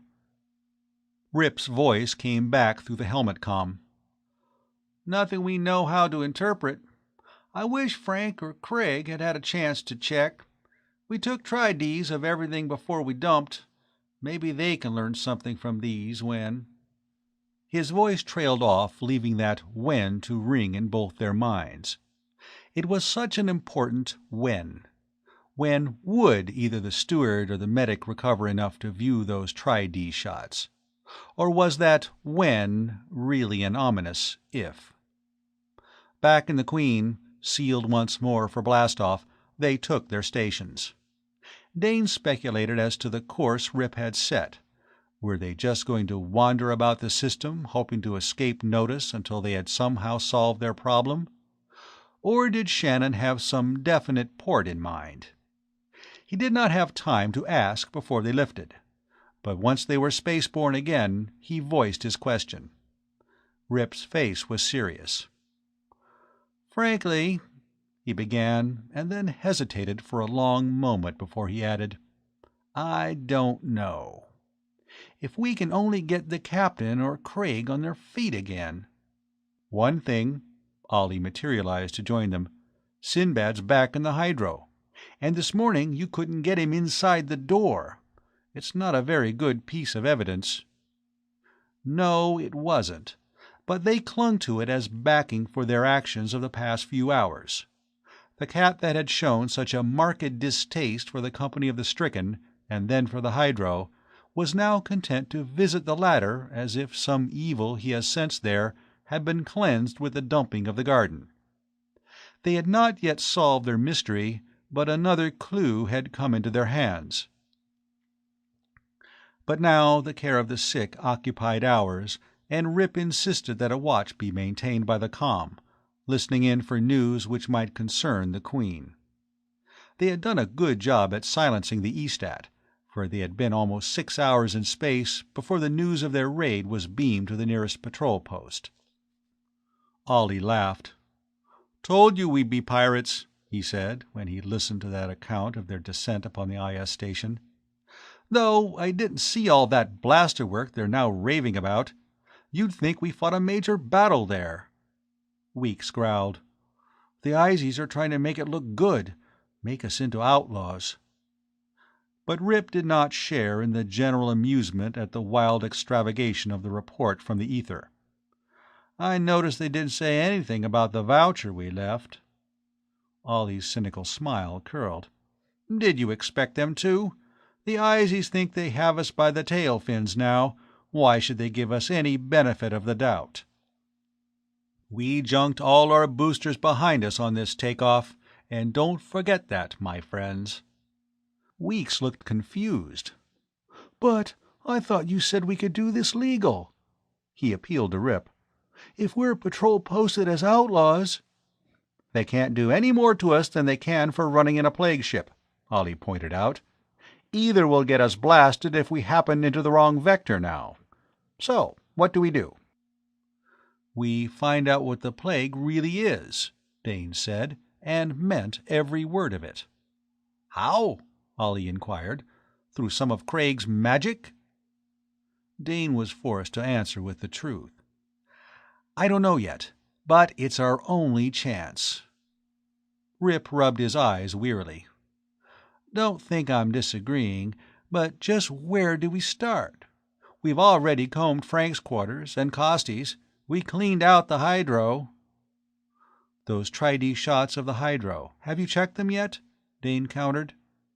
Without a word, Ollie arose and left the cabin. He came back with a microfilm roll. Fitting it into the large projector, he focused it on the wall and snapped the button. They were looking at the hydro, down the length of space so accurately recorded that it seemed they might walk straight into it. The greenery of the plants was so vivid and alive, Dane felt that he could reach out and pluck a leaf. Inch by inch he examined those ranks, looking for something which was not in order, had no right to be there. The long shot of the hydro as it had been merged into a series of sectional groupings. In silence they studied it intently, using all their field lore in an attempt to spot what each one was certain must be there somewhere. But they were all handicapped by their lack of intimate knowledge of the garden. "Wait!" Weeks's voice scaled up. "Left hand, corner, there!" His pointing hand broke and shadowed the portion he was calling to their attention.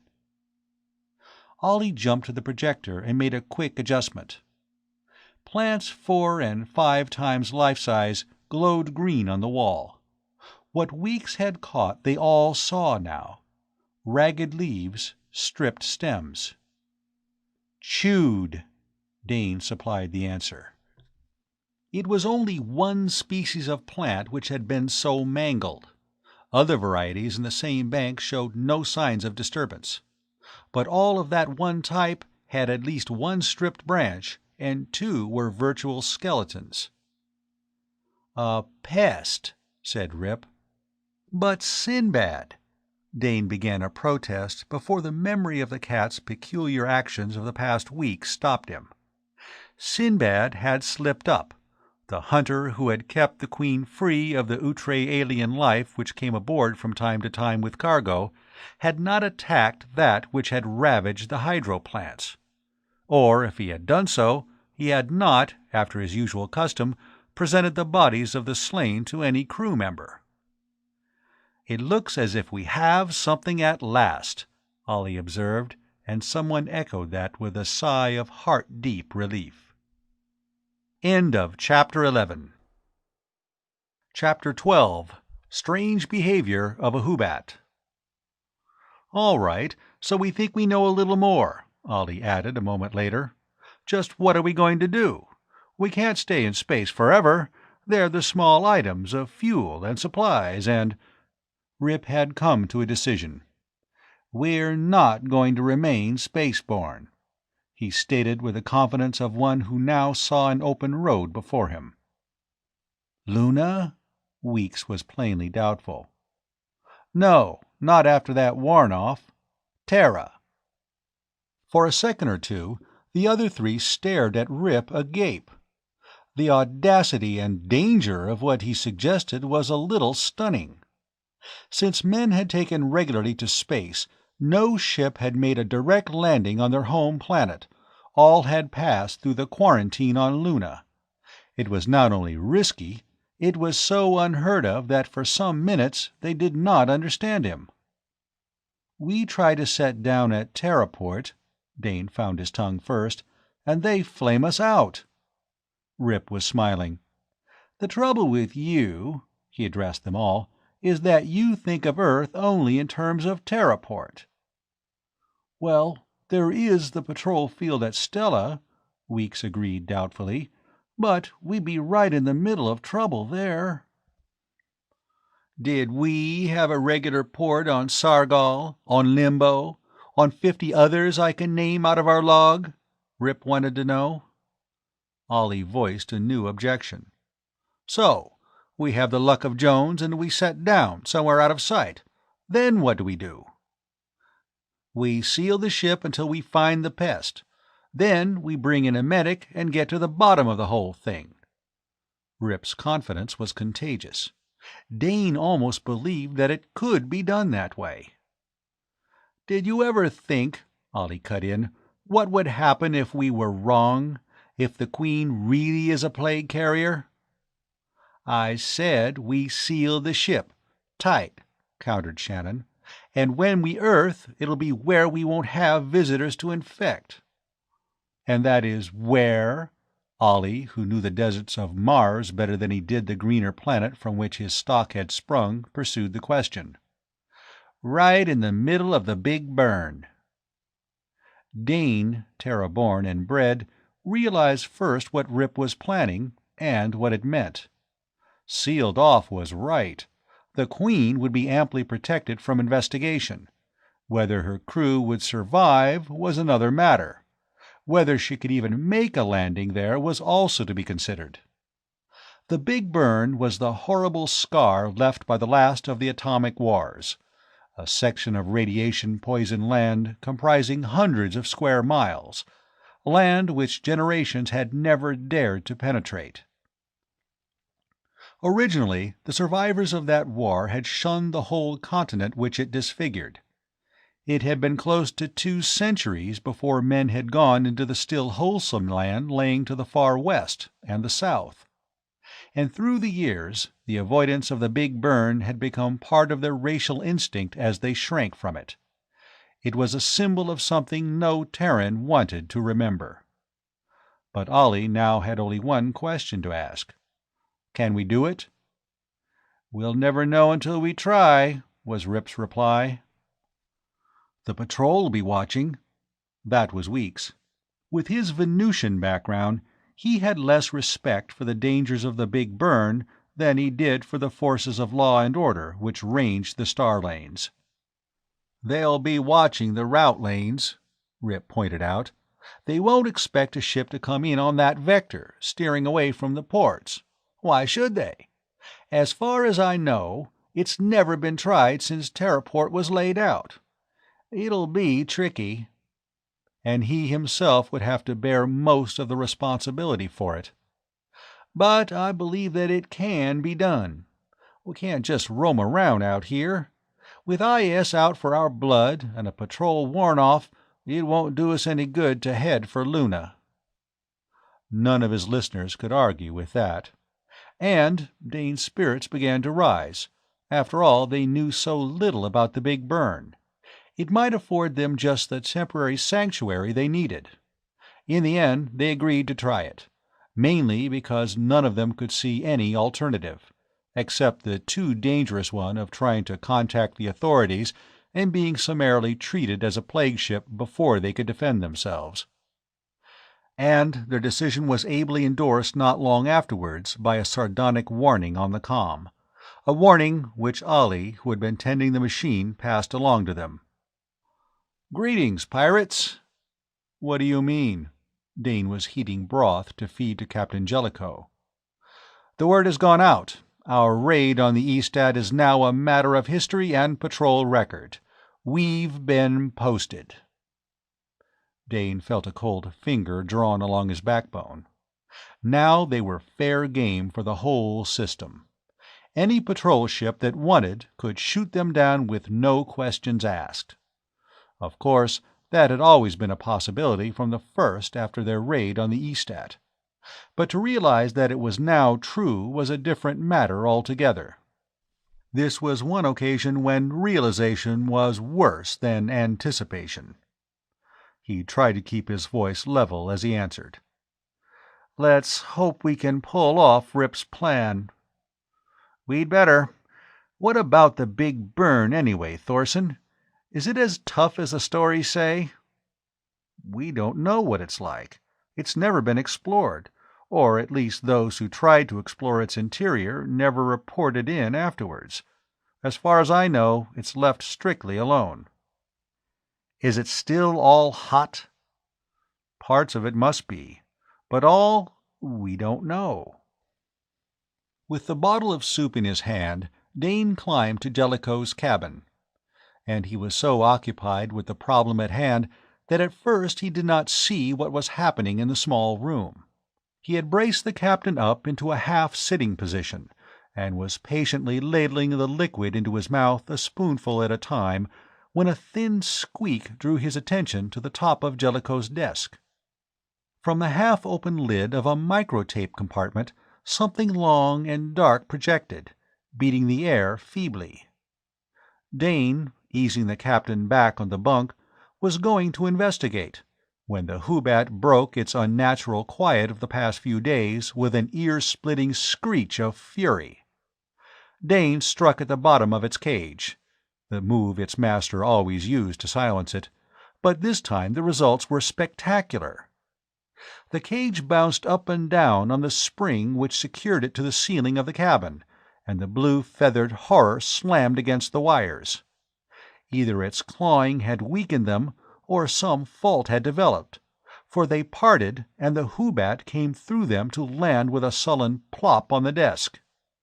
Its screams stopped as suddenly as they had begun, and it scuttled on its spider-toed legs to the microtape compartment, acting with purposeful dispatch and paying no attention to Dane. Its claws shot out, and with ease it extracted from the compartment a creature as weird as itself, one which came fighting and of which Dane could not get a very clear idea. Struggling, they battled across the surface of the desk and flopped to the floor. There the hunted broke loose from the hunter and fled with fantastic speed into the corridor. And before Dane could move, the Hoobat was after it. He gained the passage just in time to see Queeks disappear down the ladder, clinging with the aid of its pincher claws, apparently grimly determined to catch up with the thing it pursued. And Dane went after them. There was no sign of the creature, who fled on the next level. But Dane made no move to recapture the blue hunter who squatted at the foot of the ladder staring unblinkingly into space. Dane waited, afraid to disturb the Hoobat. He had not had a good look at the thing which had run from Queeks, but he knew it was something which had no business aboard the Queen. And it might be the disturbing factor they were searching for. If the Hoobat would only lead 'em to it.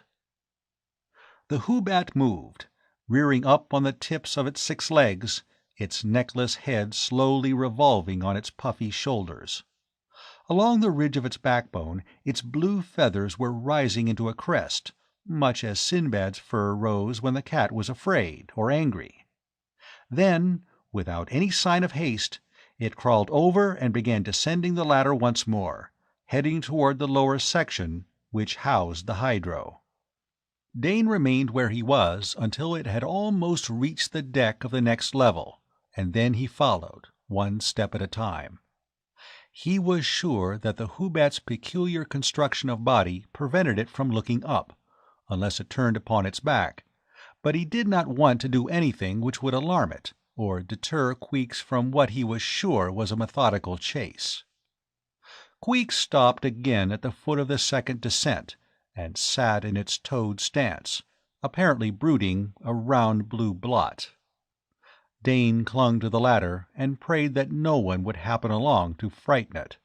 Then, just as he was beginning to wonder if it had lost contact with its prey, once more it arose, and with the same speed it had displayed in the captain's cabin, it shot along the corridor to the hydro. To Dane's knowledge, the door of the garden was not only shut, but sealed, and how either the stranger or Queeks could get through it he did not see. "What the—" Ollie clattered down the ladder to halt abruptly as Dane waved at him. "Queeks," the cargo apprentice kept his voice to a half-whisper. "It got loose and chased something out of the old man's cabin down here." "Queeks?" Ollie began, then shut his mouth, moving noiselessly up to join Dane. The short corridor ended at the hydro entrance. And Dane had been right. There they found the Hoobat, crouched at the closed panel, its claws clicking against the metal as it picked away useless at the portal which would not admit it. "Whatever it's after must be in there," Dane said softly. And the hydro, stripped of its luxuriance of plant life, occupied now by the tanks of green scum, would not afford too many hiding places. They had only to let Queeks in and keep watch. As they came up, the Hoobat flattened to the floor and shrilled its war cry, spitting at their boots and then flashing claws against the stout, metal-enforced hide. However, though it was prepared to fight them, it showed no signs of wishing to retreat, and for that Dane was thankful. He quickly pressed the release and tugged open the panel. At the first crack of its opening, Queeks turned with one of those bursts of astounding speed and clawed for admittance, its protest against the men forgotten.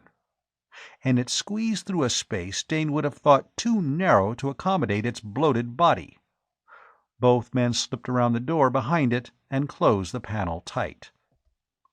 The air was not as fresh as it had been when the plants were there, and the vats which had taken the places of the banked greenery were certainly nothing to look at. Queeks humped itself into a clod of blue, immovable, halfway down the aisle. Dane tried to subdue his breathing to listen.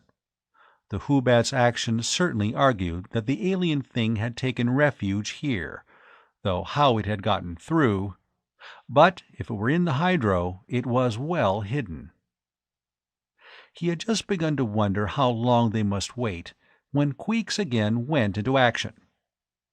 Its clawed front legs upraised, it brought the pinchers deliberately together and sawed one across the other, producing a rasping sound which was almost a vibration in the air. Back and forth moved the claws.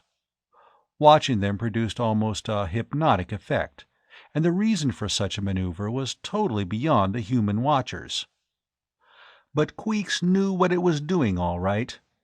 Ollie's fingers closed on Dane's arm, in a pincher grip as painful as if he had been equipped with the horny armament of the Hoobat.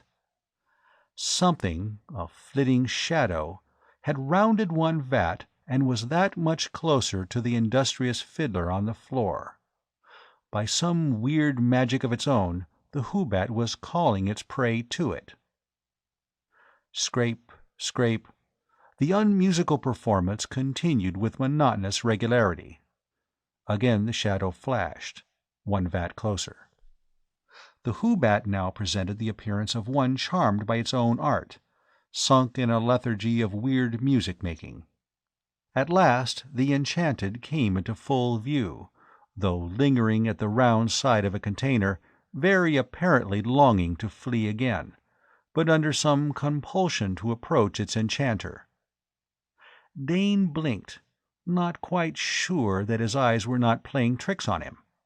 He had seen the almost transparent globe bogies of Limbo, had been fascinated by the weird and ugly pictures in Captain Jellicoe's collection of tri-D prints. But this creature was as impossible in its way as the horrific blue thing dragging it out of concealment. It walked erect on 2 threads of legs, with 4 knobby joints easily detected. A bulging abdomen sheathed in the horny substance of a beetle shell ended in a sharp point. 2 pairs of small legs, folded close to the much smaller upper portion of its body, were equipped with thorn-shack terminations. The head, which constantly turned back and forth on the armor-plated shoulders, was long and narrow, and split for half its length by a mouth above which were deep pits which must harbor eyes, though actual organs were not visible to the watching men. It was a palish gray in color, which surprised Dane a little. His memory of the few seconds he had seen it on the captain's desk had suggested that it was much darker. And erect as it was, it stood about 18 inches high. With head turning rapidly, it still hesitated by the side of the vat, so nearly the color of the metal that unless it moved it was difficult to distinguish. As far as Dane could see, the Hoobat was paying it no attention. Queeks might be lost in a happy dream, the result of its own fiddling. Nor did the rhythm of that scraping vary. The nightmare thing made the last foot in a rush of speed which reduced it to a blur, coming to a halt before the Hoobat. Its front legs whipped out to strike at its enemy. But Queeks was no longer dreaming. This was the moment the Hoobat had been awaiting. One of the sawing claws opened and closed, separating the head of the lurker from its body. And before either of the men could interfere, Queeks had dismembered the prey with dispatch. "Look there," Dane pointed. The Hoobat held close the body of the stranger, and where the ashy corpse came into contact with Queeks's blue feathered skin, it was slowly changing hue, as if some of the color of its hunter had rubbed off on it. Chameleon!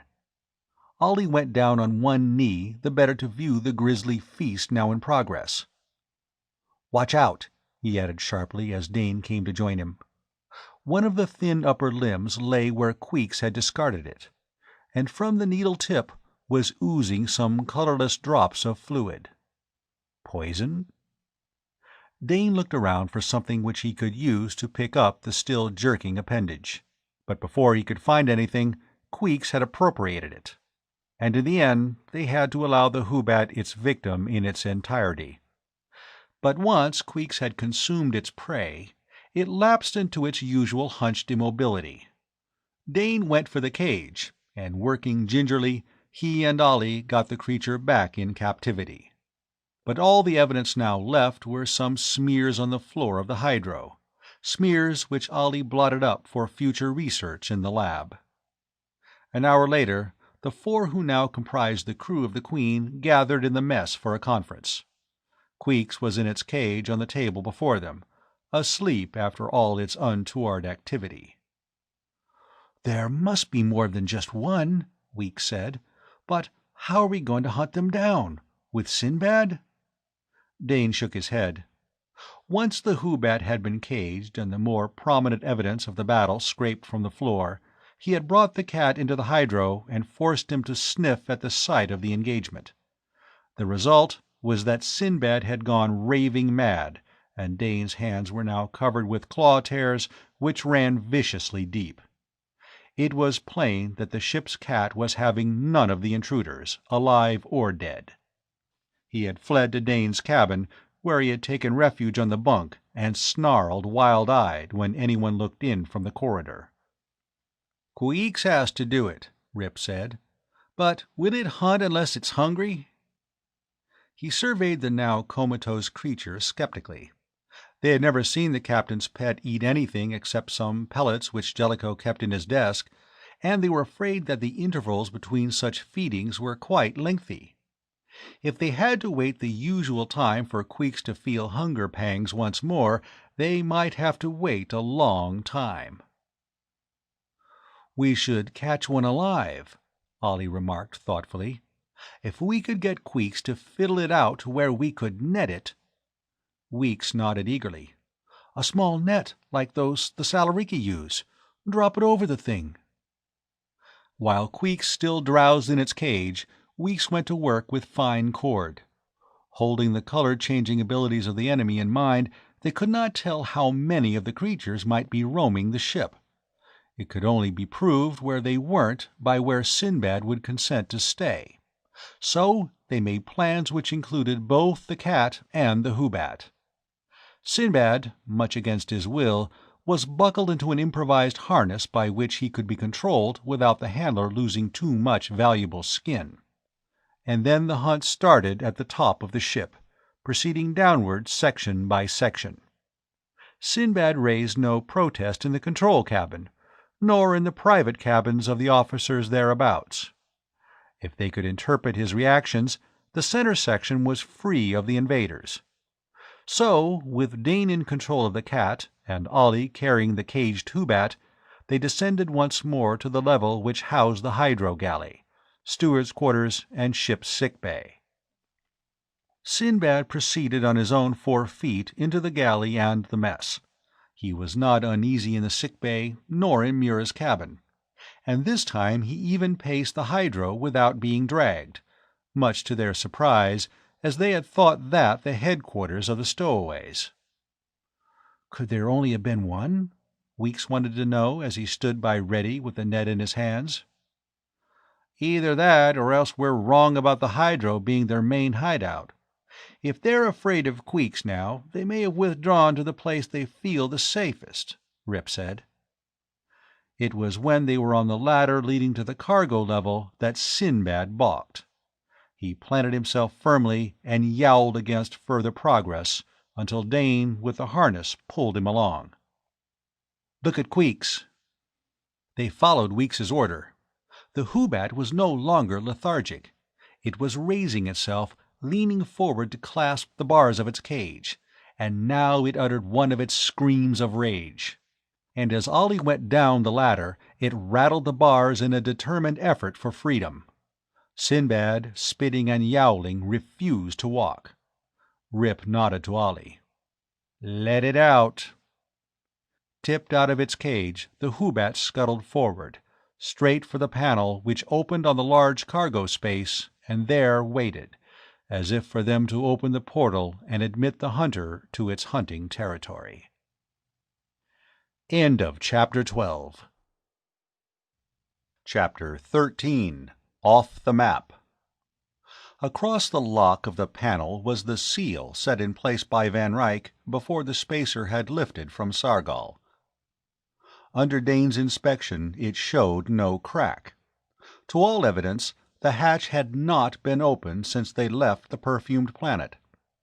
And yet the hunting Hoobat was sure that the invading pests were within. It took only a second for Dane to commit an act which, if he could not defend it later, would blacklist him out of space. He twisted off the official seal, which should remain there while the freighter was spaceborne. With Ollie's help, he shouldered aside the heavy sliding panel, and they looked into the cargo space, now filled with the red wood from Sargol. The redwood. When he saw it, Dane was struck with their stupidity.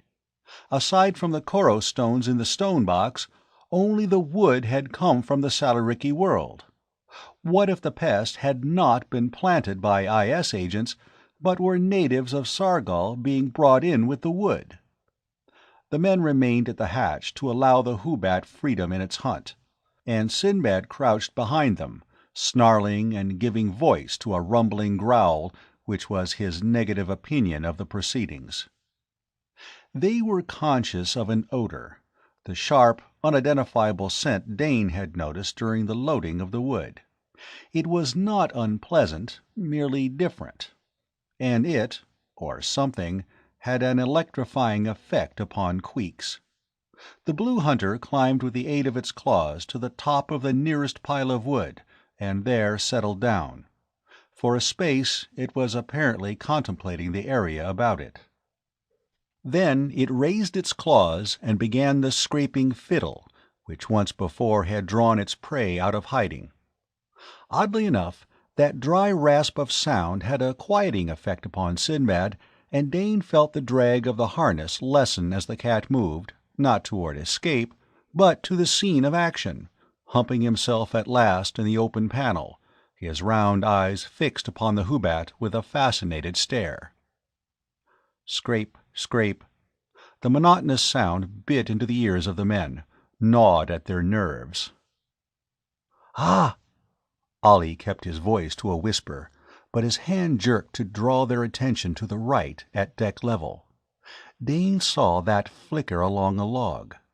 The stowaway pest was now the same brilliant color as the wood, indistinguishable until it moved, which probably explained how it had come on board.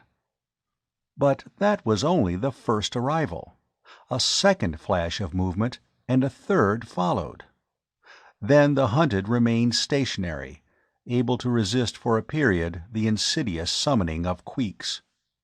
The Hubbat maintained an attitude of indifference, of being so wrapped in its music that nothing else existed. Rip whispered to Weeks, "There's one to the left, on the very end of that log. Can you net it?" The small oiler slipped the coiled mesh through his calloused hands. He edged around Ollie, keeping his eyes on the protruding bump of red upon red which was his quarry. 2, 3, 4, 5. Ollie was counting under his breath, but Dane could not see that many. He was sure of only 4, and those because he had seen them move. The things were ringing in the pile of wood where the Hubbat fiddled, and 2 had ascended the first logs toward their doom. Weeks went down on one knee, ready to cast his net, when Dane had his first inspiration. He drew his sleep rod, easing it out of its holster, set the lever on spray, and beamed it at 3 of those humps. Rip, seeing what he was doing, dropped a hand on Weeks's shoulder, holding the oiler in check. A hump moved, slid down the rounded side of the log into the narrow aisle of deck between 2 piles of wood. It lay quiet, a bright scarlet blot against the gray. Then Weeks did move, throwing his net over it and jerking the drawstring tight, at the same time pulling the captive toward him over the deck. But even as it came, the scarlet of the thing's body was fast fading to an ashy pink, and at last taking on a gray as dull as the metal on which it lay. The complete camouflage. Had they not had it enmeshed, they might have lost it altogether, so well did it now blend with the surface. The other 2 in the path of the ray had not lost their grip upon the logs, and the men could not advance to scoop them up. Not while there were others not affected, free to flee back into hiding. Weeks bound the net about the captive and looked to Rip for orders. "Deep freeze," the acting commander of the Queen said succinctly. "Let me see it get out of that." Surely the cold of the deep freeze, united to the sleep ray, would keep the creature under control until they had a chance to study it. But as Weeks passed Sinbad on his errand, the cat was so frantic to avoid him that he reared up on his hind legs, almost turning a somersault, snarling and spitting until Weeks was up the ladder to the next level. It was very evident that the ship's cat was having none of this pest. They might have been invisible and their actions non-existent as far as Queeks was concerned, for the Hubbat continued its siren concert. The Lurd became more reckless, mounting the logs to Queeks's post in sudden darts. Dane wondered how the Hubbat proposed handling 4 of the creatures at once. 4, although the other 2 which had been in the path of the ray had not moved, he now counted 4 climbing. "Stand by to ray." That was Rip. But it would have been interesting to see how Queeks was prepared to handle the 4. And though Rip had given the order to stand by, he had not ordered the ray to be used. Was he, too, interested in that? The first red projection was within a foot of the Hubbat now, and its fellows had frozen, as if to allow it the honor of battle with the feathered enemy. To all appearances, Queeks did not see it, but when it sprang with a whir of speed which would baffle a human, the Hoobat was ready, and its claws, halting their rasp, met around the wasp-thin waist of the pest, speedily cutting it in two. Only this time the Hoobat made no move to unjoint and consume the victim. Instead, it squatted in utter silence, as motionless as a 3D print. The heavy lower half of the creature rolled down the pile of logs to the deck, and there paled to the gray of its background. None of its kind appeared to be interested in its fate. The two which had been in the path of the ray continued to be humps on the wood. The others faced the Hoobat. But Rip was ready to waste no more time. "Ray them," he snapped. All three of their sleep rods sprayed the pile, catching in passing the Hoobat. Queeks's pop eyes closed, but it showed no other sign of falling under the spell of the beam. Certain that all the creatures in sight were now relatively harmless, the three approached the logs. But it was necessary to get into touching distance before they could even make out the outlines of the nightmare things, so well did their protective coloring conceal them. Wearing gloves, Ollie detached the little monsters from their holds on the wood and put them for temporary safekeeping, during a transfer to the deep freeze, into the Hoobat's cage. Queeks they decided to leave where it was for a space, to awaken and trap any survivor which had been too wary to emerge at the first siren song. As far as they could tell, the Hoobat was their only possible protection against the pest, and to leave it in the center of infection was the wisest course. Having dumped the now metal-colored catch into the freeze, they held a conference. "No plague," Weeks breathed a sigh of relief. "No proof of that yet," Ollie caught him up short. "We have to prove it past any reasonable doubt." "And how are we going to do?" Dane began when he saw what the other had brought in from Tao's stores. A lancet and the upper half of the creature Queeks had killed in the cargo hold. The needle-pointed front feet of the thing were curled up in its death throes, and it was now a dirty white shade, as if the ability to change color had been lost before it matched the cotton on which it lay. With the lancet, Ollie forced a claw away from the body. It was oozing the watery liquid which they had seen on the one in the hydro.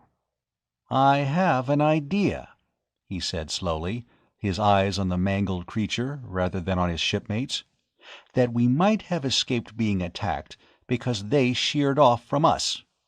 But if we were clawed, we might take it too. Remember those marks on the throats and backs of the rest?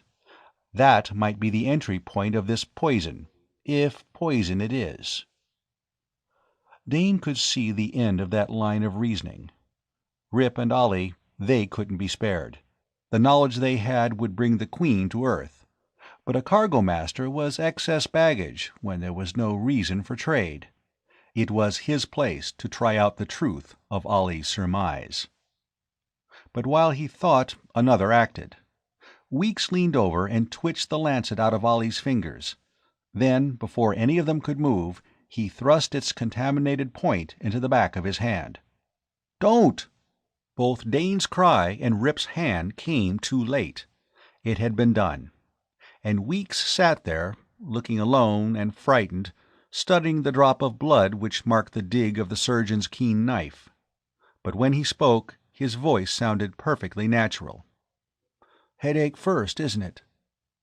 Only Ollie was outwardly unaffected by what the little man had just done. "Just be sure you have a real one," he warned with what Dane privately considered real callousness. Weeks nodded. "Don't let my imagination work," he answered shrewdly. "I know. It has to be real. How long do you suppose?" "We don't know." Rip sounded tired, beaten. "Meanwhile," he got to his feet, "we'd better set a course home." "Home," Weeks repeated. To him, Terra was not his own home. He had been born in the polar swamps of Venus. But to all Solarians, no matter which planet had nurtured them, Terra was home. "You," Rip's big hand fell gently on the little oiler's shoulder, "stay here with Thorson."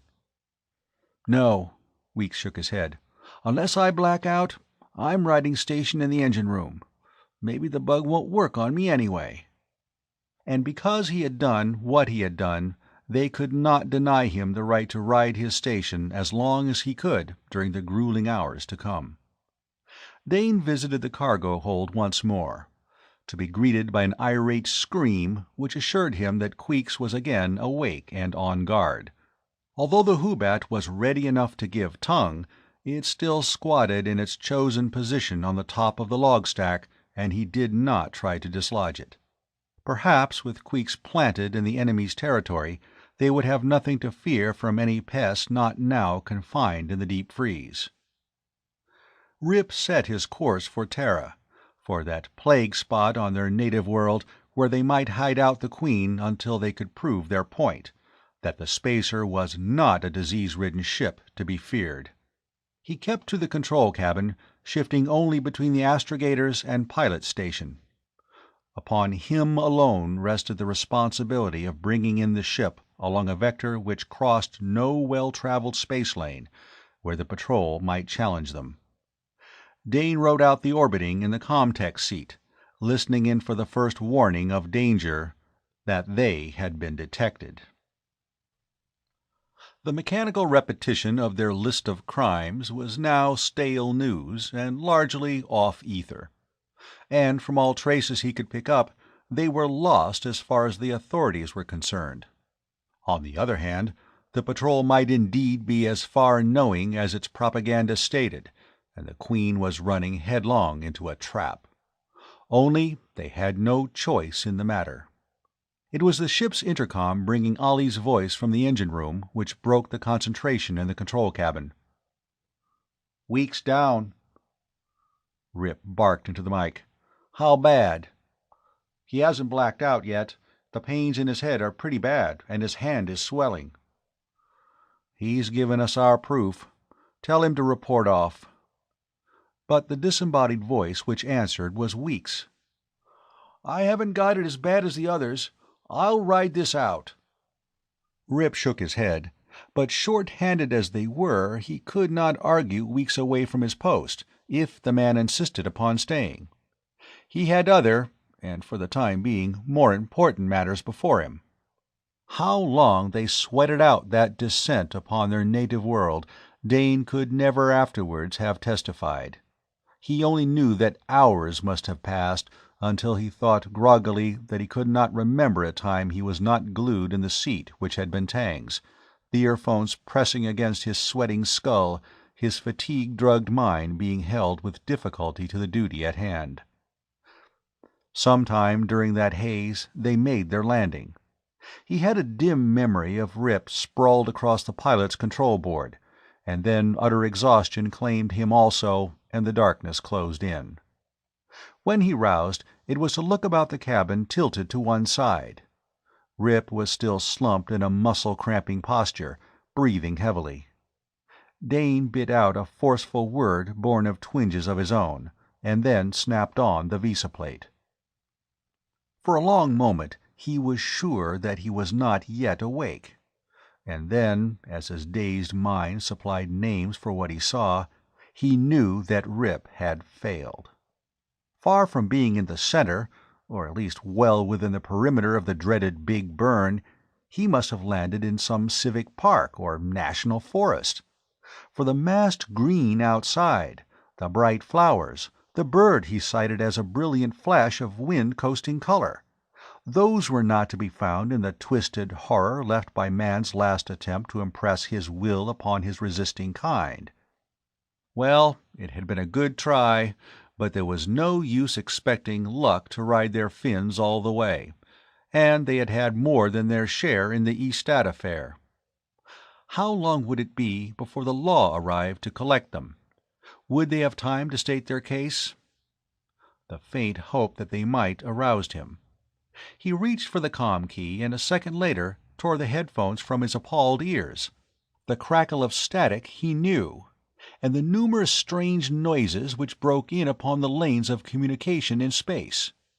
But this solid, paralyzing roar was something totally new and frightening. And because it was new, and he could not account for it, he turned back to regard the scene and the viewer with a more critical eye. The foliage which grew in riotous profusion was green right enough, and Terra green into the bargain. There was no mistaking that. But Dane caught at the edge of the comm unit for support. But what was that liver-red blossom which had just reached out to engulf a small flying thing? Feverishly he tried to remember the little natural history he knew. Sure that what he had just witnessed was unnatural, un-Terran, and to be suspect. He started the spy lens on its slow revolution in the Queen's nose to get a full picture of their immediate surroundings. It was tilted at an angle. Apparently they had not made a fin-point landing this time, and sometimes it merely reflected slices of sky. But when it swept earthward, he saw enough to make him believe that wherever the spacer had set down, it was not on the Terra he knew. Subconsciously, he had expected the Big Burn to be barren land, curdled rock with rivers of frozen quartz, substances boiled up through the crust of the planet by the action of the atomic explosives. That was the way it had been on Limbo, on the other burned-off worlds they had discovered, where those who had preceded mankind into the galaxy, the mysterious, long-vanished Forerunners, had fought their grim and totally annihilating wars. But it would seem that the Big Burn was altogether different. At least here it was. There was no rock sterile of life outside. In fact, there would appear to be too much life. What Dane could sight in his limited field of vision was a teeming jungle. And the thrill of that discovery almost made him forget their present circumstances. He was still staring bemused at the screen when Rip muttered, turned his head on his folded arms, and opened his sunken eyes. "Did we make it?" he asked dully.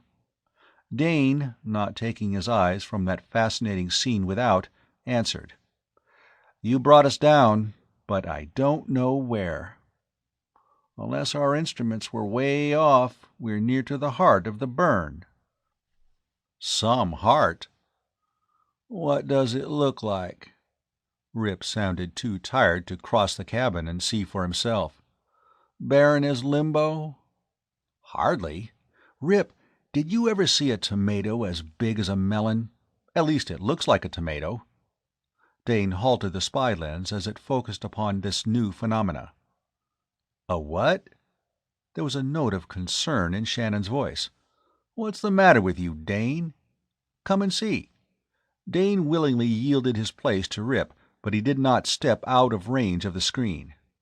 Surely that did have the likeness to a good, old-fashioned earth-side tomato, but it was melon-size, and it hung from a bush which was close to a 10-foot tree. Rip stumbled across to drop into the Comtech's place, but his expression of worry changed to one of simple astonishment as he saw that picture. "Where are we?" "You name it." Dane had had longer to adjust, the excitement of an explorer sighting virgin territory working in his veins, banishing fatigue. "It must be the Big Burn." "But—" Rip shook his head slowly, as if with that gesture to deny the evidence before his eyes. "That country's all bare rock. I've seen pictures." "Of the outer rim," Dane corrected, having already solved that problem for himself. "This must be farther in than any survey ship ever came. Great Spirit of outer space, what has happened here?" Rip had enough technical training to know how to get part of the answer. He leaned halfway across the comm and was able to flick down a lever with the very tip of his longest finger. Instantly the cabin was filled with a clicking so loud as to make an almost continuous drone of sound. Dane knew that danger signal. He didn't need Rip's words to underline it for him. "That's what's happened. This country is pile hot out there." End of chapter 13.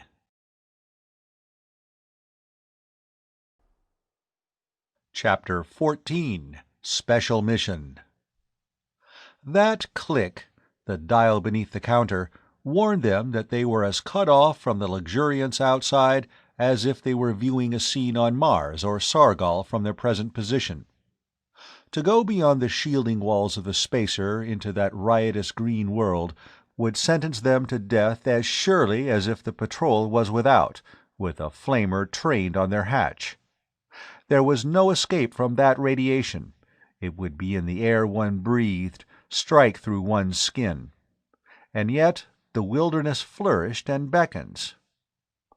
Mutations, Rip mused. Space, Tao'd go wild if he could see it.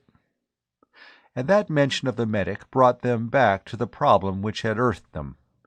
Dane leaned back against the slanting wall of the cabin. We have to have a medic. Rip nodded without looking away from the screen. "Can one of the flitters be shielded?" the cargo apprentice persisted. "That's a thought. Ollie should know." Rip reached for the intercom mic. "Engines." "So you are alive." Ollie's voice had a bite in it. "About time you're contacting. Where are we? Besides being lopsided from a recruit's scrambled set-down, I mean." "In the Big Burn. Come topside. Wait, how's Weeks?" "He has a devil's own headache, but he hasn't blacked out yet. Looks like his immunity holds in part. I've sent him bunkside for a while with a couple of pain pills. So we've made it." He must have left to join them, for when Rip answered, "After a fashion," into the mic, there was no reply. And the clang of his bootplates on the ladder heralded his arrival at their post. There was an interval for him to view the outer world and accept the verdict of the counter, and then Rip voiced Dane's question. "Can we shield one of the flitters well enough to cross that? I can't take the Queen up and earth her again." "I know you can't," the acting engineer cut in. "Maybe you could get her off-world, but you'll come close to blasting out when you try for another landing. Fuel doesn't go on forever, though some of you space jockeys seem to think it does. The flitter? Well, we've some spare rocket linings, but it's going to be a job and a half to get those beaten out and reassembled. And, frankly, the space whirly one who flies her had better be suited and praying loudly when he takes off. We can always try." He was frowning, already busied with the problem which was one for his department.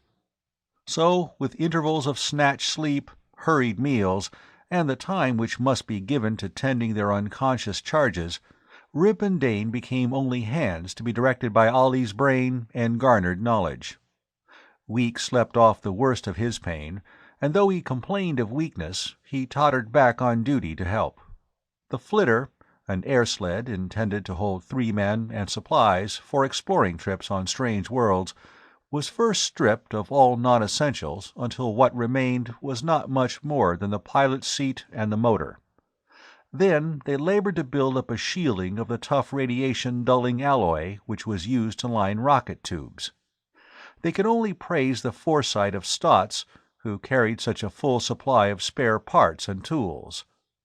It was a task over which they often despaired, and Ollie improvised frantically, performing weird adjustments of engineering structure. He was still unsatisfied when they had done. "She'll fly," he admitted, "and she's the best we can do. But it'll depend a lot on how far she has to go over hot country. Which way do we head her?" Rip had been busy with a map of Terra, a small thing he had discovered in one of the travel recordings carried for crew entertainment. "The Big Burn covers 3/4 of this continent. There's no use going north. The devastated area extends into the Arctic regions. I'd say west. There's some fringe settlements on the seacoast, and we need to contact a frontier territory. Now, do we have it straight? I take the flitter, get a medic, and bring him back?" Dane cut in at that point. "Correct course. You stay here. If the Queen has to lift, you're the only one who can take her off-world. And that's the same for Ollie. I can't ride out a blast-off in either the pilot's or the engineer's seat. and Weeks is on the sick list, so I'm elected to do the medic hunting." They were forced to agree to that.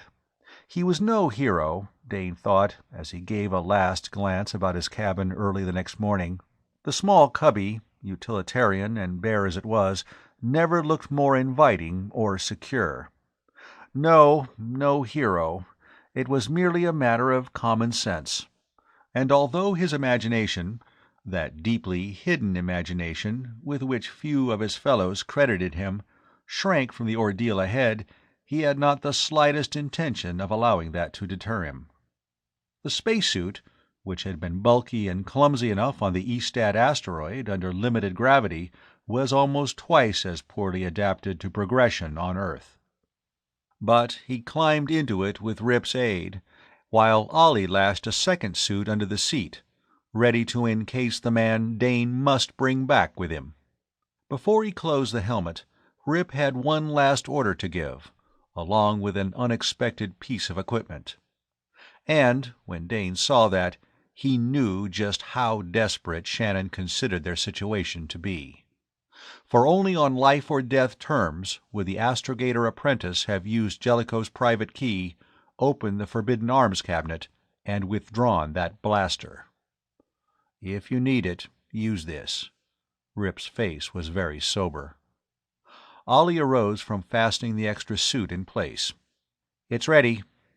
He came back into the corridor, and Dane clanked out in his place, settling himself behind the controls. When they saw him there, the inner hatch closed, and he was alone in the bay. With tantalizing slowness, the outer wall of the spacer slid back. His hands blundering with the metallic claws of the gloves, Dane buckled two safety belts about him. Then the skeleton flitter moved to the left, out into the glare of the early day, a light too bright, even through the shielded viewplates of his helmet. For some dangerous moments, the machine creaked out and down on the landing cranes, the warning counter on its control panel going into a mad whirl of color as it tried to record the radiation. There came a jar as it touched the scorched earth at the foot of the Queen's fins. Dane pressed the release and watched the lines whip up and the hatch above snap shut. Then he opened the controls. He used too much energy and shot into the air, tearing a wide gap through what was luckily a thin screen of the matted foliage, before he gained complete mastery. Then he was able to level out and bore westward, the rising sun at his back, the sea of deadly green beneath him, and somewhere far ahead the faint promise of clean, radiation-free land holding the help they needed. Mile after mile of the green jungle swept under the flitter, and the flash of the counter's light continued to record a land unfit for mankind. Even with the equipment used on distant worlds to protect what spacemen had come to recognize as a reasonably tough human frame, no ground force could hope to explore that wilderness in person. And, flying above it, as well insulated as he was, Dane knew that he could be dangerously exposed. If the contaminated territory extended more than 1,000 miles, his danger was no longer problematical. It was an established fact. He had only the vague directions from the scrap of map Rip had uncovered. To the west, he had no idea how far away, there stretched a length of coastline, far enough from the radiation-blasted area to allow small settlements. For generations, the population of Terra, decimated by the atomic wars, and then drained by first system and then galactic exploration and colonization, had been decreasing. But within the past 100 years it was again on the upswing. Men retiring from space were returning to their native planet to live out their remaining years. The descendants of far-flung colonists, coming home on visits, found the sparsely populated mother world appealed to some basic instinct so that they remained. And now the settlements of mankind were on the march, spreading out from the well-established sections which had not been blighted by ancient wars. It was mid-afternoon when Dane noted that the green carpet beneath the flitter was displaying holes, that small breaks in the vegetation became sizable stretches of rocky waste. He kept one eye on the counter, and what, when he left the spacer, had been an almost steady beam of warning light was now a well-defined succession of blinks. The land below was cooling off. Perhaps he had passed the worst of the journey. But in that passing, how much had he and the flitter become contaminated? Ollie had devised a method of protection for the empty suit the medic would wear. Had that held? There were an alarming number of dark ifs in the immediate future. The mutant growths were now only thin patches of stunted and yellowish green. Had man penetrated only this far into the burn, the knowledge of what lay beyond would be totally false. This effect of dreary waste might well discourage exploration. Now the blink of the counter was deliberate, with whole seconds of pause between the flashes. Cooling off? It was getting cold fast. He wished that he had a comm unit. Because of the interference in the burn, he had left it behind, but with one he might be able now to locate some settlement. All that remained was to find the seashore, and with it as a guide, flit south towards the center of modern civilization. He'd laid no plans of action. This whole exploit must depend on improvisation. And as a free trader, spur-of-the-moment action was a necessary way of life. On the frontier rim of the galaxy, where the independent spacers traced the star trails, fast thinking and the ability to change plans on an instant were as important as skill in aiming a blaster. And it was very often proven that the tongue, and the brain behind it, were more deadly than a flamer. The sun was in Dane's face now, and he caught sight of patches of uncontaminated earth with honest vegetation, in place of the hot jungle now miles behind. That night he camped out on the edge of rough pasturage, where the counter no longer flashed its warning, and he was able to shed the suit and sleep under the stars with the fresh air of early summer against his cheek, and the smell of honest growing things replacing the dry scent of the spacer and the languorous perfumes of Sargol. He lay on his back, flat against the earth of which he was truly a part, staring up into the dark, inverted bowl of the heavens. It was so hard to connect those distant points of icy light making the well-remembered patterns overhead with the sun's whose rays had added to the brown stain on his skin. Sargol's sun, the one which gave such limited light to dead Limbo, the sun under which Naxos, his first galactic port, grew its food. He could not pick them out. He was not even sure that any could be sighted from Terra. Strange suns, red, orange, blue-green, white, yet here all looked alike, points of glitter. Tomorrow at dawn he must go on. He turned his head away from the sky, and grass, green Terran grass, was soft beneath his cheek. Yet, unless he was successful tomorrow or the next day, he might never have the right to feel that grass again. Resolutely, Dane willed that thought out of his mind, tried to fix upon something more lulling, which would bring with it the sleep he must have before he went on. And in the end he did sleep, deeply, dreamlessly, as if the touch of Terra's soil was in itself the sedative his tautly strung nerves needed. It was before sunrise that he awoke, stiff and chilled. The dryness of the pre-dawn gave partial light, and somewhere a bird was twittering. There had been birds, or things whose far-off ancestors had been birds, in the hot forest. Did they also sing to greet the dawn? Dane went over the flitter with his small counter, and was relieved to find that they had done a good job of shielding under Ollie's supervision.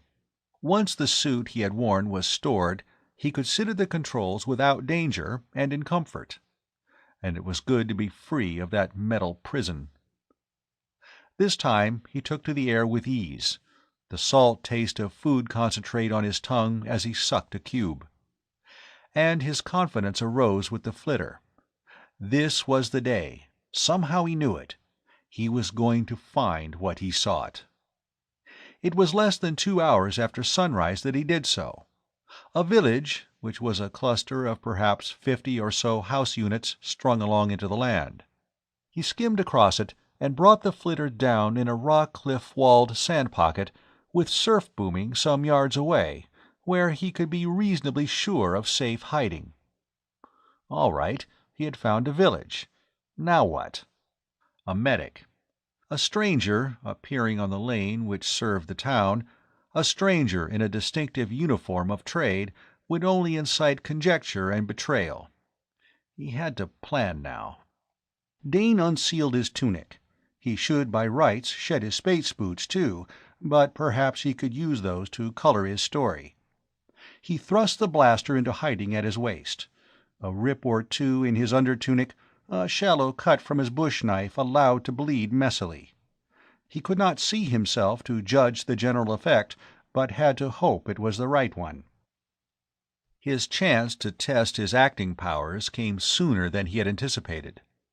Luckily, he had climbed out of the hidden cove before he was spotted by the boy, who came whistling along the path, a fishing pole over his shoulder, a basket swinging from his hand. Dane assumed an expression which he thought would suggest fatigue, pain, and bewilderment, and lurched forward, as if in sighting the oncoming boy he had also sighted hope. "Help!"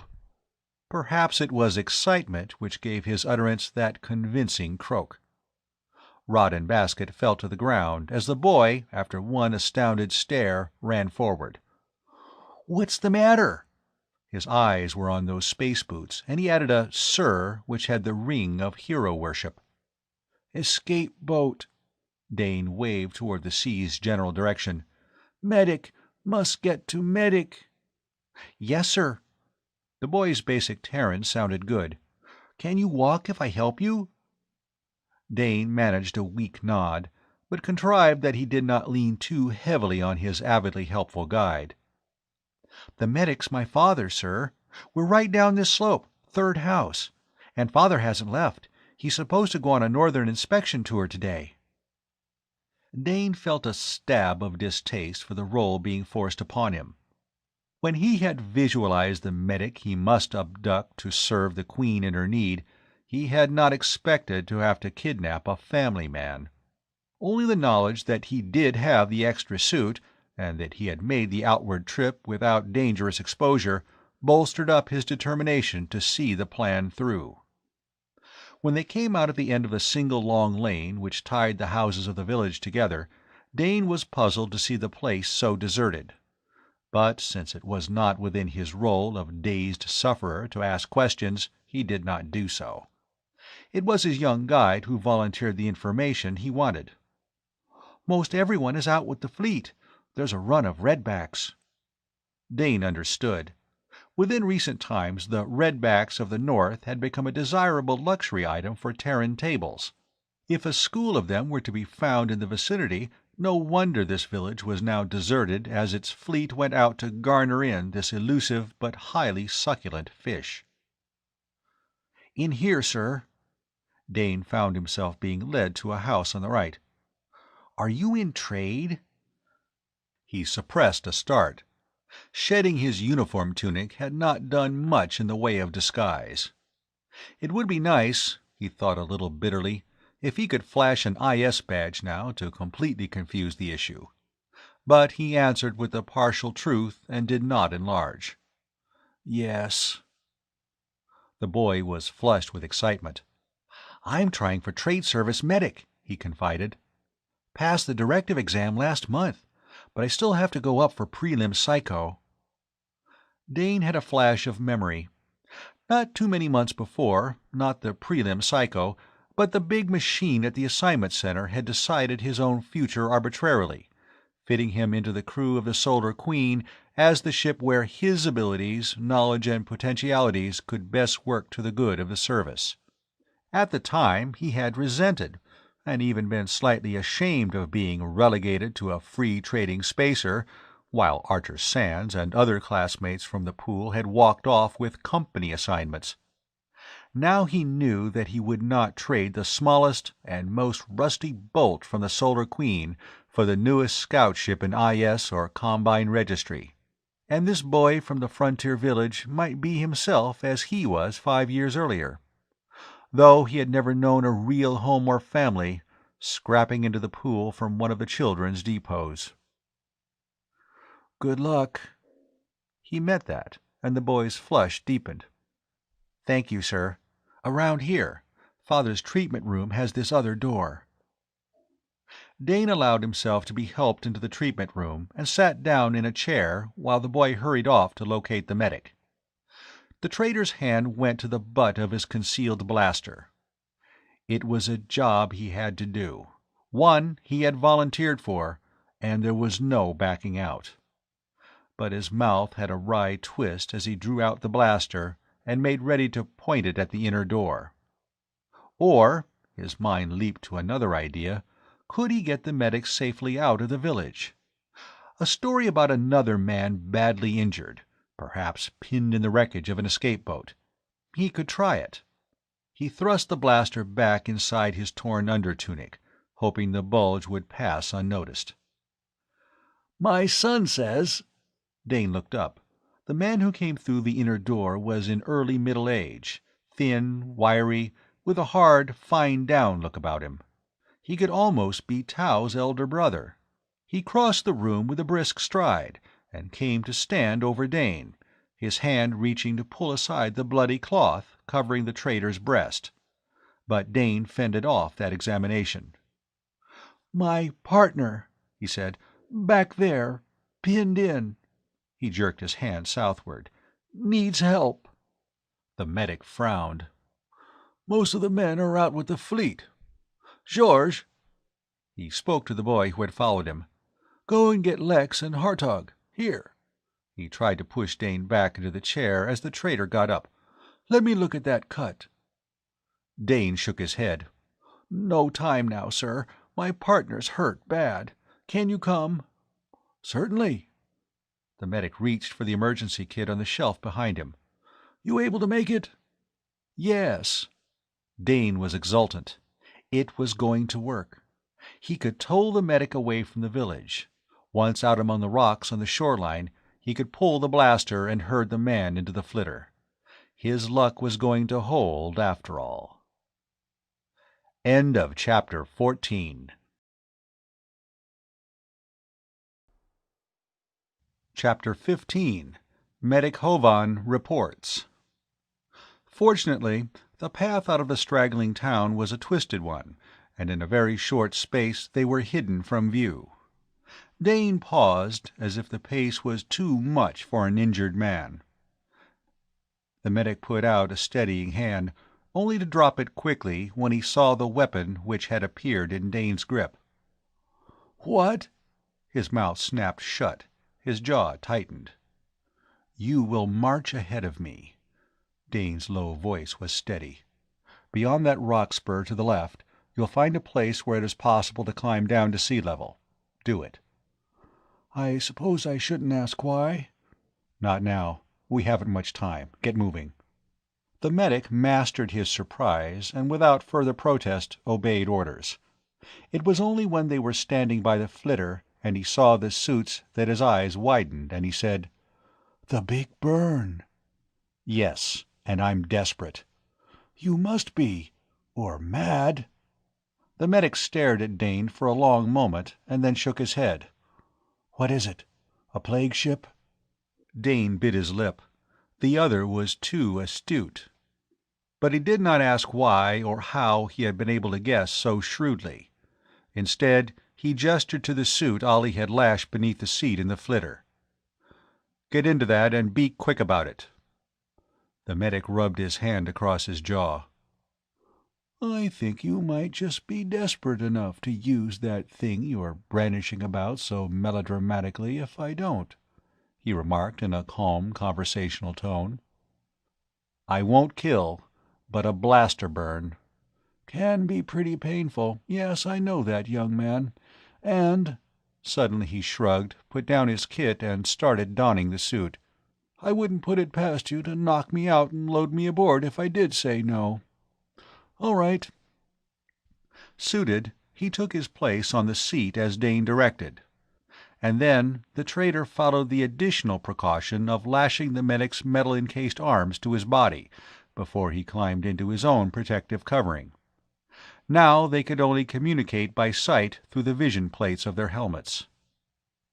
Dane triggered the controls, and they arose out of the sand and rock hollow just as a party of 2 men and a boy came hurrying along the top of the cliff, George and the rescuers arriving too late.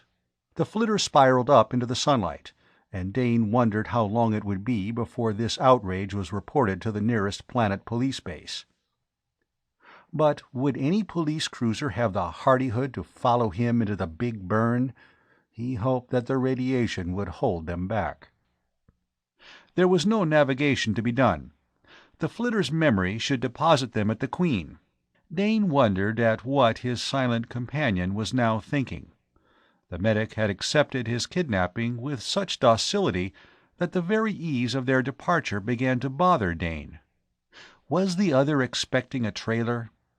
Had exploration into the Big Burn from the seaside villages been more extensive than reported officially?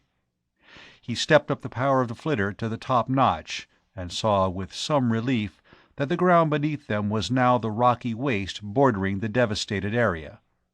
The metal-encased figure that shared his seat had not moved, but now the bubble had turned as if the medic were intent upon the ground flowing beneath them. The flicker of the counter began, and Dane realized that nightfall would find them still airborne. But so far he had not been aware of any pursuit.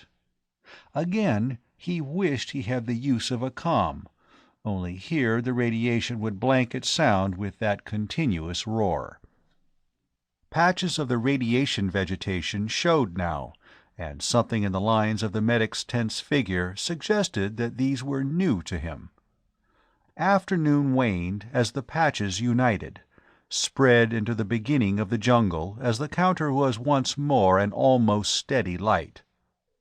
When the evening closed in, they were not caught in darkness, for below trees, looping vines, brush had a pale, evil glow of their own, proclaiming their toxicity with bluish halos. Sometimes pockets of these made a core of light which pulsed, sending warning fingers at the flitter which sped across it. The hour was close on midnight before Dane sighted the other light, the pink-red of which winked through the ghastly blue-white with a natural and comforting promise, even though it had been meant for an entirely different purpose. The Queen had earthed with her distress lights on, and no one had remembered to snap them off. Now they acted as a beacon to draw the flitter to its berth. Dane brought the stripped flyer down on the fused ground as close to the spot from which he had taken off as he could remember. Now, if those on the spacer would only move fast enough. But he need not have worried. His arrival had been anticipated. Above, the rounded side of the spacer bulged as the hatch opened. Lines swung down to fasten their magnetic clamps on the flitter. Then, once more, they were airborne, swinging up to be warped into the side of the ship. As the outer port of the flitter berth closed, Dane reached over and pulled loose the lashing which immobilized his companion. The medic stood up, a little awkwardly, as might any man who wore space armor the first time. The inner hatch was now opened, and Dane waved his captive into the small section which must serve them as a decontamination space. Free at last of the suits, they went through one more improvised hatch to the main corridor of the Queen, where Rip and Ollie stood waiting, their weary faces lighting as they saw the medic. It was the latter who spoke first. "This is a plague ship." Rip shook his head. "It is not, sir. And you're the one who's going to help us prove that." The man leaned back against the wall, his face expressionless. "You take a rather tough way of trying to get help." "It was the only way left us. I'll be frank," Rip continued. "We're patrol posted." The medic's shrewd eyes went from one drawn young face to the next. "You don't look like desperate criminals," was his comment. "This your full crew?" "All the rest are your concern. That is, if you'll take the job." Rip's shoulders slumped a little. "You haven't left me much choice, have you? If there is illness on board, I'm under the oath, whether you are patrol posted or not. What's the trouble?"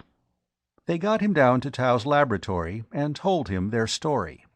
From a slight incredulity, his expression changed to an alert interest, and he demanded to see, first the patients, and then the pests now immured in a deep freeze.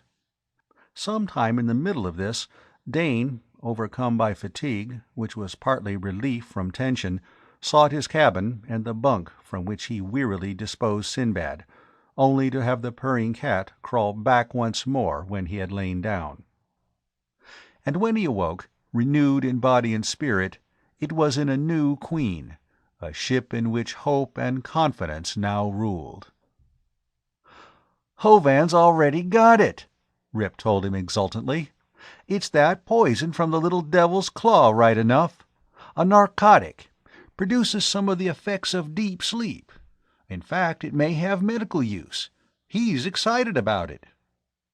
"All right." Dane waved aside information which, under other circumstances, promising as it did a chance for future trade, would have engrossed him, to ask a question which at the moment seemed far more to the point. "Can he get our men back on their feet?" A little of Rip's exuberance faded. "Not right away. He's given them all shots, but he thinks they'll have to sleep it off."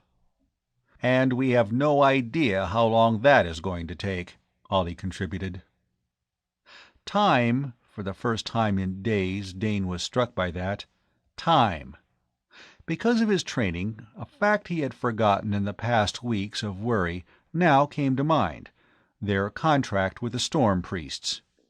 Even if they were able to clear themselves of the plague charge, even if the rest of the crew were speedily restored to health, he was sure that they could not hope to return to Sargol with the promised cargo, the pay for which was already on board the Queen.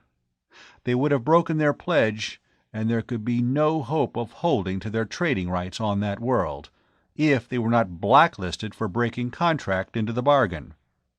IS would be able to move in and clean up, and probably they could never prove that the company was behind their misfortunes, though the men of the Queen would always be convinced that that fact was the truth. "We're going to break contract," he said aloud, and that shook the other two, knocked some of their assurance out of them.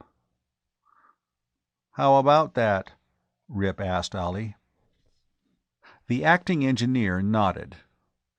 "We have fuel enough to lift from here and maybe set down at Terraport, if we take it careful and cut vectors. We can't lift from there without refueling, and of course the patrol are going to sit on their hands while we do that, with us posted. No, put out of your heads any plan for getting back to Sargol within the time limit. Thorson's right. That way we're flamed out." Rip slumped in his seat. "So the Izies can take over after all?" "As I see it," Dane cut in, "let's just take one thing at a time. We may have to argue a broken contract out before the board, but first we have to get off the posted hook with the patrol. Have you any idea about how we are going to handle that?" "Hovan's on our side. In fact, if we let him have the bugs to play with, he'll back us all the way. He can swear us a clean bill of health before the Medic Control Center." "How much will that count after we've broken all their regs?" Ollie wanted to know. "If we surrender now, we're not going to have much chance, no matter what Hovan does or does not swear to. Hovan's a frontier medic. I won't say that he's not a member in good standing of their association, but he doesn't have top-star rating, and with the Izies and the patrol on our necks, we'll need more than one medic's word." But Rip looked from the pessimistic Camille to Dane. Now he asked a question which was more than half statement. You've thought of something." "I've remembered something," the cargo apprentice corrected. "Recall the trick Van pulled on Limbo, when the patrol was trying to ease us out of our rights there after they took over the outlaw hold?" Ollie was impatient. "He threatened to talk to the video people and broadcast. Tell everybody about the ships wrecked by the Forerunner installation and left lying about full of treasure. But what has that to do with us now? We bargained away our rights on Limbo for the rest of Cam's monopoly on Sargol. Not that it's done us much good." "The video," Dane fastened on the important point. "Van threatened publicity which would embarrass the patrol, and he was legally within his rights. We're outside the law now, but publicity might help again. How many Earthside people know of the unwritten law about open war on plague ships? How many who aren't spacemen know that we could be legally pushed into the sun and fried, without any chance to prove we're innocent of carrying a new disease? If we could talk loud and clear to the people at large, maybe we'd have a chance for a real hearing." "Right from the Terraport broadcast station, I suppose," Ollie taunted. "Why not?" There was silence in the cabin as the other two chewed upon that, and he broke it again. "We sat down here when it had never been done before." With one brown forefinger, Rip traced some pattern known only to himself on the top of the table. Ollie stared at the opposite wall, as if it were a bank of machinery he must master. "It just might be whirly enough to work," Camille commented softly. "Or maybe we've been spaced too long, and the whisperers have been chattering into our ears. What about it, Rip? Could you set us down close enough to center block there?" "We can try anything once, but we might crash the old girl bringing her in. There's that apron between the company's launching cradles and the center. It's clear there, and we could give an E-signal coming down which would make them stay rid of it. But I won't try it except as a last resort." Dane noticed that after that discouraging statement, Rip made straight for Jellicoe's record tapes and routed out the one which dealt with Terraport and the landing instructions for that metropolis of the starships. To land unbidden there would certainly bring them publicity, and to get the video broadcast and tell their story would grant them not only worldwide but system-wide hearing. News from Terraport was broadcast on every channel every hour of the day and night, and not a single viewer could miss their appeal. But first there was Hovan to be consulted.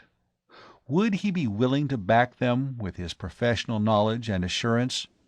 Or would their high-handed method of recruiting his services operate against them now?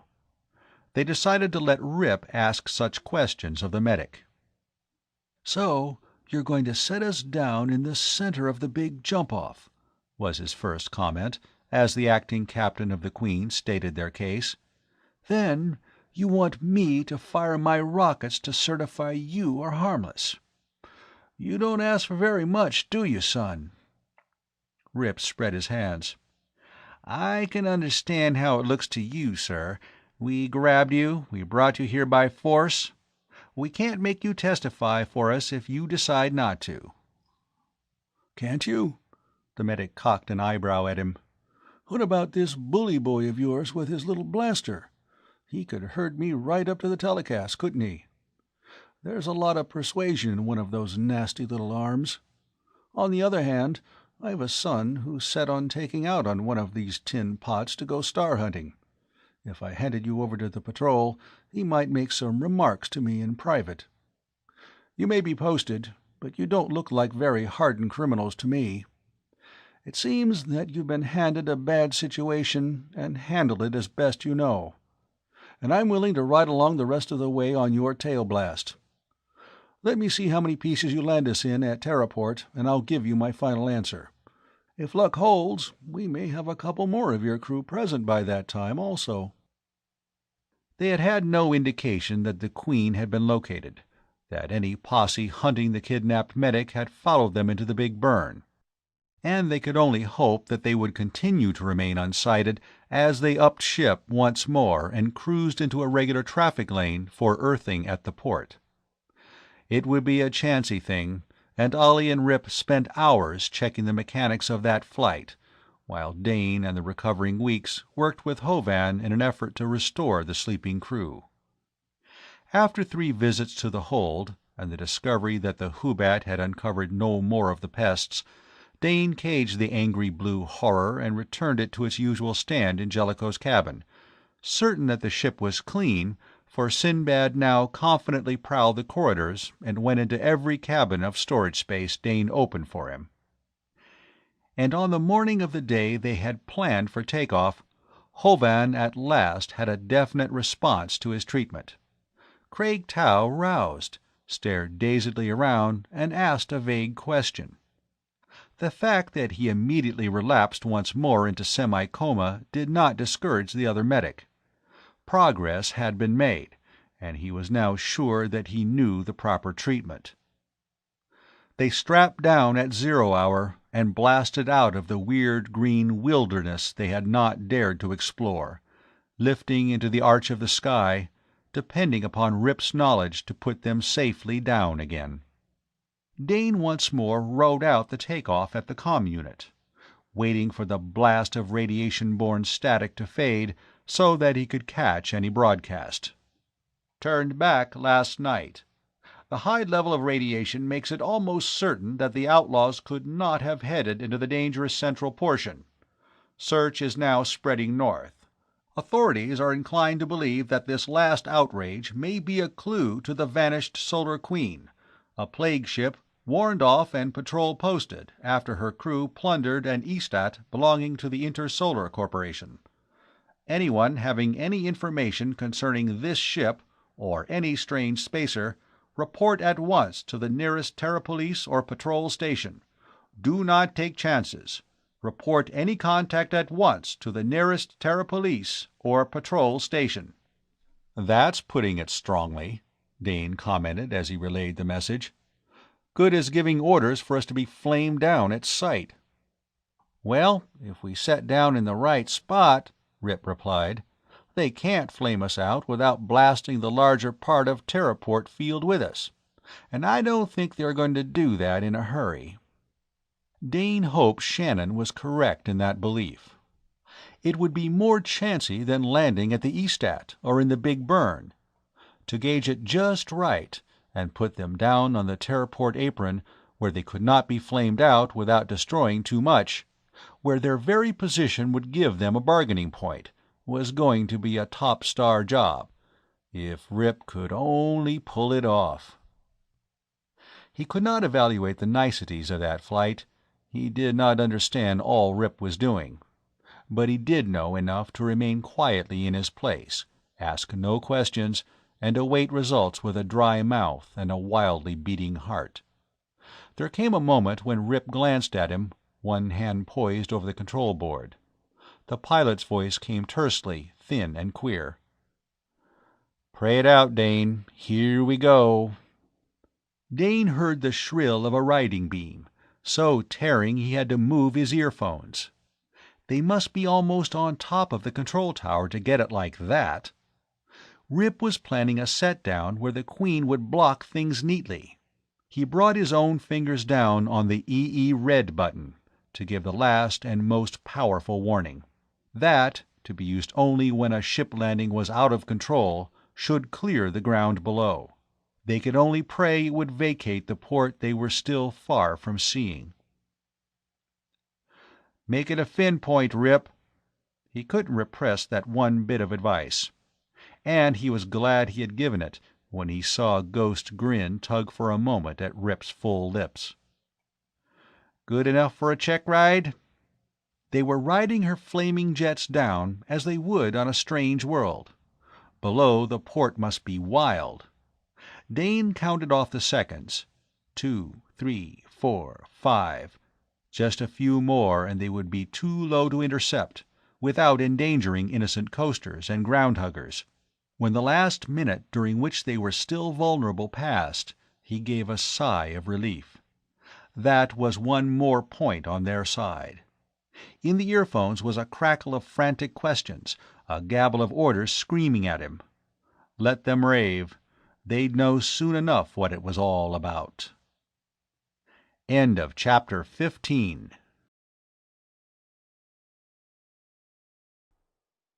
Chapter 16.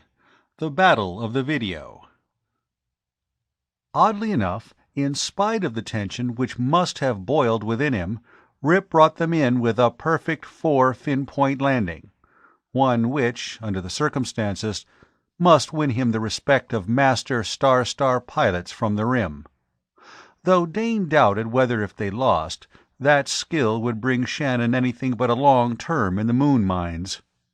The actual jar of their landing contact was mostly absorbed by the webbing of their shock seats, and they were on their feet, ready to move almost at once. The next operation had been planned. Dane gave a glance at the screen. Ringed now about the Queen were the buildings of Terraport. Yes, any attempt to attack the ship would endanger too much of the permanent structure of the field itself. Rip had brought them down, not on the rocket-scarred outer landing space, but on the concrete apron between the assignment center and the control tower, a smooth strip usually sacred to the parking of officials' ground scooters. He speculated as to whether any of the latter had been converted to molten metal by the exhausts of the Queen's descent. Like the team they had come to be, the 4 active members of the crew went into action. Ollie and Weeks were waiting by an inner hatch, Medic Hovan with them. The engineer apprentice was bulky in a spacesuit, and 2 more of the unwieldy body coverings waited beside him for Rip and Dane. With fingers which were inclined to act like thumbs, they were sealed into what would provide some protection against any blaster or sleep ray. Then with Hovan, conspicuously wearing no such armor, they climbed into one of the ship's crawlers.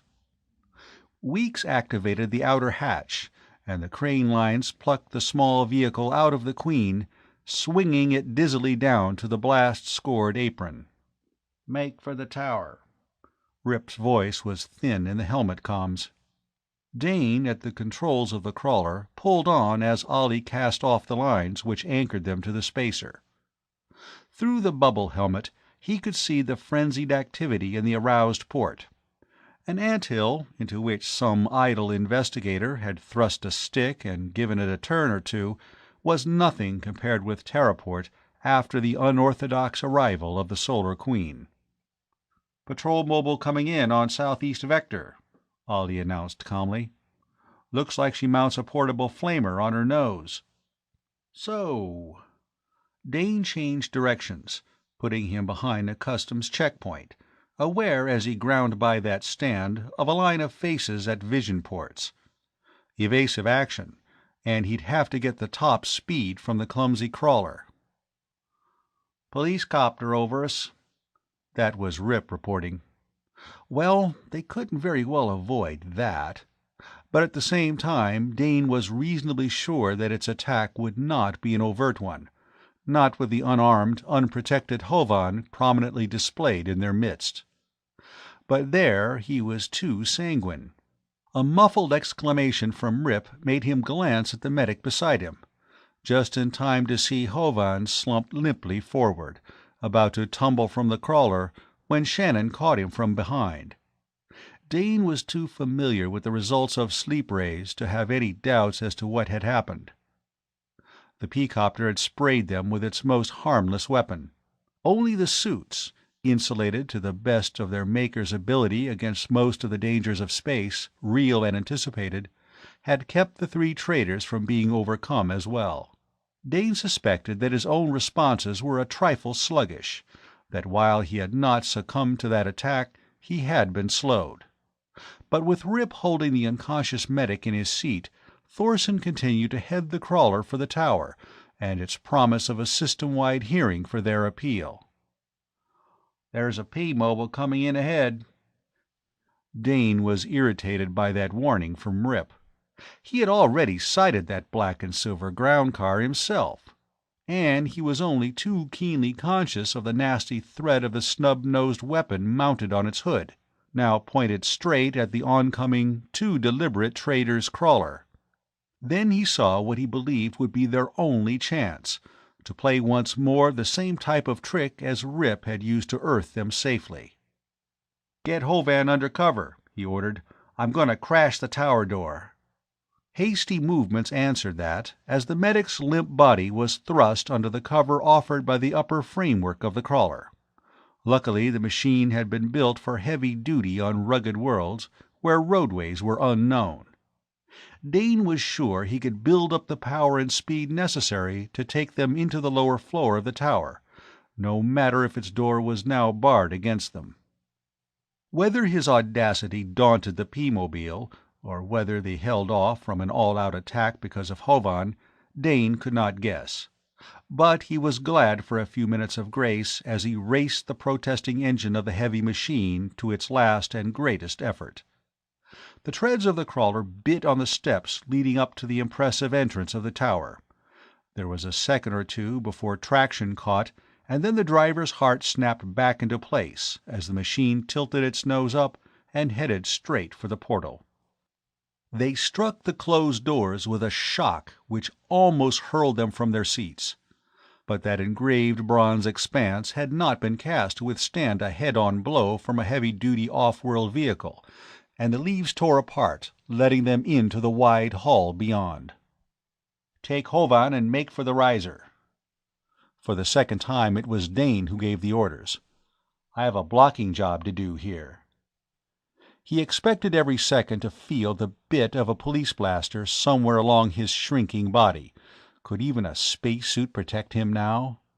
At the far end of the corridor were the attendants and visitors, trapped in the building, who had fled in an attempt to find safety at the crashing entrance of the crawler. These flung themselves flat at the steady advance of the two space-suited traders who supported the unconscious medic between them, using the low-powered anti-grav units on their belts to take most of his weight, so each had one hand free to hold a sleep rod. And they did not hesitate to use those weapons, spraying the rightful inhabitants of the tower until all lay unmoving. Having seen that Ollie and Rip appeared to have the situation in hand, Dane turned to his own self-appointed job. He jammed the machine on reverse, maneuvering it with an ease learned by practice on the rough terrain of Limbo, until the gate doors were pushed shut again. Then he swung the machine around so that its bulk would afford an effective bar to keep the door locked for some very precious moments to come. Short of using a flamer full power to cut their way in, no one was going to force an entrance now. He climbed out of the machine, to discover, when he turned, that the trio from the Queen had disappeared, leaving all possible opposition asleep on the floor. Dane clanked on to join them, carrying in plated fingers their most important weapon to awake public opinion, an improvised cage in which was housed one of the pests from the cargo hold, the proof of their plague-free state, which they intended Hovan to present, via telecast, to the whole system. Dane reached the shaft of the riser, to find the platform gone. Would either Rip or Ollie have the presence of mind enough to send it down to him on automatic? "Rip, return the riser," he spoke urgently into the throat mic of his helmet comm. "Keep your rocket straight." Ollie's cool voice was in his earphones. "It's on its way down. Did you remember to bring Exhibit A?" Dane did not answer, for he was very much occupied with another problem. On the bronze doors he had been at such pains to seal shut, there had come into being a round circle of dull red, which was speedily changing into a coruscating incandescence. They had brought a flamer to bear. It would be a very short time now before the police could come through. That riser... Afraid of overbalancing in the bulky suit, Dane did not lean forward to stare up into the shaft. But, as his uncertainty reached a fever pitch, the platform descended, and he took 2 steps forward into temporary safety, still clutching the cage. At first try, the thick fingers of his gloved hand slipped from the lever, and he hit it again harder than he intended, so that he found himself being wafted upward with a speed which did not agree with a stomach, even one long accustomed to spaceflight. And he almost lost his balance when it came to a stop many floors above. But he had not lost his wits. Before he stepped from the platform, he set the dial on a point which would lift the riser to the top of the shaft and hold it there. That might trap the traitors on the broadcasting floor, but it would also ensure them time before the forces of the law could reach them. Dane located the rest of his party in the circular core chamber of the broadcasting section. He recognized a backdrop he had seen thousands of times behind the announcer who introduced the newscasts. In one corner, Rip, his suit off, was working over the still relaxed form of the medic, while Ollie, a grim set to his mouth, was standing with a man who wore the insignia of a comtech. "All set?" Rip looked up from his futile ministrations. Dane put down the cage and began the business of unhooking his own protective covering. "They were burning through the outer doors of the entrance hall when I took off." "You're not going to get away with this." That was the comtech. Ollie smiled wearily, a stretch of lips in which there was little or no mirth. "Listen, my friend, since I started to ride rockets, I've been told I wasn't going to get away with this or that. Why not be more original? Use what is between those outsized ears of yours. We fought our way in here, we landed at Terraport against orders, we're patrol posted. Do you think that one lone man, is going to keep us now from doing what we came to do? And don't look around for any reinforcements. We sprayed both the rooms. You can run the emergency hookup single-handed, and you're going to. We're free traders. Ha!" The man had lost some of his assurance as he stared from one drawn young face to another. "I see you begin to realize what that means. Out on the rim, we play rough, and we play for keeps. I know 100 ways to set you screaming in 3 minutes, and at least 10 of them will not even leave a mark on your skin. Now, do we get service, or don't we?" "You'll go to the chamber for this," snarled the tech. "All right, but first we broadcast. Then maybe someday a ship that's run into bad luck will have a straighter deal than we've had. You get on your post, and we'll have the playback on, remember that. If you don't give us a clear channel, we'll know it. How about it, Rip? How's Hovan?" Rip's face was a mask of worry. "He must have had a full dose. I can't bring him around." Was this the end of their bold bid? Let each or all of them go before the screen to plead their case, let them show the caged pest. But without the professional testimony of the medic, the weight of an expert opinion on their side, they were licked. Well, sometimes luck did not ride a man's fins all the way in. But some stubborn core within Dane refused to let him believe that they had lost. He went over to the medic, huddled in a chair. To all appearances, Hovan was deeply asleep, sunk in the semi-coma the sleep ray produced. And the frustrating thing was that the man himself could have supplied the counter to his condition, given them the instructions how to bring him around. How many hours away was a natural awaking? Long before that, their hold on the station would be broken. They would be in the custody of either police or patrol. "He's sunk." Dane voiced the belief which put an end to their hopes. But Ollie did not seem concerned. Camille was standing with their captive, an odd expression on his handsome face, as if he were striving to recall some dim memory. When he spoke, it was to the comtech. "You have an HDOS here?" The other registered surprise. "I think so." Ollie made an abrupt gesture. "Make sure," he ordered, following the man into another room. Dane looked to Rip for enlightenment. "What in the great nebula is an HDOS?" I'm no engineer, but it may be some gadget to get us out of here." "Such as a pair of wings?" Dane was inclined to be sarcastic. The memory of that incandescent circle on the door, some 20 floors below, stayed with him. Tempers of police and patrol were not going to be improved by fighting their way around or over the obstacles the traitors had arranged to delay them. If they caught up to the outlaws before the latter had their chance for an impartial hearing, the result was not going to be a happy one as far as the Queen's men were concerned. Ollie appeared in the doorway. "Bring Hovan in here." Together, Rip and Dane carried the medic into a smaller chamber where they found Ollie and the tech busy lashing a small, lightweight tube chair to a machine, which, to their untutored eyes, had the semblance of a collection of bars. Obeying instructions, they seated Hovan in that chair, fastened him in, while the medic continued to slumber peacefully.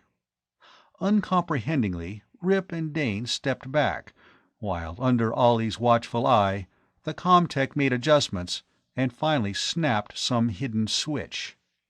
Dane discovered that he dared not watch too closely what followed. Inured as he thought he was to the tricks of hyperspace, to acceleration and anti-gravity, the oscillation of that swinging seat, the weird swaying of the half-recumbent figure, did things to his sight and to his sense of balance which seemed perilous in the extreme. But when the groan broke through the hum of Ollie's mysterious machine, all of them knew that the engineer apprentice had found the answer to their problem, that Hovan was waking. The medic was bleary-eyed and inclined to stagger when they freed him, and for several minutes he seemed unable to grasp either his surroundings or the train of events which had brought him there. Long since, the police must have broken into the entrance corridor below. Perhaps they had by now secured a riser which would bring them up. Ollie had forced the comtech to throw the emergency control, which was designed to seal off from the outer world the entire unit in which they now were. But whether that protective device would continue to hold now, none of the three were certain. Time was running out fast. Supporting the wobbling Hovan, they went back into the panel room, and under Ollie's supervision, the comtech took his place at the control board. Dane put the cage with the pest well to the fore on the table of the announcer, and waited for Rip to take his place there with the trembling medic. When Shannon did not move, Dane glanced up in surprise. This was no time to hesitate. But he discovered that the attention of both his shipmates was now centered on him. Rip pointed to the seat. "You're the talk merchant, aren't you?" the acting commander of the Queen asked crisply. "Now's the time to shout the lingo." They couldn't mean... But it was very evident that they did. Of course, a cargo master was supposed to be the spokesman of a ship. But that was in matters of trade. And how could he stand there and argue the case for the Queen? He was the newest joined, the greenest member of her crew. Already his mouth was dry and his nerves tense. But Dane didn't know that none of that was revealed by his face or manner. The usual impassiveness which had masked his inner conflicts since the first days at the pool served him now. And the others never noted the hesitation with which he approached the announcer's place. Dane had scarcely seated himself, one hand resting on the cage of the pest, before Ollie brought down 2 fingers in the sharp sweep which signaled the comtech to duty. Far above them there was a whisper of sound which signified the opening of the playback. They would be able to check on whether the broadcast was going out or not. Although Dane could see nothing of the system-wide audience which he currently faced, he realized that the room and those in it were now visible on every tuned-in video set. Instead of the factual cast, the listeners were about to be treated to a melodrama which was as wild as their favorite romances. It only needed the break-in of the patrol to complete the illusion of action-fiction crime variety. A second finger moved in his direction, and Dane leaned forward. He faced only the folds of a wall-wide curtain, but he must keep in mind that in truth There was a sea of faces before him, the faces of those whom he and Hovan, working together, must convince if he were to save the Queen and her crew. He found his voice, and it was steady and even. He might have been outlining some stowage problem for Van Ryck's approval. People of Terra. Martian, Venusian, asteroid colonist. Inwardly they were still all Terran, and on that point he would rest. He was a Terran appealing to his own kind. People of Terra, we come before you to ask justice. From somewhere the words came easily, flowing from his lips to a center on a patch of light ahead, and that justice rang with a kind of reassurance. End of chapter 16. Chapter 17. In Custody. To those of you who do not travel the star trails, our case may seem puzzling. The words were coming easily. Dane gathered confidence as he spoke, intent on making those others out there know what it meant to be outlawed. We are patrol posted, outlawed as a plague ship, he confessed frankly. But this is our true story. Swiftly, with a flow of language he had not known he could command, Dane swung into the story of Sargol, of the pest they had carried away from that world. And at the proper moment he thrust a gloved hand into the cage and brought out the wriggling thing which struck vainly with its poisoned talons, holding it above the dark table so that those unseen watchers could witness the dramatic change of color which made it such a menace. Dane continued the story of the Queen's ill-fated voyage, of their forced descent upon the Estat. "Ask the truth of Intersolar," he demanded of the audience beyond those walls. "We were no pirates. They will discover in their records the vouchers we left." Then Dane described the weird hunt, when, led by the Hubbat, they had finally found and isolated the menace, and their landing in the heart of the Big Burn. He followed that with his own quest for medical aid, the kidnapping of Hovan. At that point he turned to the medic. "This is Medic Hovan. He has consented to appear in our behalf, and to testify to the truth, that the Solar Queen has not been stricken by some unknown plague, but infested with a living organism we now have under control." For a suspenseful second or two he wondered if Hovan was going to make it. The man looked shaken and sick, as if the drastic awaking they had subjected him to had left him too dazed to pull himself together. But out of some hidden reservoir of strength the medic summoned the energy he needed, and his testimony was all they had hoped it would be, though now and then he strayed into technical terms. But, Dane thought, their use only enhanced the authority of his description of what he had discovered on board the spacer, and what he had done to counteract the power of the poison. When he had done, Dane added a few last words. "We have broken the law," he admitted forthrightly. "But we were fighting in self-defense. All we ask now is the privilege of an impartial investigation, a chance to defend ourselves, such as any of you take for granted on Terra, before the courts of this planet." But he was not to finish without interruption. From the playback over their heads another voice blared, breaking across his last words. "Surrender! This is the patrol! Surrender or take the consequences!" And that faint sighing which signaled their open contact with the outer world was cut off. The comtech turned away from the control board, a sneering half-smile on his face. "They've reached the circuit and cut you off. You're done."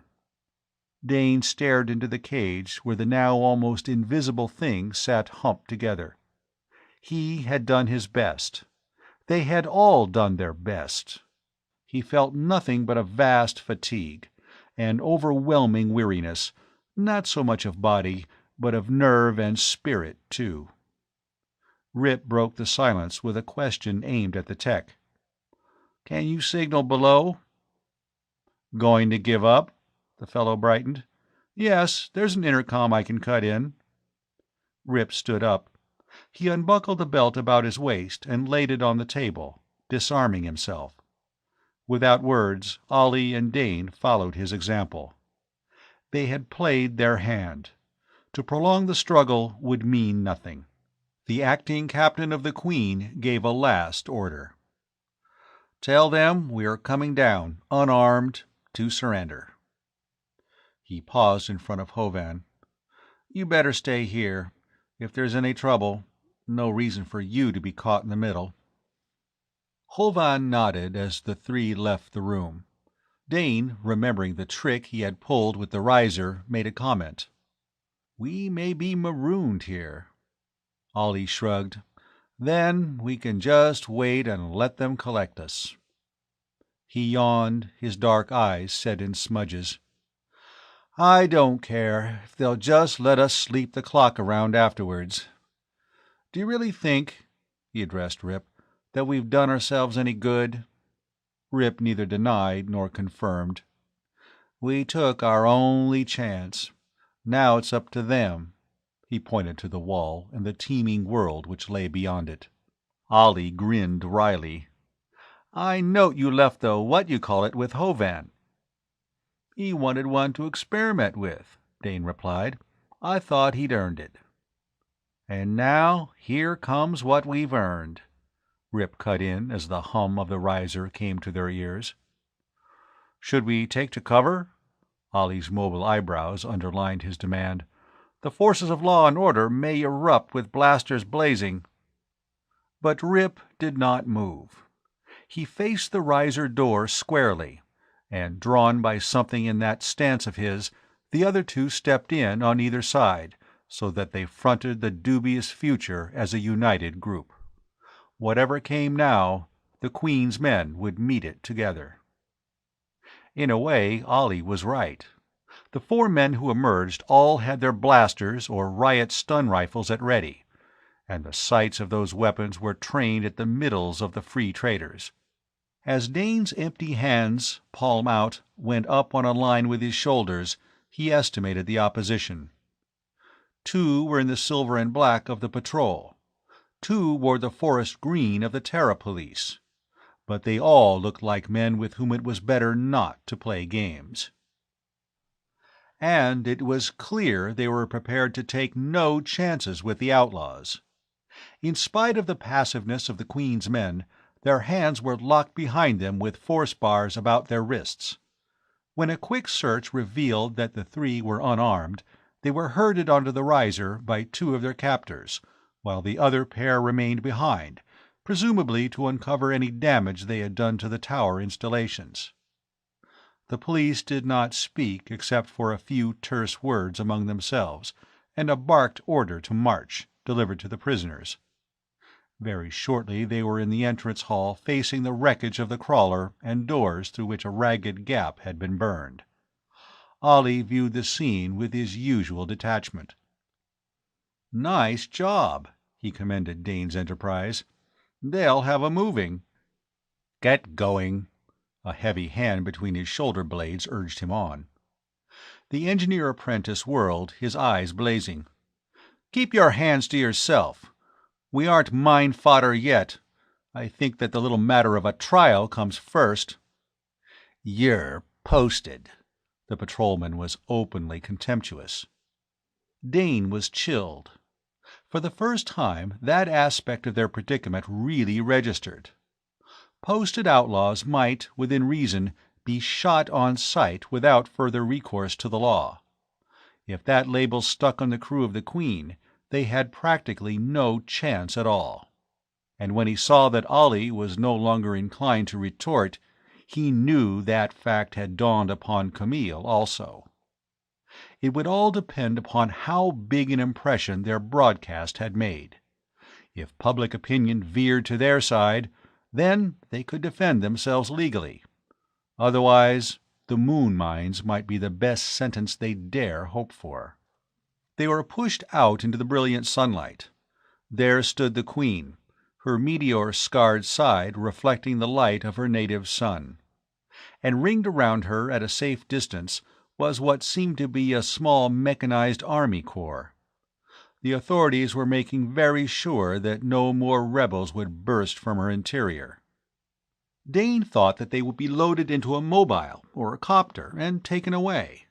But instead, they were marched down, through the ranks of portable flamers, scramblers, and other equipment, to an open space where anyone on duty at the visa screen within the control cabin of the spacer could see them.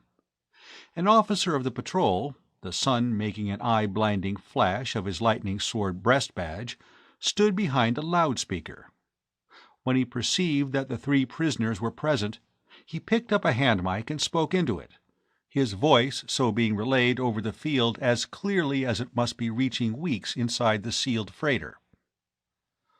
"You have 5 minutes to open hatch. Your men have been taken. 5 minutes to open hatch and surrender." Ollie chuckled. "And how does he think he's going to enforce that?" he inquired of the air, and incidentally of the guards now forming a square about the 3. "He'll need more than a flamer to unlatch the old girl if she doesn't care for his offer." Privately, Dane agreed with that. He hoped that Weeks would decide to hold out, at least until they had a better idea of what the future would be. No tool or weapon he saw in the assembly about them was forceful enough to penetrate the shell of the Queen, and there were sufficient supplies on board to keep Weeks and his charges going for at least a week. Since Tau had shown signs of coming out of his coma, it might even be that the crew of the ship would arouse to their own defense in that time. It all depended upon Weeks' present decision. No hatch yawned in the ship's sleek sides. She might have been an inert derelict for all response to that demand. Dane's confidence began to rise. Weeks had picked up the challenge. He would continue to baffle police and patrol. Just how long that stalemate would have lasted, they were not to know, for another player came on the board. Through the lines of the besiegers, Hovan, escorted by the patrolman, made his way up to the officer at the mic station. There was something in his air which suggested that he was about to give battle, and the conversation at the mic was relayed across the field, a fact of which they were not at once aware. "There are sick men in there," Hovan's voice boomed out. "I demand the right to return to duty." "If and when they surrender, they shall all be accorded necessary aid." That was the officer. But he made no impression on the medic from the frontier. Dane, by chance, had chosen better support than he had guessed. "Pro bono publico," Hovan invoked the battle cry of his own service. "For the public good." "A plague ship," the officer was beginning. Hovan waved that aside impatiently. "Nonsense!" His voice scaled up across the field. "There is no plague aboard. I am willing to certify that before the Council. And if you refuse these men medical attention, which they need, I shall cite the case all the way to my board." Dane drew a deep breath. That was taking off on their orbit. Not being one of the Queen's crew, in fact having good reason to be angry over his treatment at their hands, Hovan's present attitude would, or should, carry weight. The patrol officer, who was not ready to concede all points, had an answer. "If you are able to get on board, go." Hovan snatched the mic from the astonished officer. "Weeks!" His voice was imperative. "I'm coming aboard. Alone." All eyes were on the ship, and for a short period it would seem that Weeks did not trust the medic. Then, high in her needle nose, one of the escape ports, not intended for use except in dire emergency, opened and allowed a plastic link ladder to fall link by link. Out of the corner of his eye, Dane caught a flash of movement to his left. Manacled as he was, he threw himself on the policeman, who was aiming a stun rifle into the port. His shoulder struck the fellow waist high, and his weight carried them both with a bruising crash to the concrete pavement, as Rip shouted and hands clutched roughly at the now helpless cargo apprentice. He was pulled to his feet, tasting the flat sweetness of blood where a flailing blow from the surprised and frightened policeman had cut his lip against his teeth. He spat red and glowered at the ring of angry men. "Why don't you kick him?" Ollie inquired, a vast and blistering contempt saw-toothing his voice. "He's got his hands cuffed, so he's fair game." "What's going on here?" An officer broke through the ring. The policeman, on his feet once more, snatched up the rifle Dane's attack had knocked out of his hold. "Your boy here," Ollie was ready with an answer, "tried to find a target inside the hatch. Is this the usual way you conduct a truce, sir?" He was answered by a glare, and the rifleman was abruptly ordered to the rear. Dane, his head clearing, looked at the Queen. Hovan was climbing the ladder. He was within arm's length of that half-open hatch. The very fact that the medic had managed to make his point stick was, in a faint way, encouraging. But the three were not allowed to enjoy that small victory for long. They were marched from the field, loaded into a mobile, and taken to the city several miles away. It was the patrol who held them in custody, not the Terra police. Dane was not sure whether that was to be reckoned favorable or not. As a free trader, he had a grudging respect for the organization he had seen in action on Limbo. Some time later they found themselves, freed of the force bars, alone in a room which, bare-walled as it was, did have a bench on which all three sank, thankfully. Dane caught the warning gesture from Ollie. They were under unseen observation, and they must have a listening audience, too, located somewhere in the maze of offices. "They can't make up their minds." The engineer apprentice settled his shoulders against the wall. "Either we're desperate criminals, or we're heroes. They're going to let time decide." "If we're heroes," Dane asked a little querulously, "what are we doing locked up here? I like a few Earthside comforts, beginning with a full meal." "No thumbprinting, no psycho-testing," Rip mused. "Yes, they haven't put us through the system yet." "And we decidedly aren't the forgotten men. Wipe your face, child," Ollie said to Dane. "You're still dribbling." The cargo apprentice smeared his hand across his chin and brought it away, red and sticky. Luckily, his teeth remained intact. "We need Hovan to read them more law," observed Camille. "You should have medical attention." Dane dabbed at his mouth. He didn't need all that solicitude, but he guessed that Ollie was talking for the benefit of those who now kept them under surveillance. "Speaking of Hovan, I wonder what became of that pest he was supposed to have under control. He didn't bring the cage with him when he came out of the tower, did he?" asked Rip. "If it gets loose in that building—" Dane decided to give the powers who held them in custody something to think about. "They'll have trouble. Practically invisible and poisonous. And maybe it can reproduce its kind, too. We don't know anything about it." Ollie laughed. "Such fun and games. Imagine 100 of the dear creatures flitting in and out of the broadcasting section, and Captain Jellicoe has the only Who-Bat on Terra. He can name his own terms for rounding up the plague.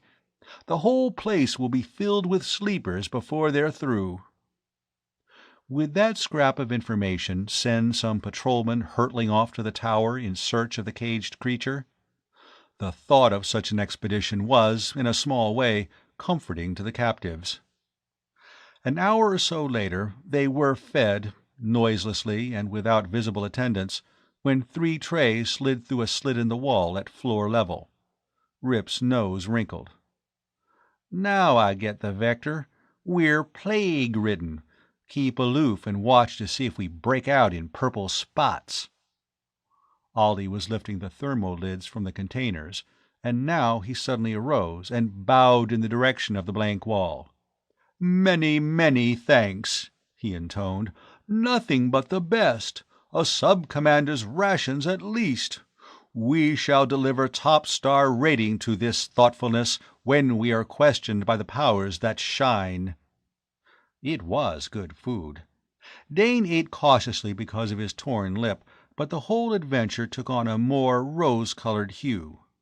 The lapse of time before they were put through the usual procedure followed with criminals, this excellent dinner, it was all promising. The patrol could not yet be sure how they were to be handled. "They've fed us," Ollie observed as he clanged the last dish back on a tray. "Now you'd think they'd bed us. I could do with several days and nights of bunk time right about now." But that hint was not taken up, and they continued to sit on the bench as time limped by. According to Dane's watch, it must be night now, though the steady light in the windowless room did not vary. What had Hovan discovered in the Queen? Had he been able to rouse any of the crew? And was the spacer still inviolate, or had the Terra Police and the patrol managed to take her over? He was so very tired. His eyes felt as if hot sand had been poured beneath the lids. His body ached. And at last he nodded into naps, from which he awoke with jerks of the neck. Rip was frankly asleep, his shoulders and head resting against the wall, while Ollie lounged with closed eyes. Though the cargo apprentice was sure that Camille was more alert than his comrades, as if he waited for something he thought was soon to occur. Dane dreamed. Once more he trod the reef rising out of Sargol's shallow sea. But he held no weapon, and beneath the surface of the water a gorp lurked. When he reached the break in the water-washed rock just ahead, the spidery horror would strike, and against its attack he was defenseless. Yet he must march on, for he had no control over his own actions. "Wake up!" Ollie's hand was on his shoulder, shaking him back and forth with something close to gentleness. "Must you give an imitation of space-whirly moonbat?" "The gorp—" Dane came back to the present and flushed. He dreaded admitting to a nightmare, especially to Ollie, whose poise he had always found disconcerting. "No gorps here, nothing but—" Camille's words were lost in the escape of metal against metal, as a panel slid back in the wall. But no guard wearing the black and silver of the patrol stepped through to summon them to trial. Van Ryck stood in the opening, half smiling at them with his customary sleepy benevolence. "Well, well, and here's our missing ones." His purring voice was the most beautiful sound Dane thought he had ever heard. End of chapter 17.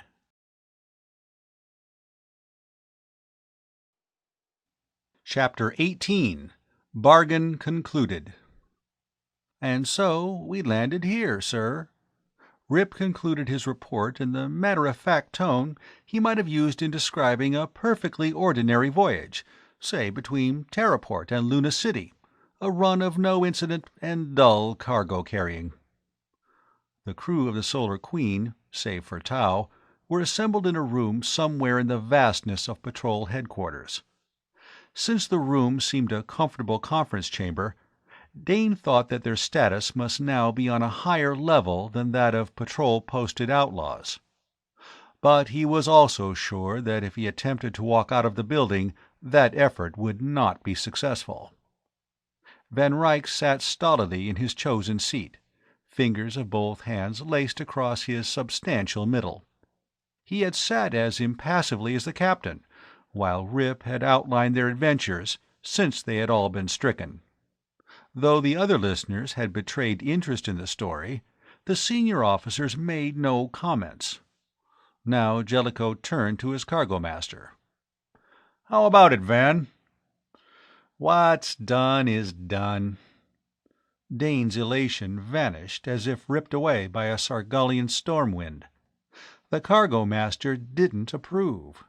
"So, there must have been another way to achieve their ends, one the younger members of the crew had been too inexperienced or too dense to see.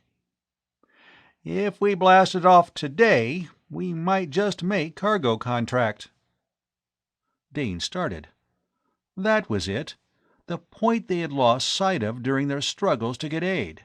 There was no possible chance of upping the ship today, probably not for days to come, or ever, if the case went against them. So they had broken contract, and the board would be down on them for that. Dane shivered inside. He could try to fight back against the patrol. There had always been a slight feeling of rivalry between the free traders and the space police, but you couldn't buck the board and keep your license and so have a means of staying in space. A broken contract could cut one off from the stars forever. Captain Jellicoe looked very bleak at that reminder. "The IZs will be all ready to step in. I'd like to know why they were so sure we had the plague on board." Van Ryck snorted. "I can supply you 5 answers to that.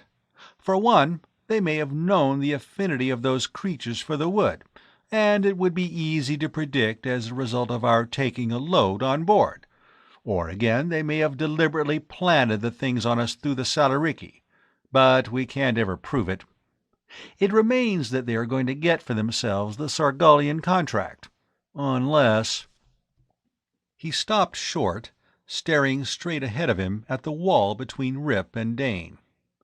And his assistant knew that Van was exploring a fresh idea. Van's ideas were never to be despised, and Jellicoe did not now disturb the cargo master with questions. It was Rip who spoke next, and directly to the captain. "Do you know what they plan to do about us, sir?" Captain Jellicoe grunted, and there was a sardonic twist to his mouth as he replied. "It's my opinion that they're now busy adding up the list of crimes you 4 have committed. Maybe they had to turn the big HG computer loose on the problem. The tally isn't in yet. We gave them our automat flight record, and that ought to give them more food for thought." Dane speculated as to what the experts would make of the mechanical record of the Queen's past few weeks. The section dealing with their landing in the Big Burn ought to be a little surprising. Van Ryck got to his feet and marched to the door of the conference room. It was open from without, so quickly Dane was sure that they had been under constant surveillance. "Trade business," snapped the cargo master. "Contract deal. Take me to a sealed comm booth."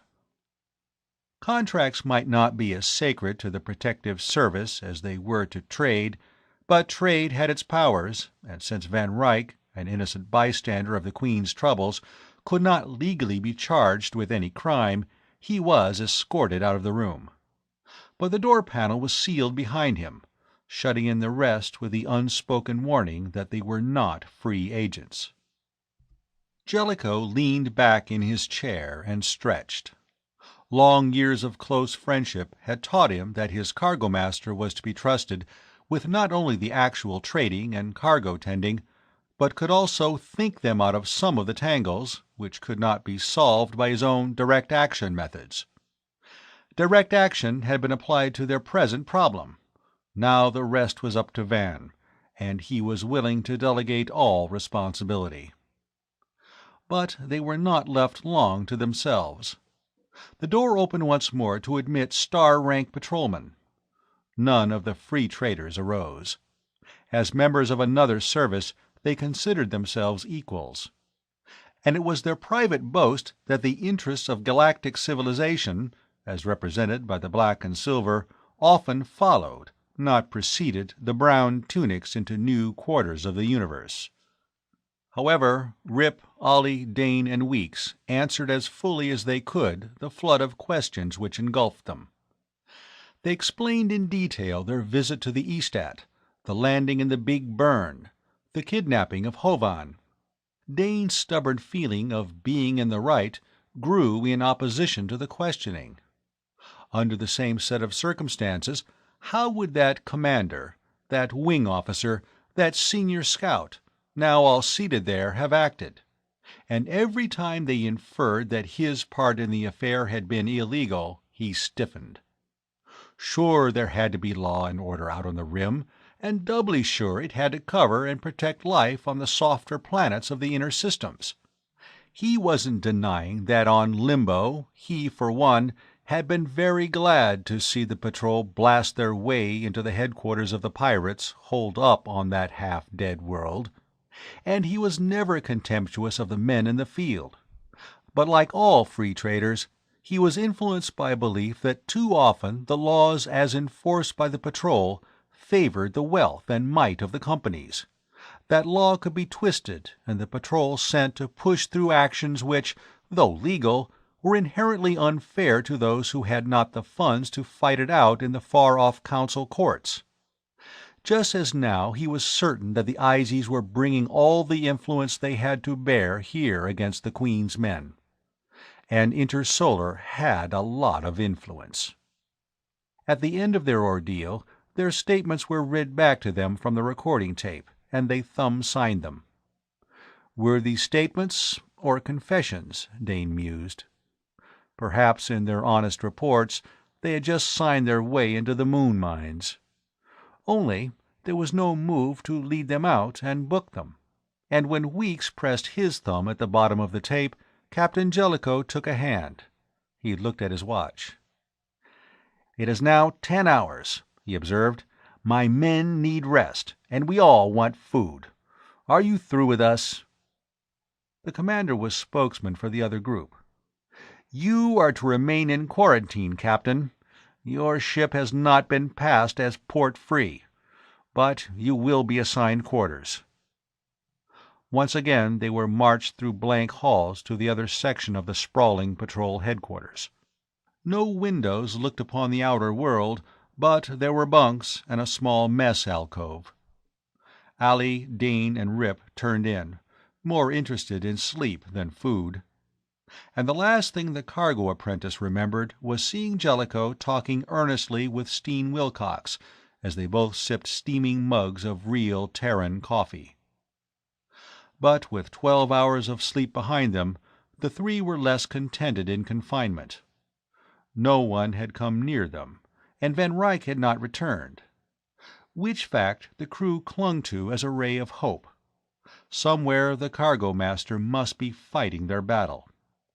And all Van's vast store of trade knowledge, all his knack of cutting corners and driving a shrewd bargain, enlisted on their behalf, must win them some concessions. Medic Tau came in, bringing Hovan with him. Both looked tired but triumphant, and their report was a shot in the arm for the now uneasy traders. "We've rammed it down their throats," Tau announced. "They're willing to admit that it was those poison bugs and not a plague. Incidentally," he grinned at Jellicoe and then looked around expectantly, "where's Van? This comes in his department. We're going to cash in on those kids dumped in the deep freeze. Terralab is bidding on them. I said to see Van. He can arrange the best deal for us. Where is he?" "Gone to see about our contract," Jellicoe reported. "What's the news about our status now?" "Well, they've got to wipe out the plague ship listing. Also, we're big news. There are about 20 video men rocketing around out in the offices, trying to get in and have us do some spot broadcasts. Seems that the children here," he jerked his thumb at the three apprentices, "started something. An intersolar invasion couldn't be bigger news. Human interest by the tankful. I've been on video twice, and they're trying to sign up Hovan almost steady." The medic from the frontier nodded. "Wanted me to appear on a 3-week schedule," he chuckled. "I was asked to come in on Our Heroes of the Starlines and 2 quiz programs. As for you, you young criminal," he swung to Dane, "you're going to be fair game for about 3 networks. It seems you transmit well." He uttered the last as if it were an accusation, and Dane squirmed. "Anyway, you did something with your crazy stunt. And, Captain, 3 men want to buy your Hoobat. I gather they are planning a showing of how it captures those pests, so be prepared." Dane tried to visualize a scene in which he shared top billing with Queeks, and shuddered. All he wanted now was to get free of Terra for a nice, quiet, uncomplicated world where problems could be settled with a sleep rod or a blaster, and the video screen was unknown. Having heard of what awaited them without, the men of the Queen were more content to be incarcerated in the quarantine section. But as time wore on and the cargo master did not return, their anxieties awoke. They were fairly sure by now that any penalty the Patrol or the Terra Police would impose would not be too drastic. But a broken contract was another and more serious affair, a matter which might ground them more effectively than any rule of the law enforcement bodies. Angelico took to pacing the room, while Tang and Wilcox, who had started a game of four-dimensional chess, made countless errors of move, and Stotz glared moodily at the wall, apparently too sunk in his own gloomy thoughts to rise from the mess table in the alcove. Though time had ceased to have much meaning for them, except as an irritating reminder of the now sure failure of their Sargalian venture, they marked the hours into a second full day of detention before Van Ryck finally put in appearance. The cargo master was plainly tired, but he showed no signs of discomposure. In fact, as he came in he was humming what he fondly imagined was a popular tune. Jellicoe asked no questions. He merely regarded his trusted officer with a quizzically raised eyebrow. But the others drew around. It was so apparent that Van Ryck was pleased with himself, which could only mean that in some fantastic way he had managed to bring their venture down in a full fin landing, that somehow he had argued the Queen out of danger into a position where he could control the situation. He halted just within the doorway and eyed Dane, Ollie, and Rip with mock severity. "You're bad boys," he told them with a shake of the head and a drawl of the adjective. "You've been demoted 10 files each on the list." Which must put him on the bottom rung once more, Dane calculated swiftly. Or even below, though he didn't see how he could fall beneath the rank he held at assignment. However, he found the news heartening instead of discouraging. Compared to a bleak sentence at the Moon Mines, such demotion was absolutely nothing, and he knew that Van Ryck was breaking the worst news first. "You also forfeit all pay for this voyage," the cargo master was continuing, but Jellicoe broke in. "Board fine?" At the cargo master's nod, Jellicoe added, "Ship pays that." "So I told them," Van Ryck agreed. "The Queen's warned off Terra for 10 solar years." They could take that, too. Other free traders got back to their home ports perhaps once in a quarter-century. It was so much less than they had expected that the sentence was greeted with a concentrated sigh of relief. "No Earthside leave." All right, no leave. They were not, after their late experiences, so entranced with Terraport that they wanted to linger in its environs any longer than they had to. "We lose the Sargol contract." That did hurt, but they had resigned themselves to it since the hour when they had realized that they could not make it back to the perfumed planet. "To Intersolar?" Wilcox asked the important question. Van Ryck was smiling broadly, as if the loss he had just announced was in some way a gain. "No, to Combine." "Combine?" the captain echoed, and his puzzlement was duplicated around the circle. How did Intersolar's principal rival come into it? "We've made a deal with Combine," Van Ryck informed them. "I wasn't going to let IS cash in on our loss. So I went to Vickers at Combine and told him the situation. He understands that we were in solid with the Salariki, and that the IZs are not. And a chance to point a blaster at IS's tail is just what he has been waiting for. The shipment will go out to the Storm Priest tomorrow on a light cruiser. It'll make it on time." Yes, a light cruiser. One of the fast ships maintained by the big companies. Could make the transition to Sargol with a slight margin to spare. Stotz nodded his approval at this practical solution. "I'm going with it." That did jerk them all up short. For Van Ryck to leave the Queen, that was as unthinkable as if Captain Jellicoe had suddenly announced that he was about to retire and become a kelp farmer. "Just for one trip," the cargo master hastened to assure them. "I smooth their vector with the Storm Priests and hand over so the Izies will be frozen out." Captain Jellicoe interrupted at that point. "Do you mean that Combine is buying us out, not just taking over?" "What kind of a deal?"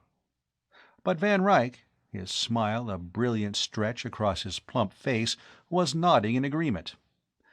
"They're taking over our contract and our place with the Salariki." "In return for what?" Steen Wilcox asked for them all. "For 25,000 credits, and a mail run between Execo and Truesworld, frontier planets. They're far enough from Terra to get around the exile ruling. The patrol will escort us out and see that we get down to work like good little spacemen. We'll have 2 years of a nice, quiet run on regular pay. Then, when all the powers that shine have forgotten us, we can cut in on the trade routes again." "And the pay? First or second class mail? When do we start?" "Standard pay on the completion of each run. Board rates." He made replies in order. "First, second, and third class mail. Anything that bears the government seal, and out in those quarters it is apt to be anything. And you start as soon as you can get to Execo and relieve the Combine scout which has been holding down the run." "While you go to Sargol," commented Jellicoe. "While I make one voyage to Sargol. You can spare me." He dropped one of his big hands on Dane's shoulder and gave the flesh beneath it a quick squeeze. "Seeing as how our juniors helped pull us out of this last mix-up, we can trust them about an inch farther than we did before. Anyway, cargo master on a mail run is more or less a thumb-twiddling job at the best. And you can trust Thorson on stowage. That's one thing he does know." Which dubious ending left Dane wondering as to whether he had been complimented or warned. "I'll be on board again before you know it. The Combine will ship me out to Truesworld on your second trip across, and I'll join ship there. For once, we won't have to worry for a while. Nothing can happen on a mail run."